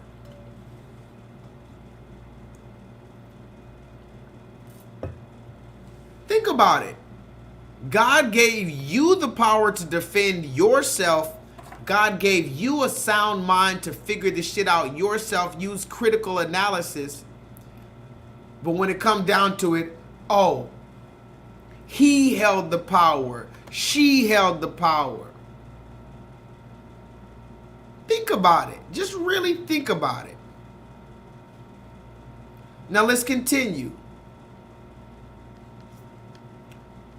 Let's continue, guys. I have a few more receipts. It's Talk Your Shit Tuesday, guys. Somebody put that in the chat.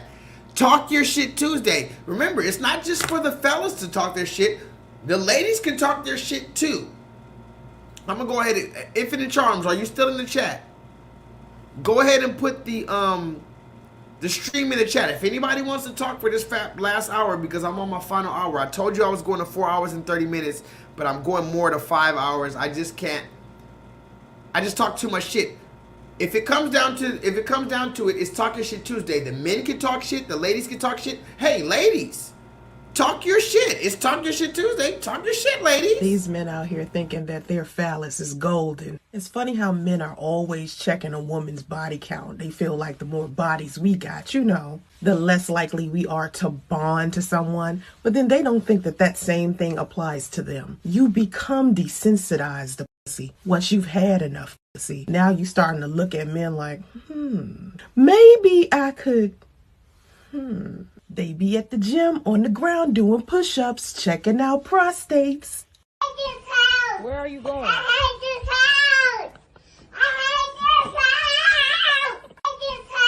These men out here thinking that their phallus is golden. It's funny how men are always checking a woman's body count. They feel like the more bodies we got, the less likely we are to bond to someone. But then they don't think that that same thing applies to them. You become desensitized to pussy once you've had enough pussy. Now you starting to look at men like, maybe I could, They be at the gym on the ground doing push-ups, checking out prostates. Out here calling every woman a hoe. Okay, you a racist. Can I say this online? Can I say this? They believe that their wayward phallus is so invincible, always out here talking about a way a woman's vagina smell. Like their community pipe doesn't smell like broken hearts and used up hot dog water, microwaved and shit, sporting that dick cheese, trying to cover it up with Issey Miyake. You can't cover that up with Polo Sport, my friend. Out here looking for some cool water cologne. Boy, bye. No matter how many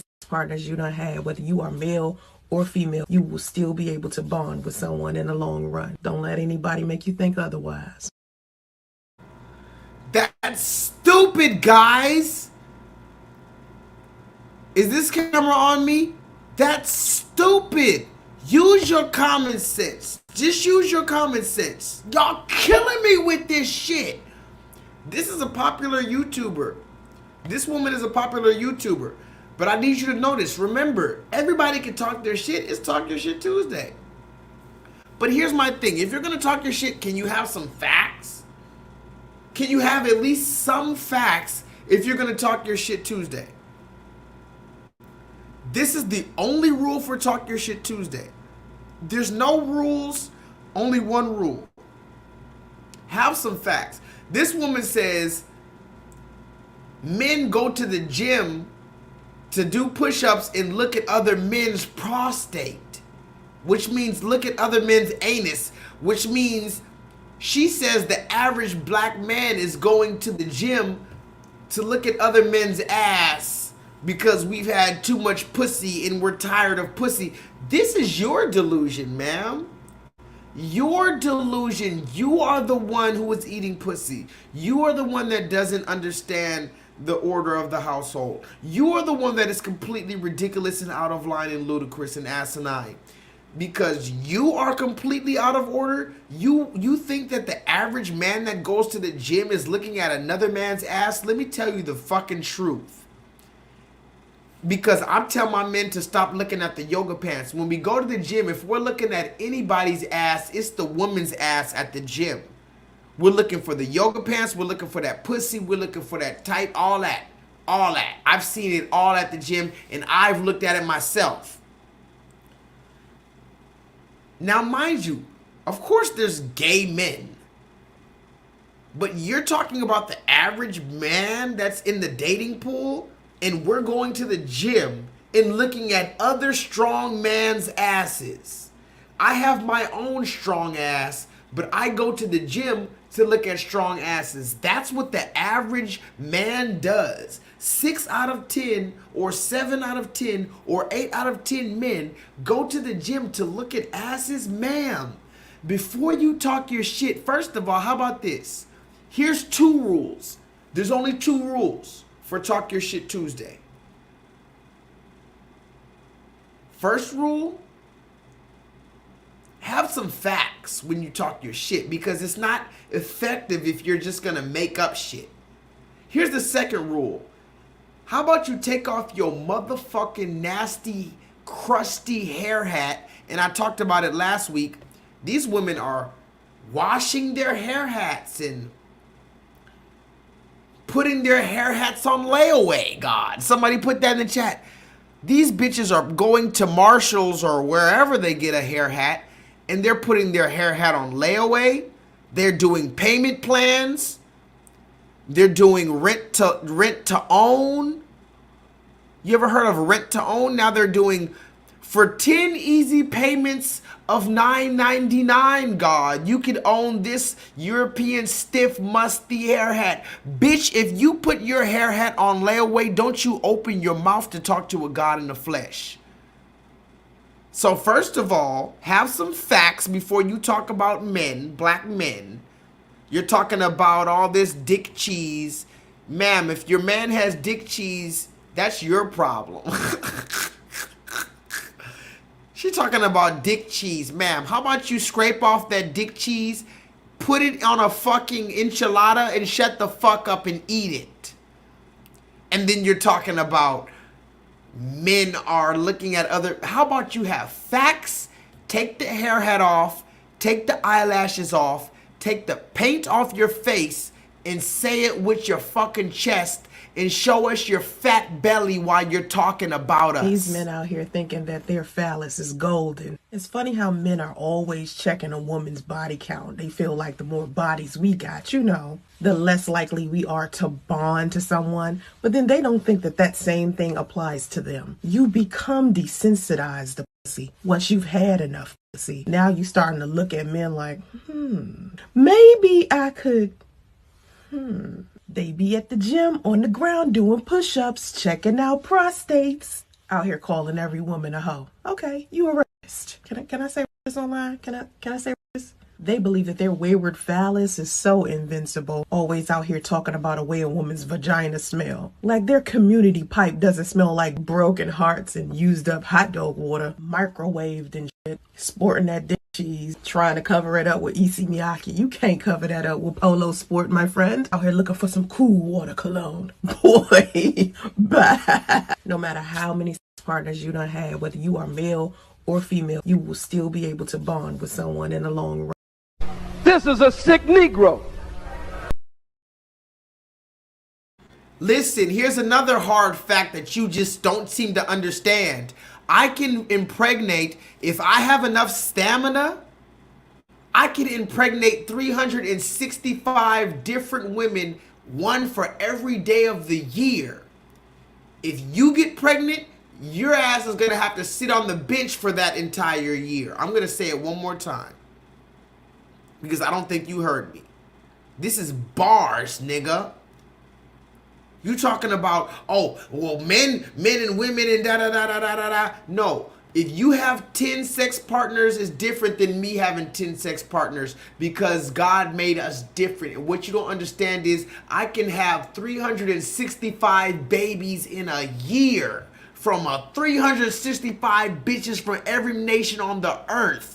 And your ass is gonna have to sit down with one baby from one nigga for an entire year when I have 365 babies. And I am Shakespeare in the flesh. Walt Disney, Nike, Google. Now who's gonna be the Medici family and stand up and let me create more? Or do you want to marginalize me till I'm out of my moment? Or why don't you empower yourself and don't need them and do it yourself? How, Sway? Take a few steps back to go. You ain't got the answers, man. You ain't got the answers. You ain't got the answers. You ain't got the answers, Sway. Kanye. I've been doing this more than you. Doing what? You ain't got. Come on, chill out. You bro. ain't got the answers. Kanye, you ain't got the answers. I'm asking you. You a ain't question. been doing the education, bro. You ain't been doing the education. Kanye, calm down. You don't have the answers, though. You hear this woman talking about, oh, these niggas got dick cheese for my enchilada. What? Let's continue, because I got a few more things to say. How about this one right here, guys? It's Talk Your Shit Tuesday. How about this one right here?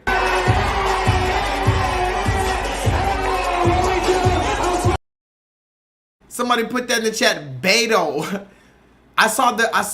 It's funny how the Most High God works. I've been hearing about this dude named Beto O'Rourke. Vote for Beto. Who the fuck is Beto? I heard Bernie. Vote for Bernie. Vote for Kamala. Okay, yeah. But who the fuck is Beto now? Last I heard, this nigga was openly homosexual, telling the kids, isn't this the same weird fucking wacky flailable arm flailing guy? This nigga looks like a Slim Jim. Isn't this the same Slim Jim looking ass nigga Beto who came and told the kids he was gay and they can be gay too? I could be wrong. Tell me if I'm wrong, guys. This dude, Beto, I don't know, who is he voting for? Is he going for governor, president, mayor? Beto. Let me know. I don't have no idea about Congress. Who the fuck is this guy? It says he's swag surfing. Look at this nigga swag surfing. You remember that song? Yeah, I got that swag. Da-da-da. I got my bag. So, you know, black people, we get into the crowd and we start swag surfing. He's in a room of nothing but red people, this man Beto, swag surfing, but everybody's going in a different direction. And you don't believe that they stole our history from us?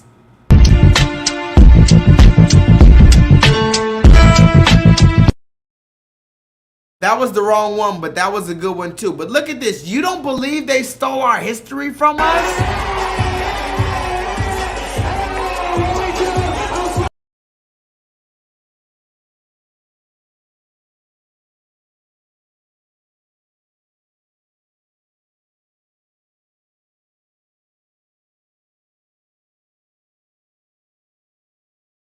This is what happens when you have millions of dollars for managers and publicists and all these other representatives and executives to come and tell you what to do. See, this is the reason why J-Lethal doesn't be famous, because I don't have a manager, I don't have a publicist, I don't have somebody calling me telling me, J-Lethal, you need to meet with Stacey Abrams like 21 Savage or a Little Baby. J-Lethal, you need to go and swag surf with the black delegation because you need the black vote.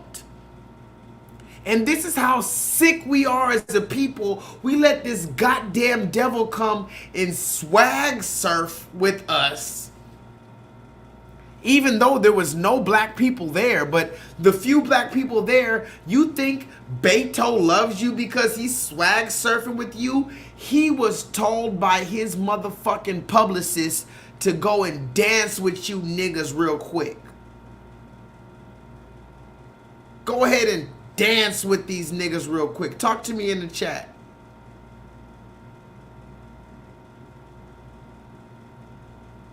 Here's another thing I gotta say before I get out of here. Here's another thing I gotta say. Look at this. So I've been getting bombarded with people asking me about how real this is. Does this make sense? Why would that dude pass at $1 billion? And I'm laughing because in the video, I think Jimmy says that it would be at least 10 billion for him to sell his channel and all the companies, the Beast Burger, the chocolate, all this. And when I saw that, I was like, not enough. So people are freaking out at $1 billion. I think 10 billion's not enough. And I don't think people are realizing what him and Emma Chamberlain and Logan and KSI and a trillion other influencers and creators are doing. The reality is we've been in this stage for a while now, but it's becoming more obvious to people that the people that are creating content and building actual community, beginning to build actual scale, and then are able to deploy the commodity of t-shirts and juices and chocolate and cereals and burgers. These are all fucking commodities that are being built on the back of actual audience and affinity and caring about it. I think one day we'll look at when Jimmy exits and we will laugh at the $1 billion that he was offered. People are laughing that he's turning it down. People can't see the differences between thoughtful business strategy and a flash in the pan. Creators, entrepreneurs building massive, humongous audiences. That's the actual asset. This is not a flash in the pan. This was just a good decision.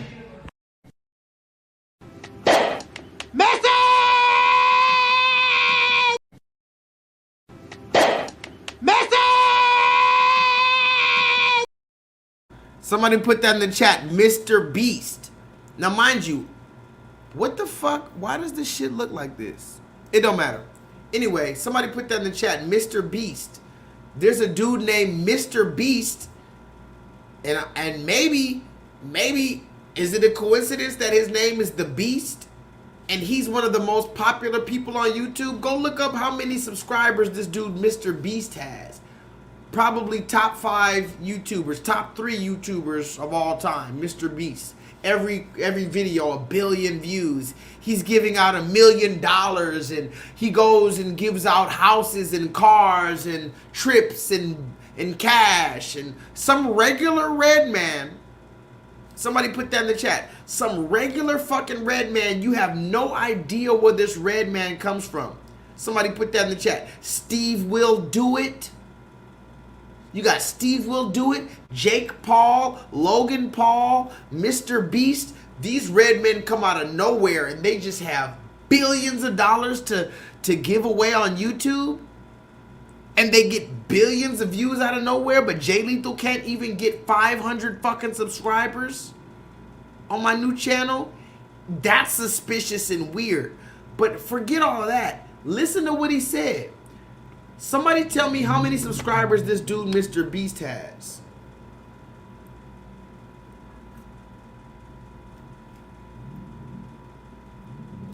Go look up how many subscribers Mr. Beast has. I guarantee you it's over 1 million. I mean, I will literally put my black neck on the line. You can chop my black neck off if he doesn't have 1 million subscribers. I don't even know how many he has. But if Mr. Beast on YouTube does not have 1 million subscribers, I will delete my channel, and when you see me, you can chop my black neck. Mr. Beast has, oh my God.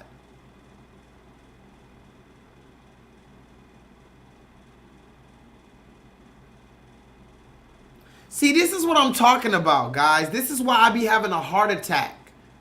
How can I not reach 500? Do you know the difference between 500 and 105 million? How does Mr. Beast have 105 million subscribers, but I'm struggling for 500?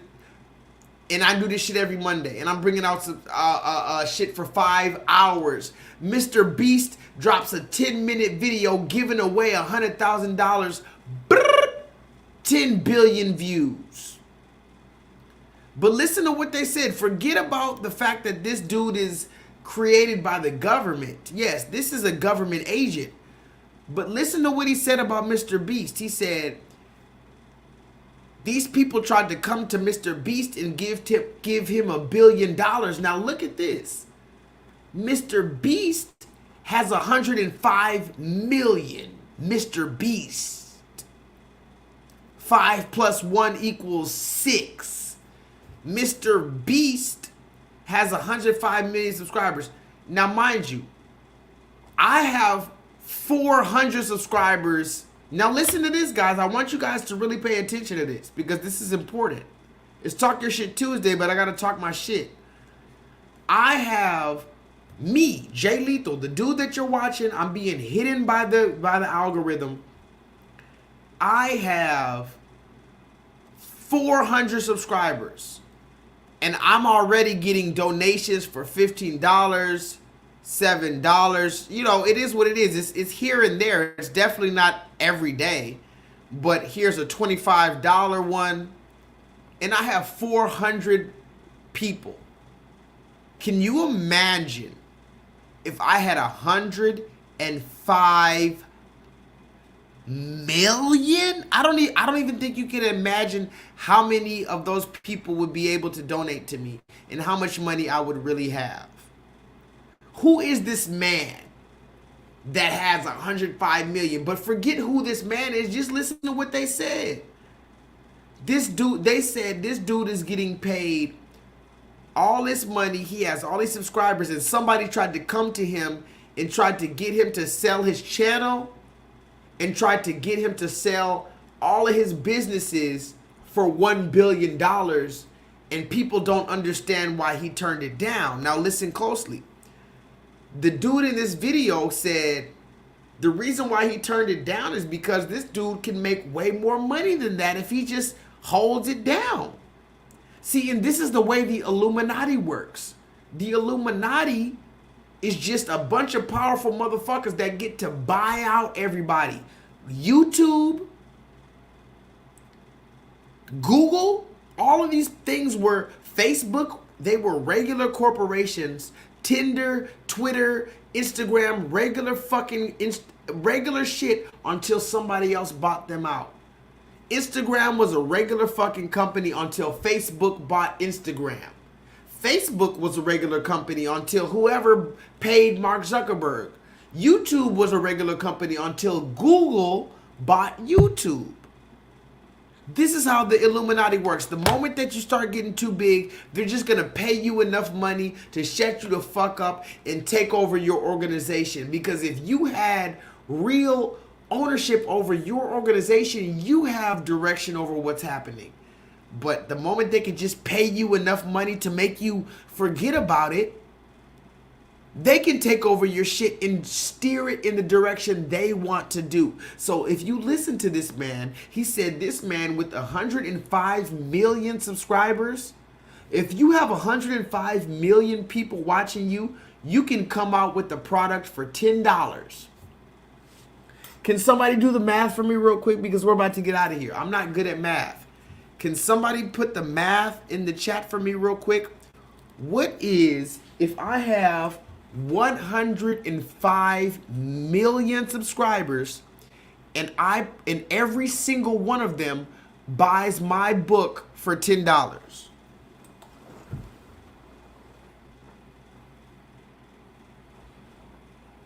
Go ahead and put that in the chat. We're on our final hour, guys. It's Talk Your Shit Tuesday. We're about to get out of here.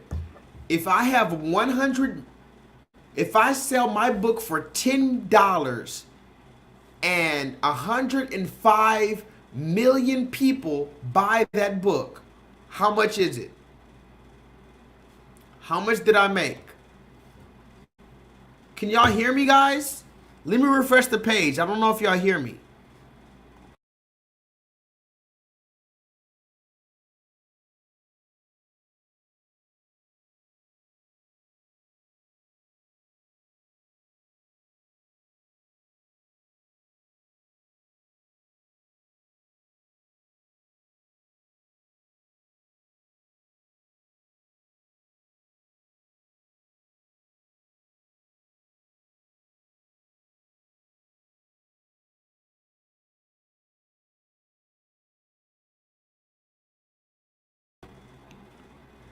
Can y'all hear me, guys? I'm gonna ask you again. If I have 105 million people that buy my book at $10 a piece, I'm making 1.5 billion dollars.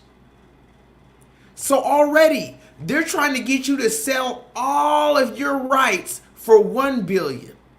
But all I gotta do is get all of my subscribers to buy my $10 product, and I already made more than that. This is what I'm trying to tell you. This is another reason why J-Lethal got on YouTube and I started making myself a household name. I said, I'm J-Lethal, because if you think about it, and I've told you guys this shit before. Think about it, guys. I have 400 subscribers. Let's just say J-Lethal has 400 subscribers, but only 10% of them are going to buy my product. I think that's a fair, would you say that's a fair estimate? You have a following, but we know that if you have 1 million subscribers, we know 1 million people aren't really going to buy your product. Right? You have 1 million subscribers, not all of them are going to buy your product. So let's just not even say 50%, not even 30%.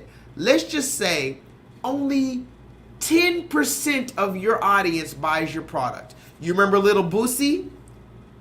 Infinite Charms. You remember Little Boosie? Little Boosie was crying because he had 10 million subscribers. And they deleted his page.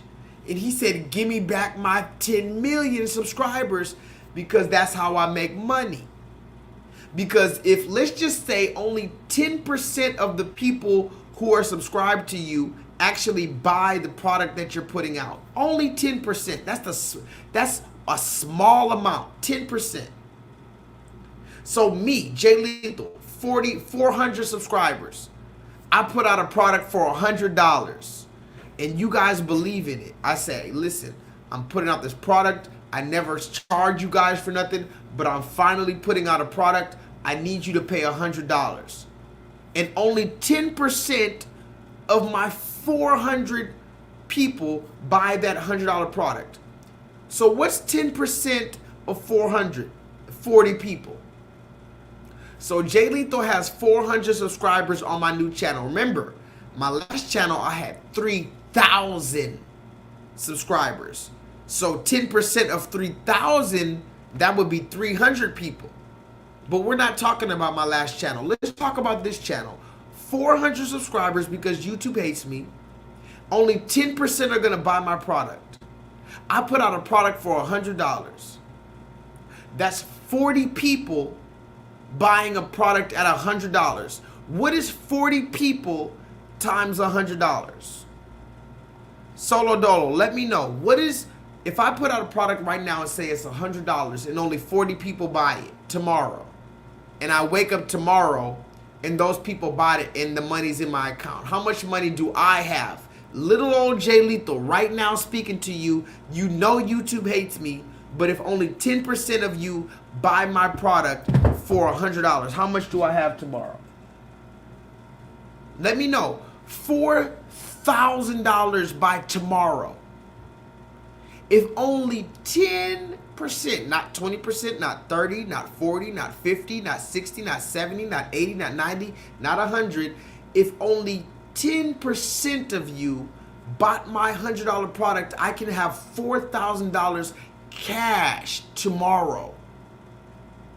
Do you understand how this can be lucrative and why YouTube has a reason to keep me from being famous? Listen. So I've been getting bombarded with people asking me about how real this is.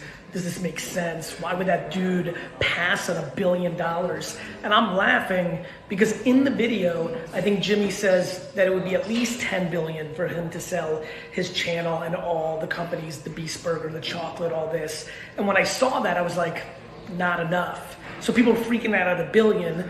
I think 10 billion's not enough. And I don't think people are realizing what him and Emma Chamberlain and Logan and KSI and a trillion other influencers and creators are doing. The reality is we've been in this stage for a while now, but it's becoming more obvious to people that the people that are creating content and building actual community, beginning to build actual scale, and then are able to deploy the commodity of t-shirts and juices and chocolate and cereals and burgers. These are all fucking commodities that are being built on the back of actual audience and affinity and caring about it. I think one day we'll look at when Jimmy exits and we will laugh at the $1 billion that he was offered. People are laughing that he's turning it down. People can't see the differences between thoughtful business strategy and a flash in the pan. Creators, entrepreneurs building massive, humongous audiences. That's the actual asset. This is not a flash in the pan. This was just a good decision.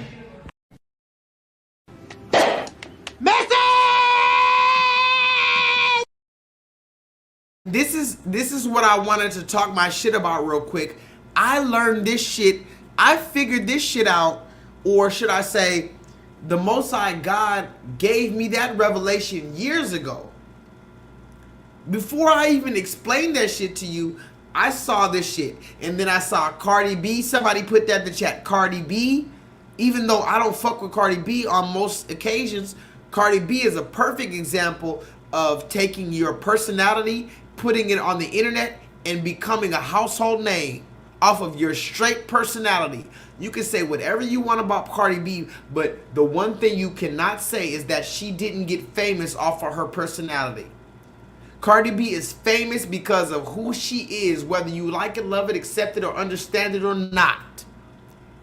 And she got famous because she was a raggedy mouth. Go look up the pictures of the videos of Cardi B with her raggedy mouth before she got her teeth fixed, before she was perfect. There was a time when Cardi B said, I'm never gonna fix my teeth because this is who I am.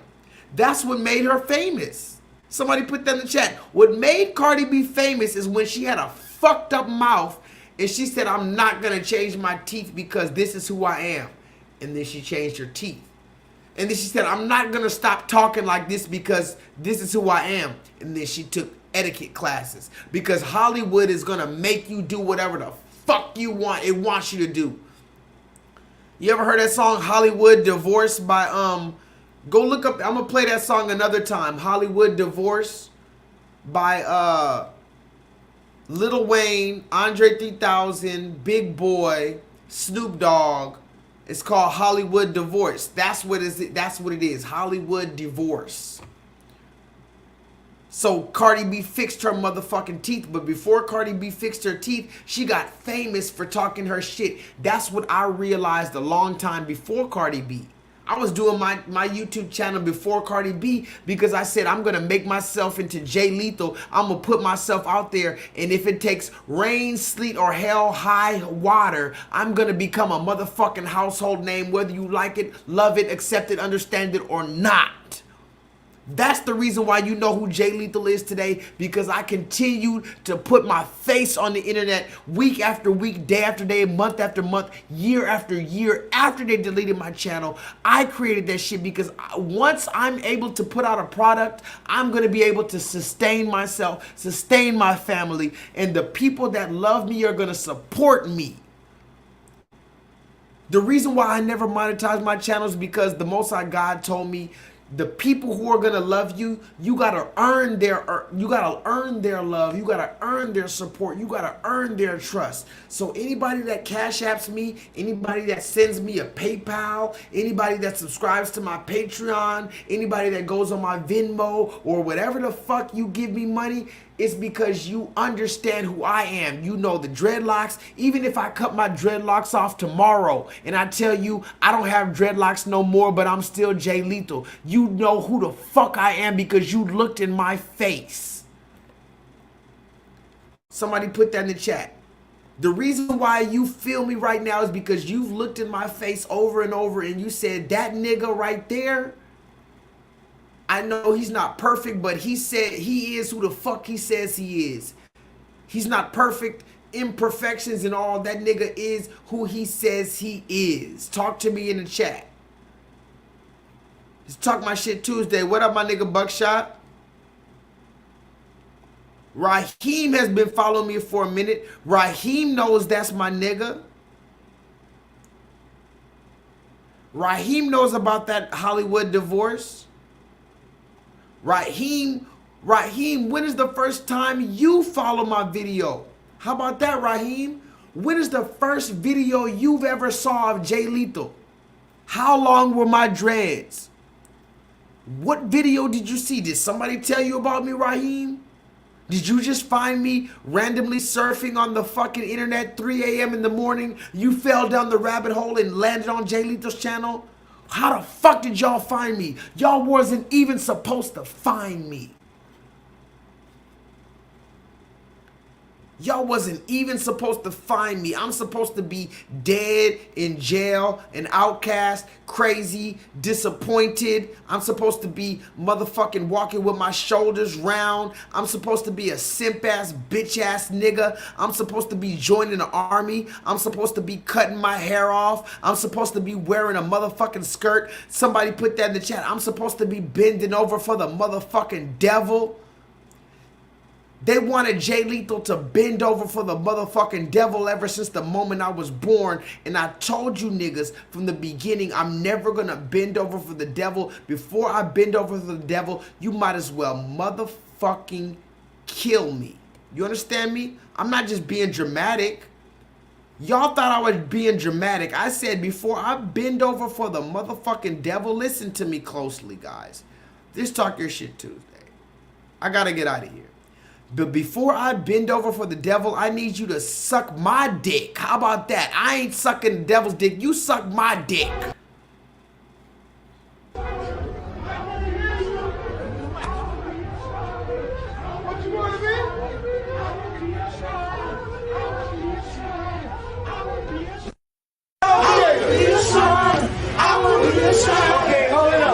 Hold it up.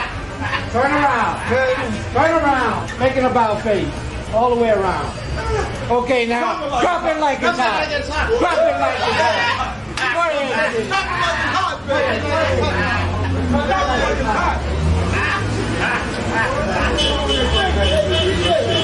Oh, no. All right, hold it. Proud of what I am and what I represent. Are you a traveling man? I'm a proud of what I am and what I represent. And you're using the black. Look at the condition of our people, man. Leave us alone with brother. Look at the condition of our people, brother. Leave us alone. How you walking with the illumination of our people, man? That's a sign of our ancient king. You don't represent us. Brother, you don't represent because us. you lower than me. You are my son. No. You my son. I'm true living God. It's the light, man. This disrespectful to the black man. Y'all brothers should be ashamed of yourself, man. You should be ashamed of yourself, bro. Brother, man. Look, kick rocks. G, you ain't saying nothing, brother. We for real about this. Is a shame for the black man. Okay, well, keep this moving is a disgrace for the black man. Ain't no keep moving. You ain't saying nothing. Keep moving. I have a few more receipts, but I'm probably gonna show the rest later. I told you I didn't want to get to 5 hours. I'm probably gonna get to 5 hours. I want to say two more things because last night I didn't have a lot of women in my chat. A lot of the women, for whatever reason, left. KJ had to go. Infinite Charms had to go. Passion Black had to go. Shout out to all my black women. Listen to me, black woman. I know, and I've said this since the beginning of time. I've said this, I've always said this. The black woman is the gift to the black man. Can somebody put that in the chat? The black woman is the ultimate gift to the black man. You've heard about a Ferrari. You've heard about, the sun, the moon, the stars, all the animals, all the mansions, all the bling bling, the diamonds, the money, the cash. None of that was able to make Adam sleep well at night. For some reason, Adam had everything in the world, but he couldn't sleep well at night. The only thing that made Adam sleep well at night was the black woman. So believe me, I understand that the black woman is, you know, she's the ultimate gift. You see the sun back there in the background? Put a 7 in the chat if you see the sun, the big, beautiful, perfect, round sun that gives life to everything in the background. You see the water? The beautiful water that gives life to everything. The sun, the water, the air gives life to everything. Adam had all of this. He had the sun, the water, the air, the fire, everything. And he still couldn't sleep well at night. Why? He needed the woman. So God gave him the woman. Now guess what? That means the woman is more powerful and more special than the sun, the moon, the stars, the water, the air. You ever seen that footage they talked about? You remember the dude? He was like, hold on, what did old boy say? He was like, I liked you and I want you. Now we could do this the easy way, or we could do this the hard way. They was talking about this dude in prison. He was talking about how he used to rape other black men. It's a whole story. If you didn't see that video, they also talked about it on the Boondocks. But anyway, I did hear that dude died in prison. Somebody go look that story up.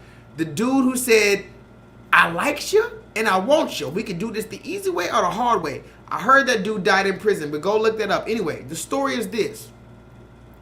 That dude, in his interview, he says booty is more important than air. Somebody put that in the chat. The booty is more important than water. The booty is more important than air. This is what the dude said. And I didn't understand it, but I finally understand it. The booty is more important than water and air because Adam had water, he had air, but he still needed that booty. So here's the thing, the black woman, she loves to say that the Bible is going against her. The Bible is not going against you. The Bible told you from the very beginning, in the first book of the Bible, it said that the most important thing is that booty. But if that booty is out of line, somebody put that in the chat. If that booty is out of line, like Rachel Dolezal, guess what, Adam? You need to slap the fuck out of her ass, knock her head between the washer dryer, and then throw the apple all the way across the garden, and then we talk to God. Somebody put that in the chat. And then we talk to God. Remember that statement? You kick ass, take names later. Somebody put that in the chat. I'm going to kick ass and take names later. If Adam would have slapped the fuck out of Eve, even slapped her teeth out her mouth, and took the apple that she bit and threw the apple away, maybe Adam would have been saved and Eve would have been saved. Because remember, the scripture says that Eve was Adam's possession. Your wife is your possession.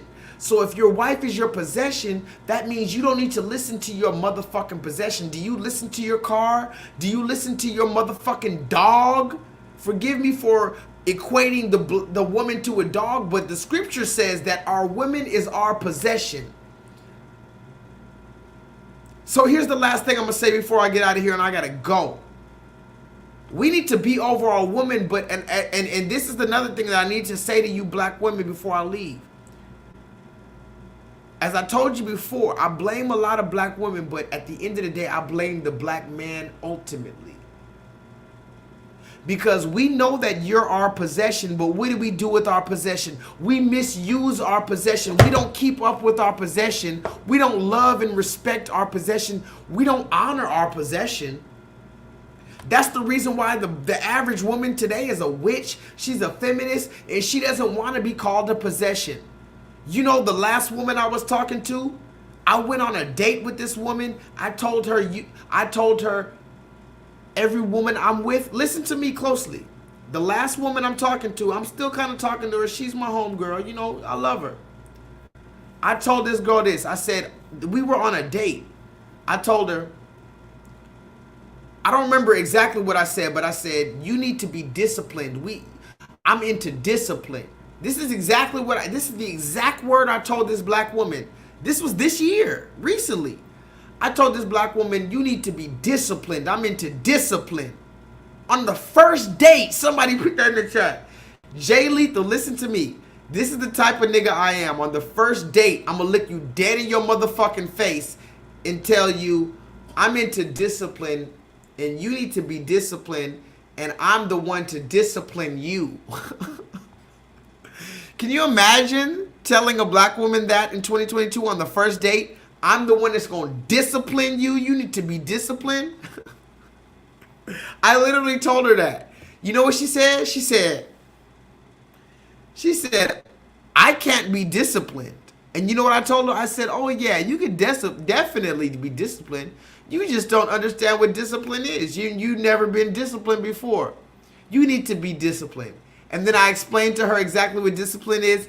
You know what she did in 20 minutes? Not even 20 minutes. 5 minutes. Not even 7 minutes. In 5 minutes. 3 minutes, God. I explained to her discipline. I explained to her I'm the one that's going to discipline her.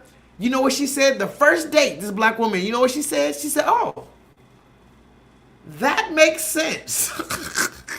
I'm not lying. I swear. If I'm lying, I'm flying. I told this black woman, I'm going to discipline your ass. And she said, oh, that makes sense. So this is what I'm telling you about the black woman. She's your possession. But if you're just going to pimp on her and try to be a fake ass nigga to her, there's no way you can possibly discipline her. Because remember, we're talking about be encouraged. Does anybody remember that? I'm about to get out of here right now. I'm literally leaving. Thank you guys for joining me. You could have been anywhere in the world, but you were here with me tonight. Tonight is Talk Your Shit Tuesday, but last night we were talking about be encouraged. And when I said be encouraged, what I meant was the true definition of proper encouragement is edification. Edification. What does it mean to edify? Does anybody know the definition of edify? What does it mean to edify someone? To edify is to instruct or improve morally, intellectually. So we're going to discipline these women, and we are going to encourage these women. How do we encourage these women in 2022? Do we tell these women wear those yoga pants? You remember Future, somebody put that in the chat. Future is one of my favorite artists. I love the rapper Future, right? Future has a song where he's talking about, oh yeah, you can wear those yoga pants. Literally, go listen to the song Use Me by Future. Go listen to this song after I'm done, because I'm literally about to get out of here. Go listen to the song. It's one of my favorite songs by Future. I love the song, but the moment he starts the song, he says, he's talking to a woman, and he says, you can wear those yoga pants that show your pussy, and I don't care. It's okay. You can wear those yoga pants that show your pussy. That's what Future literally says in his songs. Yes, you can wear those yoga pants that are see-through. You can even wear those yoga pants when I don't see you. That's what he said. You can wear those yoga pants that are see-through. You can even show that pussy on those yoga pants when I don't see you. So you can wear those yoga pants that are showing your pussy when I'm not even around you. That's what Future said. So Future is encouraging these women to wear pussy print pants. But if he was edifying these women, he would improve them morally, intellectually. So he would say, you don't need to wear those pussy print pants in public when I'm with you, and especially when I'm not with you. Because if I'm with you, it's disrespectful to me. You're putting me in an awkward position. You're putting me in a position where I might have to fight for my life if somebody tries you. And if you're not with me and you're showing those fucking pussy print pants, I can't even protect you. So no man that loves you is going to tell you to wear your pussy out in public when he's not with you. But that is what it is. Let me show you this last little receipt before I get out of here. I did want to show this thing too because I'm going to show the rest of the receipts later. I'm already out of time. But these are the last 2 receipts I'm going to show you. The women are our possession. Somebody put that in the scripture. A man who finds a wife findeth a good possession. The scripture says the woman a man is supposed to possess our woman. What does it mean if you are possessed by the devil? He takes you over. What does it mean you are possessed by a demon? He takes you over. It says that the woman is supposed to be possessed by the man. The woman is supposed to be basically another version of him. You're possessed by this man. Look at you. Look at you. You look like you could be King's bitch, huh? You look like you could be King's bitch. Let me put it together for you.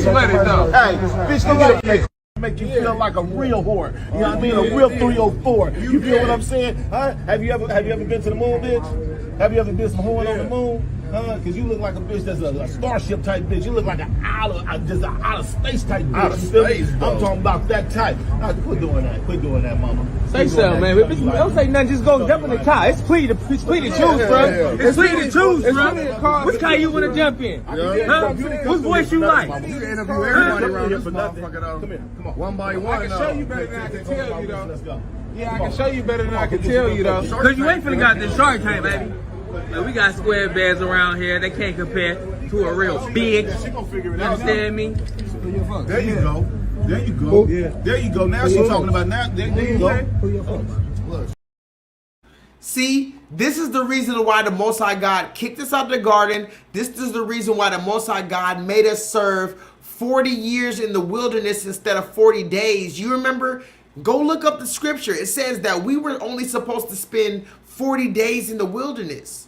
But because of our fucking disobedience and our stiff-neckedness and our fucking ego and our fucking lack of faith in the Most High God, we spent 40 years in the wilderness. Because you niggas, you got 10 niggas at the gas station and not one of them could figure out how to be a revolutionary. Somebody put that in the chat. 10 niggas at the gas station and all of them, all you know how to do is gather around one bitch. One black woman, forget me, she's not even a bitch. It's a black woman. Look at this woman. She has her head down. Look at her. Her head is down because all you gold tooth, dreadlock, wife beater, gold chain wearing ass, Glock and Draco AK-47 carrying ass niggas, all you know how to do is gather around the same bitch and try to get her to be your fucking hoe. These are the same niggas that be at the gas station. 12 niggas at the same gas station, all of them selling the same weed. I'm about to get out of here. Put a 7 in the chat if you know what I'm talking about. Have you ever been to a gas station? 12 niggas at the gas station standing in front of the gas station. They all asking you to buy, can you buy some weed from them? First of all, how do I know which one to buy weed from? You got 12 niggas, hey, buy some weed from me. And then sometimes it gets combative. Sometimes it gets dangerous. This nigga's trying to sell me weed, and then this nigga comes up talking about, no, I got better weed. I got the weed. Buy the weed from me. Who has the best weed? How about that? From now on, I'm going to pull up with a shirt.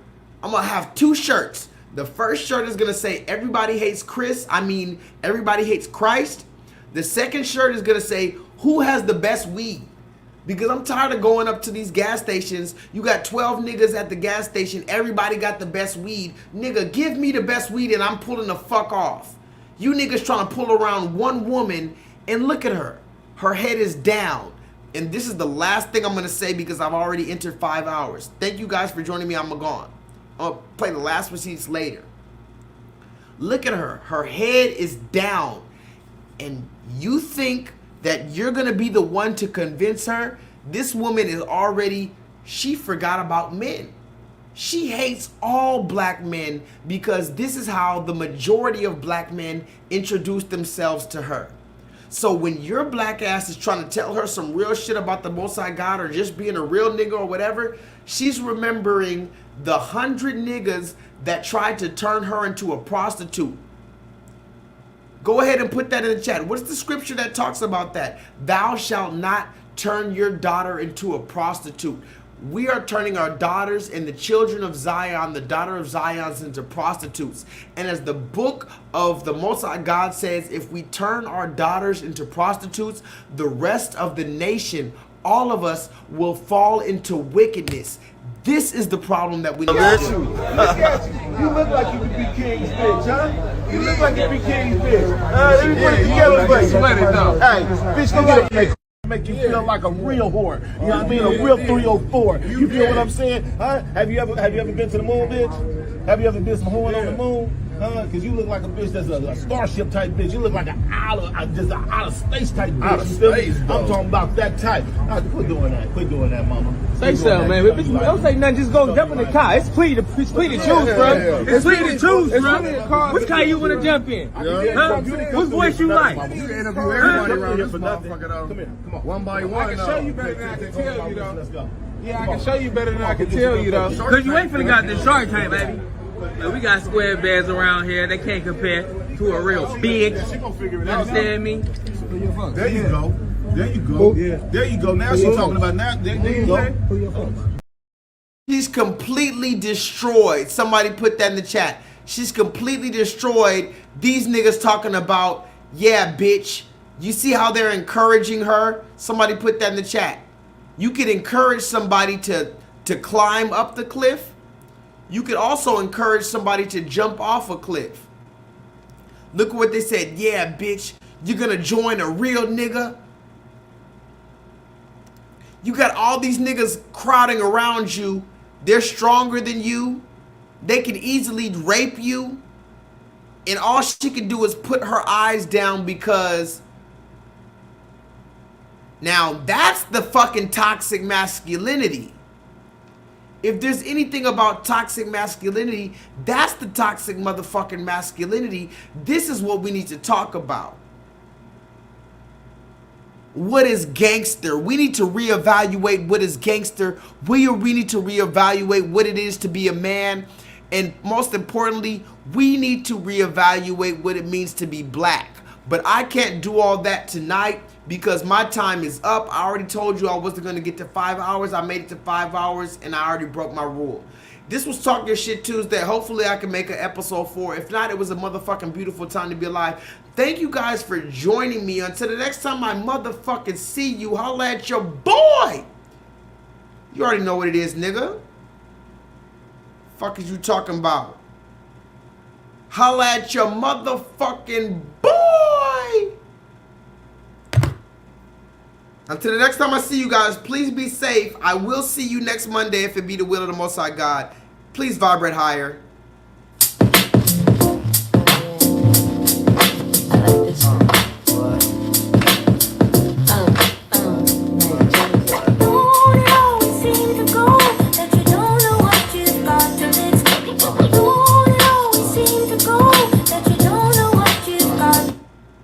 Talk to me. Like I said, guys.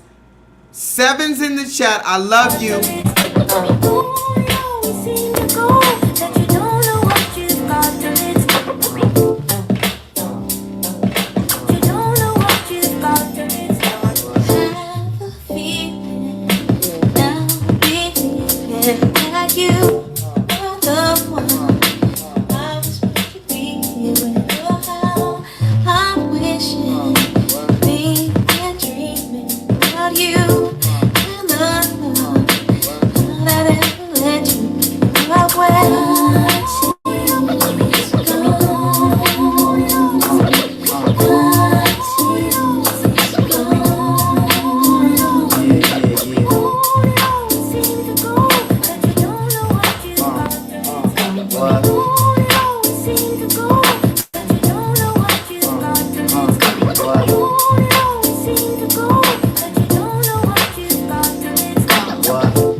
Mitchell never lies.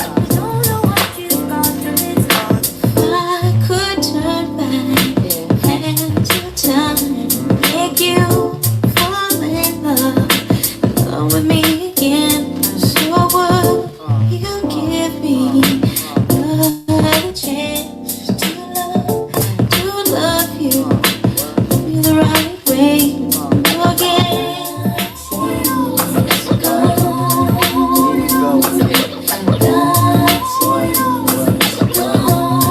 Joni Mitchell never lies.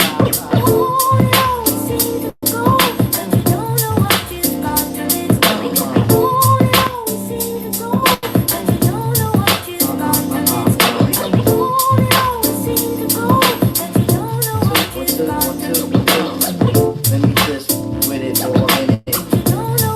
What? Now you realizing when them nights go long, right? It ain't for me to stay when you know that I'm gone, right? You act for a while. When I tell you to settle, I was working around the clock with your girls on the metal. Talking about I heard skins with this chick on the beach. That was out with the tie, but my love you impeach. Now you looking at the walls, head and hand, cold jonesing. Rigging my house, hanging up and imposing. Now why you wanna go and do that, love, huh? Now why you wanna go and do that, huh? Now why you wanna go and do that, love, huh? Now why you wanna go and do that, huh? Now why you wanna go and do that, love, huh? Now why you wanna go and do that, huh? Now why you wanna go and do that, love, huh? Now why you wanna go and do that, and do that, and do that?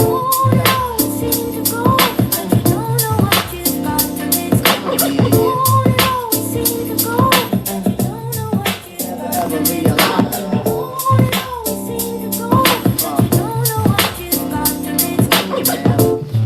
Joni Mitchell never lies.